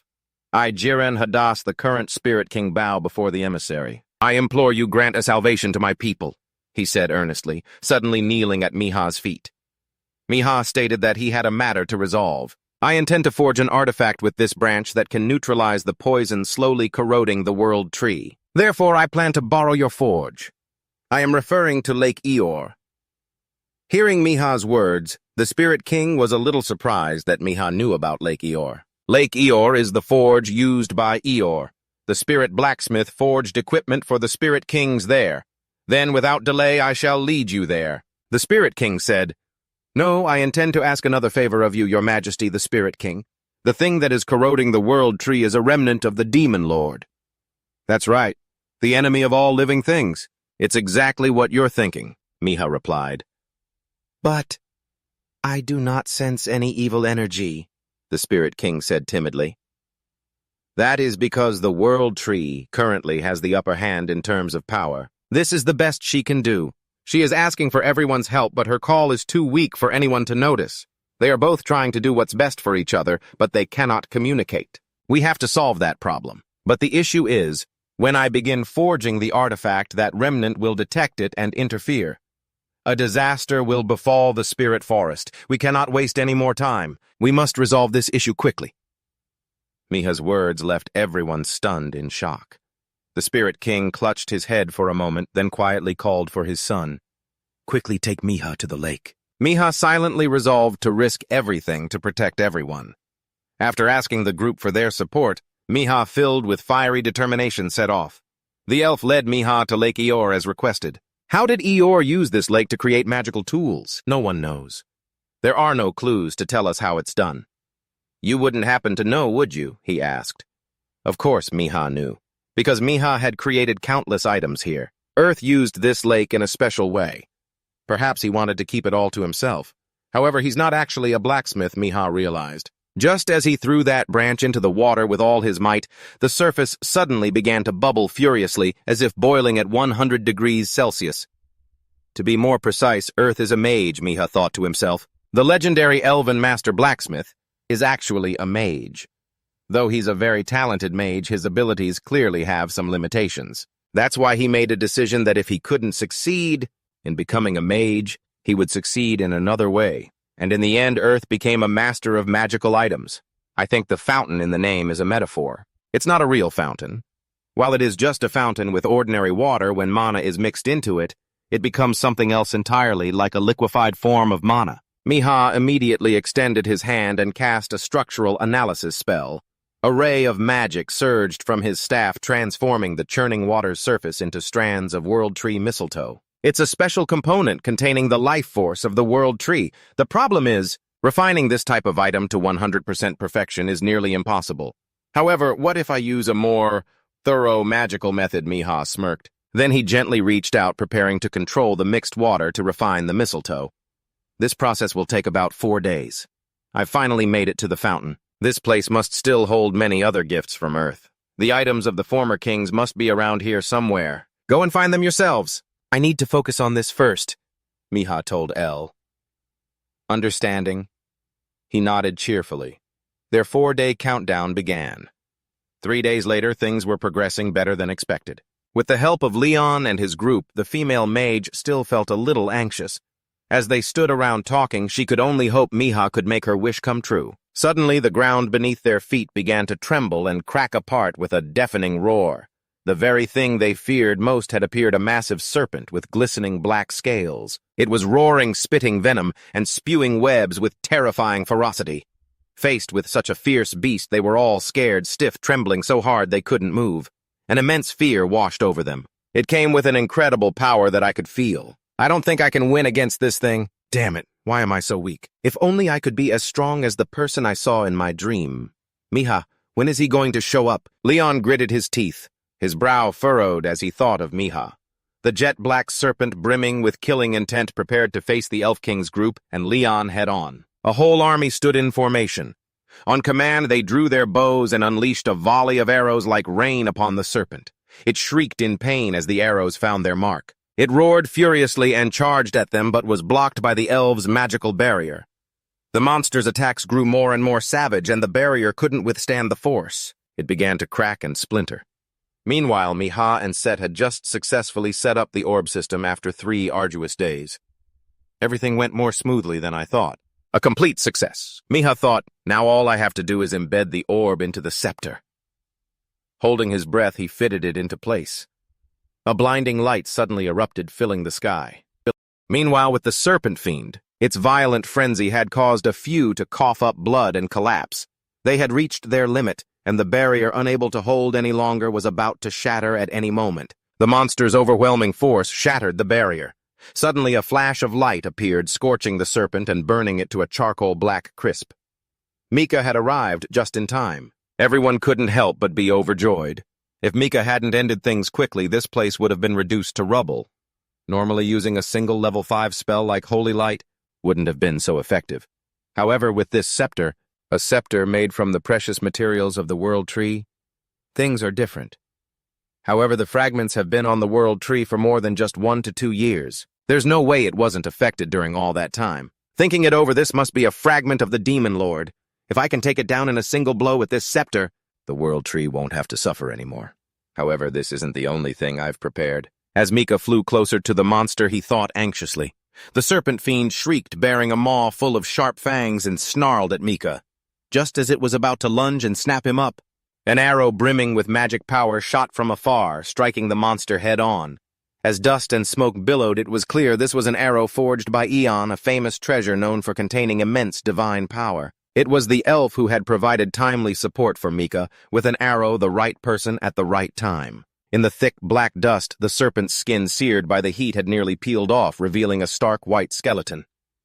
Mika nodded to Seth, then charged headfirst toward the monster with determination. With his eyes full of confidence, Seth had entered the monster's hideous body. I think it is indeed a fragment. I can confirm it's quite similar to the demon lord, she said, inside the belly filled with blood and demonic energy. The fragments are slowly turning into demons. They don't look very strong since they're unstable, but Mika still needs to be careful. It seems they can regenerate as long as they remain inside the fragment. Facing the demons that were rushing toward them, Mika tapped his scepter, causing a magic circle to appear and expand. Mika then used Holy Gate, a spell he had successfully created himself before his regression. The difficulty of casting this spell far surpassed other incantations, even causing Mika to cough up blood. It's an anti-demon lord spell I prepared for situations just like this. However, this is the only thing I can do to solve the problem. Mika wiped the blood from his mouth and unleashed a critical blow, annihilating the horde of demons. The impact left Seth gawking in astonishment. She was worried Mika was overexerting himself, and she was right. The amount of mana this spell consumed was enormous. If Mika wanted to use it with other spells, he could only maintain it for 5 minutes. I need to solve this within that time, Mika told himself, working so hard that he broke out in a sweat. A moment later, Mika finally found the demon lord's eye deep inside the serpent fiend's body. It opened its giant bloodshot eye, and stared fixedly at Mika, then continuously swung its tendrils toward him. The spell only has 3 minutes left. Mika was caught in a dizzying whirlwind from that eye. As it prepared to cast a teleportation spell, only 1 minute remained. Mika pulled out a sign stone and slammed it hard against the monster's fleshy wall. With only 30 seconds left, an arrow carrying immense blazing energy. It shot from an unknown location, cleanly severing all the eye's blood-filled tendrils in a single pass. Outside, the serpent fiend shuddered in agony on the verge of collapsing. It swayed and staggered. Come on now. Did you really think that the entity known as the World Tree would do nothing while I was preparing to kill it? Mika smirked, standing before the eye. There was always a chance for Mika even before his regression.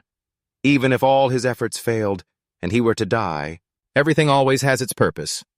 Mika then used the unique level 7 spell Jean Rachel, aiming directly at the eye. Countless sprouts subsequently burst forth, taking over the monster's entire body. I hope that someone will find these tiny sprouts. That way, even if the fragment completely absorbs the tree, it can still leave a part of itself behind. This spell is exclusively for the World Tree, Mika said with a radiant smile. The World Tree and the elf were moved to tears by this sight, for the path to a new beginning had been opened. It was a form of hymn. Tiny fragments from within the serpent fiend's body formed a surge of energy that struck the World Tree, causing it to become lush and green, sparkling as if by magic. The elf remembered Mika's earlier promise to save the World Tree. He was deeply moved, vowing to himself that he would definitely move forward. Jean Rachel was very grateful to Mika. Now she could take care of the forest and her children once again. Don't worry about it, you can thank me later. Before that, I've already fulfilled my promise. Isn't it time for the World Tree to complete our pact? Mika asked. Yes, it is. But it seems this pact isn't very fair, is it? You need essence to nurture your magic circles, right? But the essence merely increases the number of magic circles. Personally, I think that's too cheap a reward for what you've done to save my life. Instead, I will give you a part of myself, Gresso declared. Hearing such a firm declaration made Seth panic. A part of you. Then how do you intend to maintain the order and balance of this world? You only just regained your freedom. Why are you making things so hard on yourself? I really don't get what Jireso is thinking from now on. Jiso said that your ability isn't just limited to gathering mana. You can also store the energy of the elements within your own body. This is her gift to Mika. She then gave Miha a strand of her hair and told him to tie it to his hand so she could transfer magic from Jireso into his body, allowing Miha to faintly feel the power of the World Tree. It's circulating all throughout me, healing my wounds. and the mana circle in my body is moving nonstop. If this were normal, my body would have already become a complete mess. But thanks to the energy of the World Tree, my wounds are healing quickly. Miha gritted his teeth, feeling it go deeper into his body. It's all done. You're now a promising level 6 mage. That night, the whole group of elves ate and drank merrily until midnight. It was the first time Miha had seen them this happy, and their joy was contagious. The Spirit King approached, sat beside him, and asked, "How are you feeling, Miha?" "Yes, much better, thanks to you, your majesty. Prince Jiha is a genius. He has spread your wisdom and even organized a meeting with the spirits." "And he even has the ability to befriend the Spirit King," Miha added. "It seems you think very highly of my son. As a father, that makes me truly happy," he replied cheerfully. Miha silently stared at him. Before I regressed, there was one thing Jiha always said over and over. "My father is a wonderful person." He was right. I'm so glad I was able to save him. Miha smiled at the thought. Just then, the Spirit King pulled Miha before the crowd and boisterously declared that he would leave the forest to help Miha anytime he needed. The elves all roared in agreement with the declaration. They cheered and chanted Miha's name, praising him to the high heavens. Miha was so happy he was grinning from ear to ear, but suddenly he froze. I feel like I've forgotten something. The Pope had invited everyone to a meeting. One of them guessed that he was planning to choose a new reserve hero again. "That's right. I have discussed it with Archbishop Ali and he has agreed," the Pope replied. "But Your Holiness, the candidate we're discussing has the blood of a mage in him. As you know, when it comes to heroes and their purpose, we have yet to determine what that is." Yet another person spoke up, giving the Pope a headache. He couldn't understand when these servants of God had become so self-serving. "Everyone we are to simply follow God's word. We do not have the right to decide. It has been decided that we will nurture a hero to prevent the coming disaster. However, why can't we eliminate a candidate?" Before he could finish, Archbishop Killen slammed the table aggressively in protest. "We must make that brat serve, for our benefit.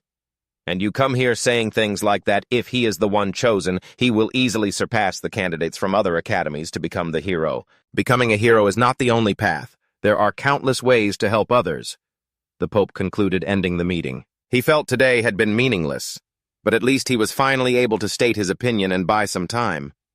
"Miha, I wonder what kind of person you are," he wondered. Meanwhile, Mika was saying his goodbyes to the elves, with both sides happily promising to meet again. "Do you plan on becoming the hero? I believe you are the right person for it. However, the other nations will not like this. Countless people use false prophecies to start wars. That's why we confined ourselves to the Spirit Forest," Jihan said. Miha already knew that. That fool just assumed everything in the Holy Kingdom was right. And the memory of trying to escape their control. Mika squeezed his eyes shut, recalling the old days. Jiha could only wish Mika safety, hoping the blessed tree would protect him on his journey. "Good luck. I'm sure you'll have it. Do you remember what I told you? You don't have to shoulder everything yourself. Nothing will change if you do it all alone. I hope you've realized that from this experience, Miha." Pointing a finger straight at Jiha's face, Miha lectured him. Jiha's main problem is, while he saved countless lives and kept doing so, Jiha became trapped in the past, unable to escape. Jiha has always been a nobleman, but it pained Miha to see him that way. "Now that I'm back in the past, I want to help Jiha," Miha thought. Hearing Jiha promise to take his words to heart, Miha was extremely pleased. He hoped Jiha would walk the right path from now on. Mika had also gained Jiha as a friend on his journey to save the world. On the way to their next destination, he noticed everyone was constantly wondering about his identity. Mika decided to just come clean. "I guess it's time to tell the truth. All right, I'll tell you all. I can solve nearly impossible problems, because I can hear the voice of God." What the fuck? The whole group froze instantly. They thought they'd misheard frozen solid. What the hell did Miha just say? They simply refused to process it. Mika remembered his first encounter with that bastard. His hair shone like the sun and his eyes were gold. In terms of looks, he was the perfect image of a fairy tale warrior. But who would have known that this warrior would be so reckless, a self-satisfied man chasing after the image of a hero, with no regard for his own actual abilities? Because of that, many people died. However, that bastard refused to admit his mistakes to the very end. Anyway, back to the present. Miha said he could hear the word of God. Leon and the others were extremely doubtful. "He's bullshitting." Seeing their curiosity, Miha gave a smirk. Let's just say God told me to tell them all to get lost. They were stunned. If you overwater the soil, the tree will rot. Unfortunately, the current Holy Empire is already completely rotten to the core. That is why I'm saying this. In the name of God, Holy Kingdom, piss off, Miha said arrogantly, flipping a sharp middle finger. Now our work here is done. Why don't we just flip the board on the elders of the Holy Nation? Miha said with a smirk to everyone in New York, the capital of the Holy Nation. They had already seen the spire of the saints, the symbol of the Holy Nation, which proved they had arrived at their destination. The gatekeeper asked them countless questions. Miha simply presented the letter of invitation from Archbishop Ali, making the man jump. After signing for confirmation with his blood, Miha successfully made his way inside, even though the great elders of the Holy Nation are cautious when choosing warriors. But even if they lose their title, a warrior is still a warrior, Miha thought. Leon, riding on Miha's coattails, felt that Miha was truly impressive for attracting their attention. Miha now looked even more imposing with his glowing tattoo and supreme scepter. The divine power radiating from him made the surrounding crowd gasp in awe. Look at that and make sure to report this to the old nobles of the divine nation who sent Nguyen here. Miha secretly calculated in his mind, having already laid out a plan to deal with a few intruders in the chaotic crowd. Seeing the old butler nagging in his ear, Miha suggested that he go and get some rest. Just as Miha predicted, a few of those strangers had already reported him radiating divine power back to their master. Bishop Kylan found this hard to believe because the One Paris family are mages. There's no way a mage could use divine power. Mana and divine power cannot be combined. Their fusion is only rumored to exist in old fairy tales, and nothing more. And that would be a divine edict. Not only that, among the young master of House One Paris's group, his subordinates also discovered Cassandra. The moment the subordinate finished his sentence, Killian's eyes widened in astonishment. Intermediate priest Sihan came to the door to personally welcome Miha. At a glance, Miha felt Sihan was quite young to be an intermediate priest. Miha asked Sihan to lead the way. As for his other attendants, he was sure they could take care of themselves. Or maybe I should tell them, Miha thought to himself. He quietly called Cassandra over and whispered in her ear that Archbishop Killen had likely sensed her presence. Yes, of course. They are the ones most wary of my prophecy after all. Then what should I do? She asked worriedly. Do as you wish. No matter what you do, I will support you. Miha looked into Cassandra's eyes and stated firmly under the twilight sky. Their intense gazes locking on each other gave her strength. She promised Miha she would do what she thought was best right now. Sir Miha, please wait. The reason I left the Holy Nation, I think I need to tell you why. Cassandra hurriedly reached out and grabbed Miha before he could go inside. A moment later, the door in front of them closed. Cassandra felt that telling Miha was the right thing to do because she trusted him. Seeing Leon awestruck by the scenery of the Holy Nation, Cassandra began to tell him her old stories. I was incredibly impressed when I first came here. When I was young, I lived in the slums. But that's all in the past now. The Holy Nation was my light. The place that brought me out of the slums was the Holy Nation. That's why I've always wished that it would never change, just like it was before. Sir Miha told me to act as I see fit. If they don't want to listen to my prophecy, then I'll have to create a reason for them to believe me. Cassandra clenched her fist, steeling herself. I have to be strong. Meanwhile, Miha had followed Sihan inside. I heard that you performed a divine miracle at the front gate. Is that true? Sihan suddenly asked with curiosity. A divine miracle. Don't tell me my little display at the front gate has already been spread around like that, Miha thought, startled. He then asked, It was divine power. What's so strange about a mage being able to use it? Miha turned to ask Sihan. Sihan's eyes sparkled brightly as he said he truly wanted to see a hero who could use magic. So the Holy Nation still hasn't chosen its next hero. Miha had always assumed the chosen one was Christopher and no one else. Ah, yes. He is a good person, but how should I put this? You know how people often say you have to make up for what you lack in one area with other qualities. That's the feeling I get from him. While rambling on, Sihan glanced at Miha's cold expression, grew startled, and hurriedly apologized. Who would have thought Miha would suddenly grab Sihan's hand, lean in close, and whisper, I find you interesting, causing Sihan to freeze up, goosebumps rising on his skin. Intermediate priest Sihan. I'll have to remember him. I'm sure he'll become very important in the days to come, Miha thought to himself. In a flash, the two of them arrived before the Pope's chamber. After explaining everything to Miha, Sihan asked for permission to wait outside. Miha boldly pushed the door open, curious to see what Pope Gregorius's face looked like. As the door swung open, the first thing Miha saw was an unbelievably familiar face. The two stared at each other, sheer astonishment flooding their faces. A few minutes earlier, Miha had pressed Cassandra, asking if she left the Holy Nation because the others didn't believe her prophecy. That's not the only reason. The prophecy known to the public is far from the truth. The true prophecy is that the Demon Lord will plunge the entire world into a sea of fire. Chaos will spread like wildfire, with blood flowing in rivers across the entire continent. However, facing the Demon Lord is a lion with a mane the color of shining gold. Around the lion's neck is an object, an inverted sun. The sun is the symbol of the hero, so there's a definite possibility that people will understand this as a prophecy. Thinking about the future collapse of the hero, she replied in a low voice, "The power that the hero represents for the Holy Nation has always been beyond our comprehension. And now the hero suddenly has to face such a negative prophecy. Of course, they do everything they can to keep this information from getting out. The worrying part here is the description of a lion with a golden mane." Mika pondered and pondered until he suddenly jolted, his eyes widening as he remembered a character with a mane of shining gold. It was Siegfried, standing tall right in front of him. "Welcome, my lord."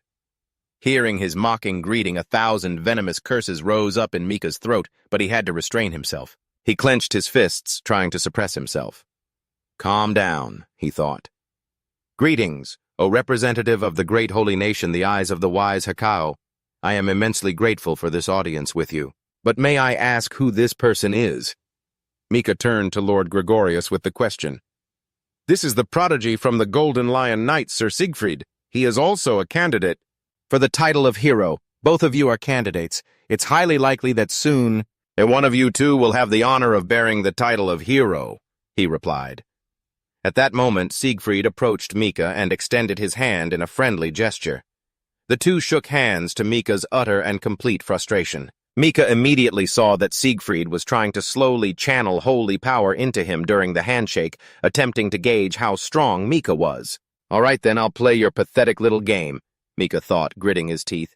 He then used the freedom circulation technique, making it so that after his opponent channeled his power in, he couldn't pull his damn hand back out. It made Siegfried do nothing but grit his teeth and tense his entire body. "At this rate, he's going to die," Seth whispered a warning in his ear. Only then did he finally let go. Siegfried was drenched in sweat, his face completely stunned by Mika's terrifying power. "It seems you possess pure holy power. In terms of purity, your holy power might even surpass my own. Have you received an epiphany?" Gregorius asked Mika. "Yes." He just nodded without hesitation, lying as smooth as butter. "Impossible. After the prophetic war, the supreme god Hekao gave up on granting epiphanies to humanity." "Even His Highness hasn't received an epiphany," Siegfried shouted in frustration. "The hero has been a special existence since birth. For a hero, even orders from the Pope mean nothing. It is because Hekao walks alongside and supports the hero that I say she is most wise. What you, a mere knight, just said is not simply an insult to the hero's dignity. It is a grave blasphemy to dare drag the supreme deity from the heavens down, just to compare her to mere mortals." Mika unleashed a torrent of righteous reasoning that silenced Siegfried, who bowed his head and apologized to him. Mika intended to use this as a pretext to talk about the epiphany that he had received. But unexpectedly, at that moment in the corner of the room, the figure of a strange girl suddenly caught Mika's eye. He clearly remembered there was no one sitting there a moment ago. She glanced over, and upon realizing Mika could see her, she immediately grinned with great interest. The woman snapped her fingers, freezing time, then spoke in a high-pitched voice, inviting Mika to guess who she was. Very few people possessed a miraculous ability like freezing time. Among those people, there's only one person I can think of, Mika thought with a sinking feeling, then uttered the name, Hekao. "Spot on, but that playful expression and attitude of yours, that doesn't seem very godlike at all. More like Seth, actually. You're nothing like you used to be. I have the right to say that, as I am the origin of all magic and the other half of Asama," Hekao said haughtily to Seth. "What do you mean, other half? It's more like you're a fragment that fell off of him. You're always trying to defeat him, and yet who was it that was crying their eyes out just yesterday?" Before Seth could finish, Hekao grabbed her by the head and slammed her to the ground with a thud, making her see stars. Embarrassed, Hakao shifted her attention to Mika. You have received a part of Asa.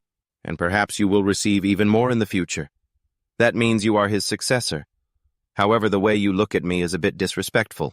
It seems you have no intention of serving me. This world is slowly withering away, and the great demon continues to expand its army, yet you've done nothing but stand by and watch. And I'm still supposed to worship you. Wouldn't that be rather strange? Mika replied bluntly. Hakao found Mika quite interesting. She revealed that she hadn't answered Mika's summons for a specific reason her response couldn't reach him. I am called a god, an existence on par with him, but that doesn't automatically make me perfect. To put it simply, due to certain issues, my children cannot hear my voice. That is why they denied my oracle before. To be precise, you are currently the only human I can communicate with. Therefore, I want you to pinpoint the reason for me. If this can be resolved smoothly, then it will be beneficial for both of us. After speaking, Hakao snapped her fingers, returning the flow of time to its original state. At this point, Mika was about to tell Siegfried about the oracle. Thinking about Hakao's words, Mika told himself he had to handle this as soon as possible. First, he had to cast his net. O ye who are longing for salvation, I have been informed that the current state of the holy nation is utterly rotten. His words immediately made Siegfried and Gregorius turn pale and break out in a furious sweat.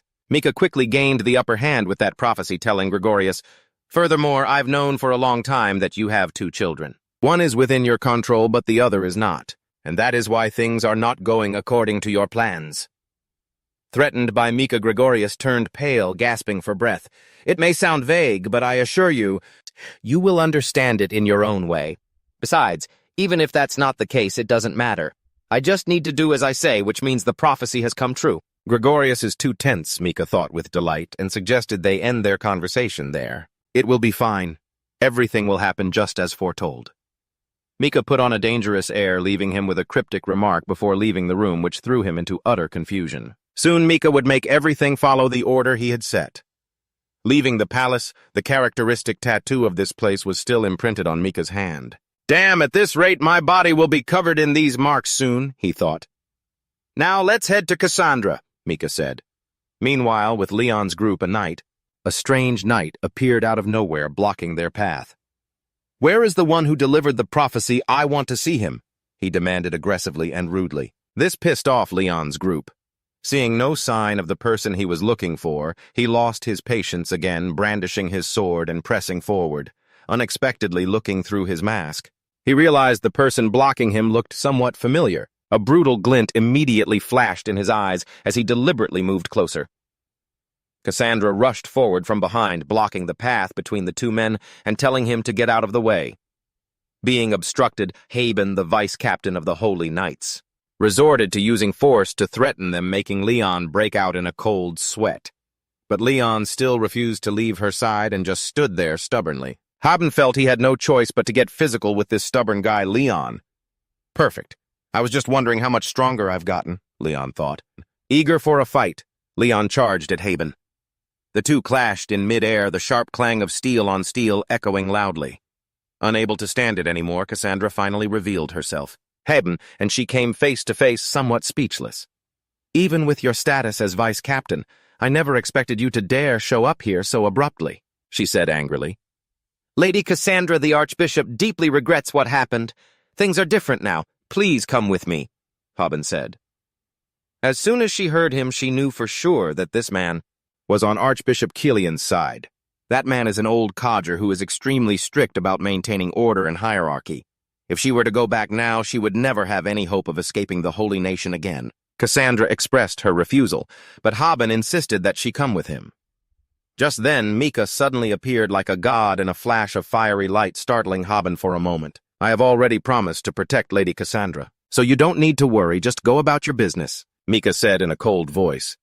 When the man arrogantly retorted that Mika had no authority to stop the Holy Knights, even as a future hero, Mika scoffed. He threatened him back with the laws of the holy nation. "This guy must think I haven't paid attention to the details surrounding becoming a hero. That's because the laws related to heroes in this empire aren't widely known," Mika thought to himself.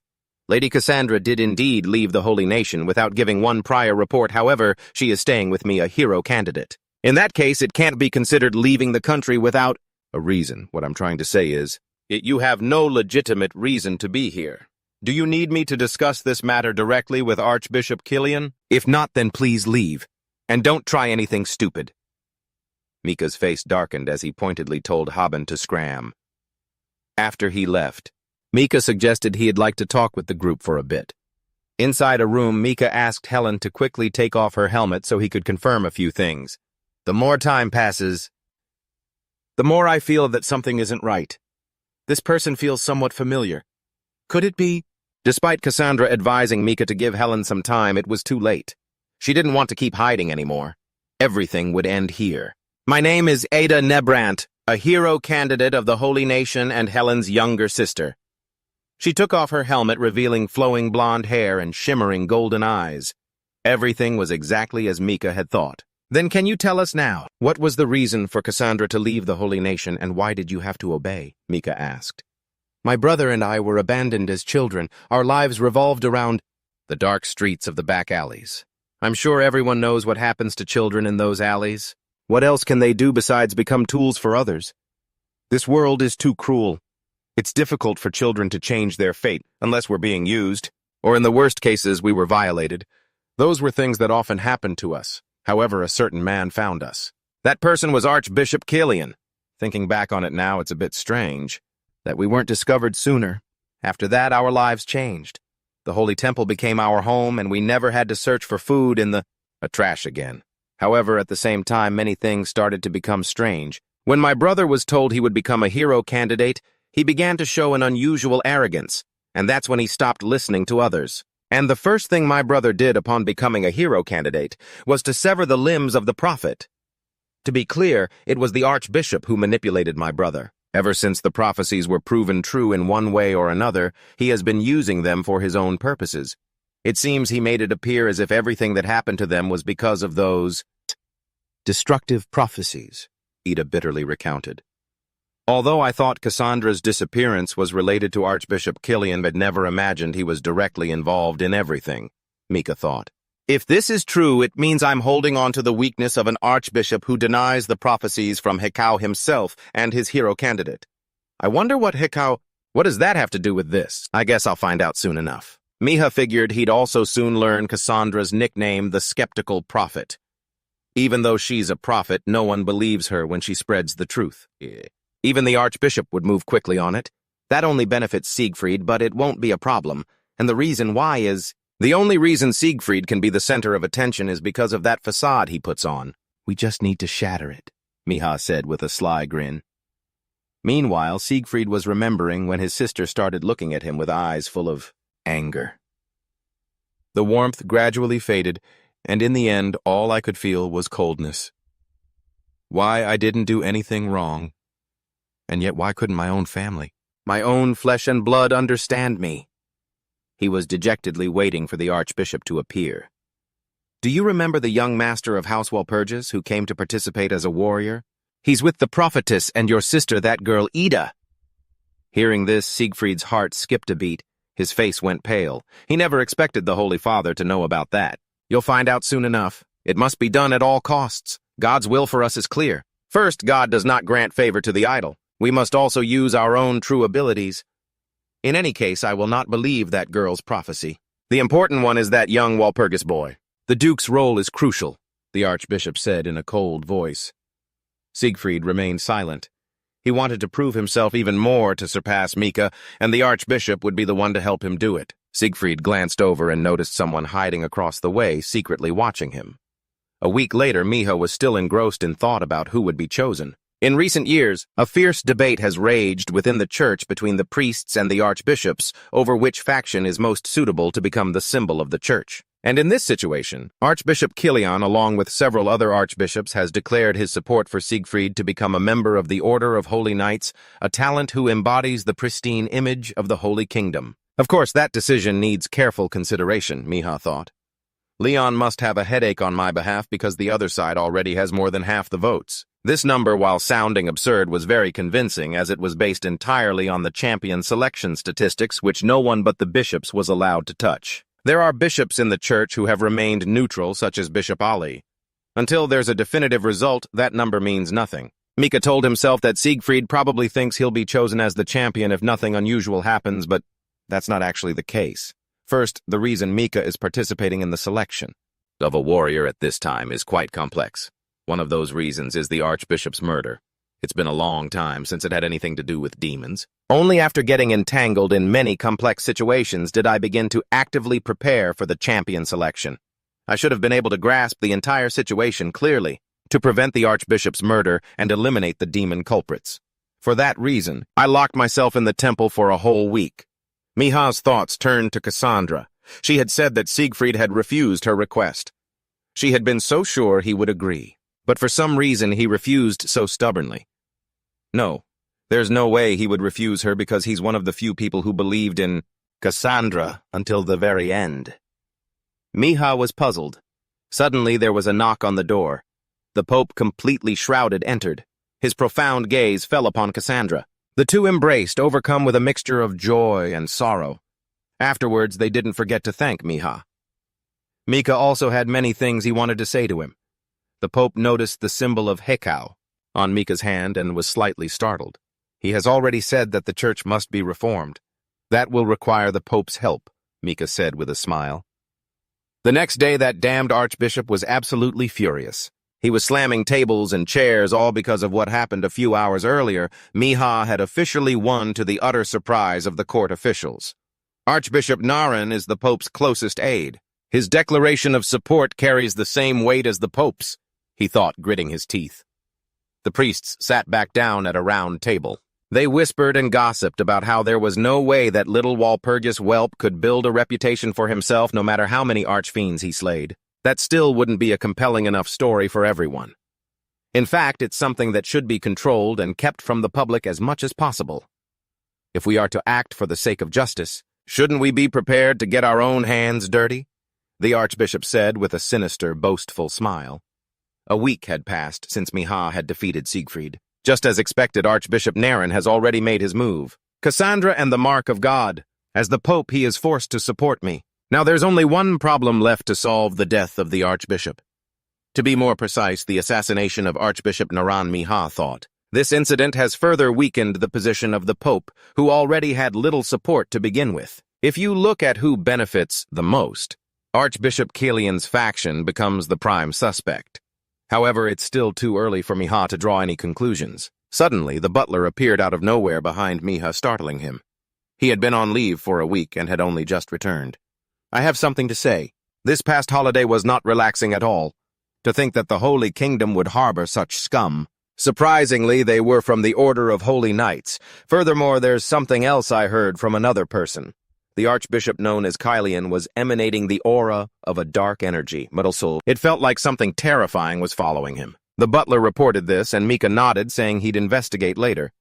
However, given the butler's dedication, Mika wanted to reward him with something. Mika offered to teach him a suitable method to improve his health, which made the butler incredibly grateful. Mika promised they would definitely discuss it again once the current matters were resolved. That very day, Mika told Leon about his plan to join the Holy Knights. Mika wanted to bring Leon along because before Leon hadn't been able to fight a match with the vice commander. As soon as Mika finished speaking, he tossed Leon a small sword. He then softly ordered Leon to channel his aura into it to see its effect. Leon obeyed, and just like that, a powerful sorcery spell erupted, dazzling him. Call it a magic sword or a magic tool, whatever you like. It's not just a simple, sharp sword. Try spreading your aura throughout the entire tool, Mika said. Leon did as he was told, and the magical power spread throughout the sword, flowing into the user's body. This astounded Leon. This was a sword technique used to summon an opponent. Even though he couldn't communicate with it, it would make his training much easier, Mika explained. Leon felt that the power radiating from this sword was very similar to what he had seen in his dreams. Receiving so many things from Mika like this couldn't help but make Leon feel guilty, as he hadn't done anything for Mika yet. I'm sure you'll be of great help to me in the future. If you want to thank me, then get stronger. Mika smiled lightly and patted Leon on the shoulder. Moved, Leon gripped his sword tightly and promised to become stronger. Afterward, Mika and Leon went to meet Vice Captain Haben, but they were stopped by soldiers at the entrance. They don't want to let me in. There must be some special reason why they can't let me in right now. With that thought, Mika ignored their protests and walked straight inside. He had only taken a few steps when Haben, with a face as cold as stone, appeared menacingly before him. "What reason do you have for coming here?" Haben asked. Mika replied, "A reason, oh, I have one." "Sir Leon here wants to finish the fight between you two from before," Mika replied with a sleepy smile. Haben froze, trying to recall if he had ever crossed paths with Leon before. "First, my apologies for not being able to welcome you properly after the previous events. However, I want to make it clear that we don't have to fight every time we meet," Haben said coldly. Leon smirked and asked, "Are you scared?" This made him a little angry, and Mika fanned the flames. "So you're not going to settle things with a duel? Should I take that as an attack? Even though I'm only a reserve hero, I believe it's my duty to fight against corruption and evil in this holy kingdom." All of this made Haben's blood boil. "Do we have to do this right now?" "I understand. Please come inside." Both Mika and Leon followed him inside. The place was filled with soldiers training diligently. "So as not to bring shame upon our Lord, we train relentlessly," Haben said. "There was a time I admired the Holy Knights. Seeing them like this now feels a bit strange," Leon remarked. Mika could sense Hekao's powerful presence in this place. She could feel it too. Something gave her an indescribable sense of unease. The flags bearing Hekao's symbol looked strange, but it seemed no one else noticed. This place, which had the most loyal and powerful disciples, was the Holy Kingdom. Therefore, demonic energy shouldn't be able to exist in the capital of the Holy Kingdom. No, it's still possible, because a demon was born possessing a certain power. It uses dirty tricks to slowly kill its target little by little. It cunningly imitates the target's appearance and actions. However, it has one weakness: if it imitates someone, it will forget that it's an imitation. It completely becomes the subject, thinking and acting just like them. I wonder who it could be. Mika racked his brain. In response to his questions, Haben had stated that there were no problems within the Holy Knights. It seems he's telling the truth. I can't read anything from his eyes. I guess I'll have to investigate myself, Mika thought, then touched his forehead and cast a probing spell. From his memories, he didn't notice anything worth his attention. Wait a minute. It seems Mika has discovered something. This feeling. It seems to be coming from the basement. There's something below him. No matter how many times he asked Haben, he insisted 100% that nothing was wrong. Mika could only smile and say to Haben, "If we were to go down there, well, it wouldn't be a problem for you, would it?" Upon hearing this, Haben looked as if he'd been struck by lightning, stunned for a few seconds. Mika immediately noticed his strange reaction. He knew there was no way. The vice-captain would be completely unaware of what was happening in the Holy Knights, but he couldn't jump to conclusions just yet. Seeing that he wanted to check the basement, Haben offered to accompany them, but Mika refused. He preferred to go with Leon. "I'm sure he'll step out." The moment he realizes something is wrong. "Let's go." Mika looked at Haben's pale face, calculating silently. And just as he expected, a moment later, Sefrid appeared and Mika pointed straight at him. Announcing he wanted to come along made Sefrid freeze for a few seconds, completely confused. Seeing Miha head straight for the basement, Sefrid couldn't figure out what he was planning to do. Miha sensed that something was being hidden in this basement. Without answering him, he continued walking downstairs. "You once said that I was arrogant. Can you tell me why?" "We barely even know each other," Sefrid asked. Mika paused for a moment, then sighed and said, "Do you really think the holy nation can do no wrong? It seems all the bishops are given holy orders, and it's made to look as if they don't cause any problems. They always know how to justify everything. Have you ever thought about the impact your actions have on the people around you?" Just that one sentence from Mika made him turn pale and stammer that he always thinks carefully before acting. "And is that why you abandoned the prophet?" "Shut your mouth, you bastard! The moment you abandoned her, you lost any claim to what is right. You're just using justice as an excuse. Did the bishop tell you that her prophecies were a calamity for the common people? Have you ever gone out to see the world for yourself to consider whether his words were true, not the path the bishop laid out for you?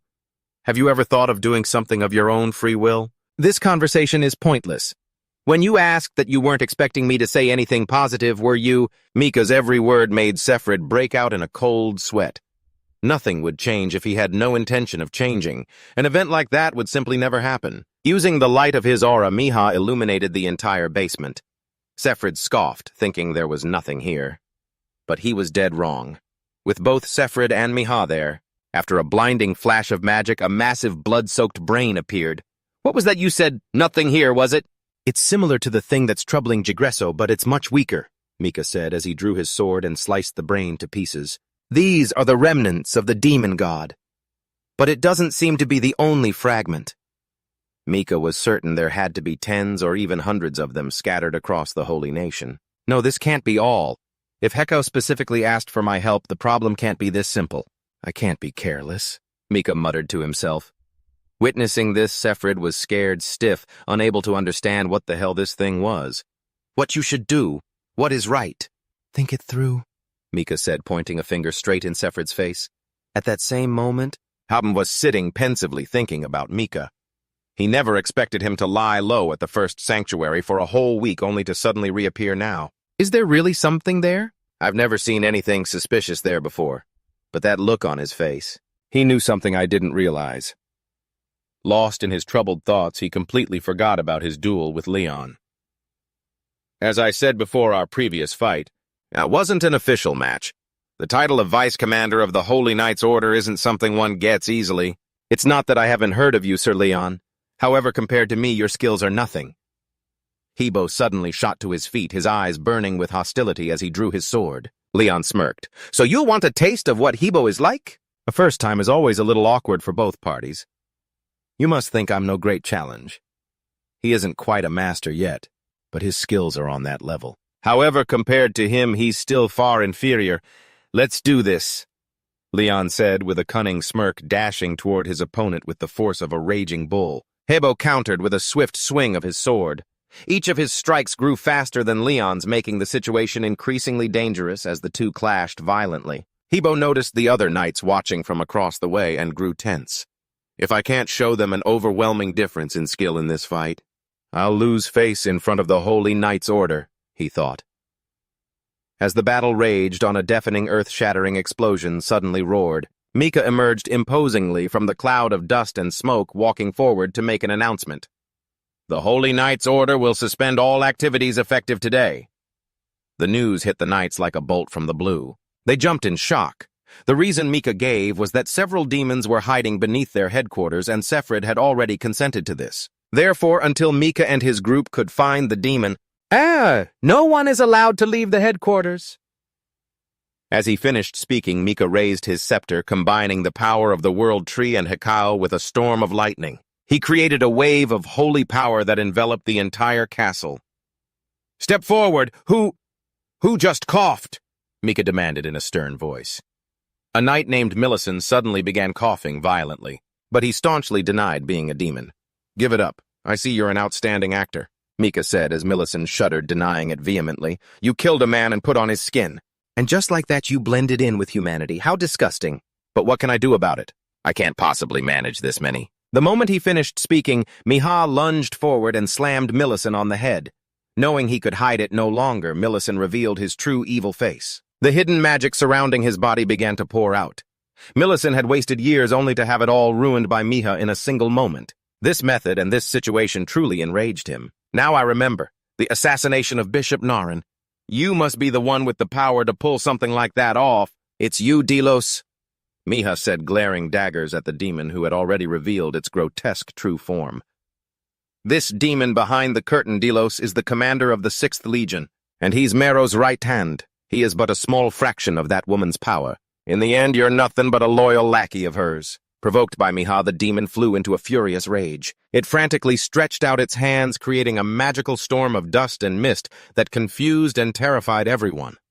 Now that his identity was exposed, the plan to assassinate the bishop had collapsed as well. He had no choice but to take the life of the most troublesome person here, which meant Miha surmised the target would be one of the reserve heroes. Delos tried to sneak up on Miha from behind, but the moment he touched Miha's shoulder, the stormy power of lightning struck, knocking the demon to the ground. Miha grabbed its neck with one hand, yanked it into the air, and spoke softly. "Mero, I'm sure you're watching me. I don't know what plans you have for this place, but I will crush every single one of those plans one by one. Just a little friendly warning for you." Miha quickly used his holy lance to pierce through Delos's stomach in front of the admiring and astonished eyes of everyone around who watched Miha's badass-looking purification. Seeing the monster sent back to the earth like that, Siegfried felt a slight discomfort. Even though he was a reserve hero, he had never realized that a colleague right beside him was actually a demon. Why was I even made a reserve hero? Isn't fate just too cruel? If you have shortcomings, you just need to work your hardest to make up for them. The gods will never abandon those with the will to strive. Trying to be a little more positive, Siegfried was flooded with Miha's past words and his face darkened. He clenched his fists, trembling as he choked on his anger. Does everyone understand now? Demons will do anything to hide among us. If you don't raise your guard, you'll become their prey, before you even know what hit you. To be honest, I'm very disappointed. I can't believe not a single one of you could find the demon disguised as your colleague. Perhaps this would be difficult for an ordinary person, but I expected more from all of you. I thought you were noble and powerful holy knights. I've heard some rumors that some of you have started associating with the bishops, just for a little personal gain. As Miha was rambling on, Haben suddenly shouted that they are the Holy Knight Order who serve the High Lord Hekao, so they always maintain neutrality. Is that why you attacked the temple in the first place? I could understand if you were trying to drive out demons as part of your duty, however. Never mind, no need to explain. You don't even have the right to explain. Sir Siegfried would surely agree, right? Haben and Siegfried were sweating buckets from his lecture. Suddenly Siegfried roared with a look on his face that said he feared no one. You're right, but before that, I want to confirm your strength for myself. I want to challenge you. If you want to challenge me, then let's wager something of equal value. You can only be truly serious when there's a risk involved, Miha said. Miha wanted to bet the holy pendant that Siegfried always wore. Once he gave the okay, the battle between the two men officially began. Miha recalled something from before. He had already used the absolute defense of the storm once. It could have been used as a trump card in this battle, but he figured it was fine, because he knew Siegfried's abilities like the back of his hand. Right now, Siegfried was being eaten away by despair and self-loathing, all because he had lost faith in his own ability to become a hero, and that just made things even better for Miha. With his sharp tongue, Miha would frankly admit he had no good feelings for Siegfried whatsoever. His opponent was now just as fired up for a fight as he was. The two of them charged, beating the hell out of each other. Siegfried went all out from the start, afraid of losing to Miha.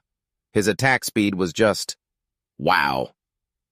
Miha used a 5-layered shield with his multicasting technique. He blocked Siegfried's move, then followed up with a blinding reflection that left Siegfried stunned and dazed.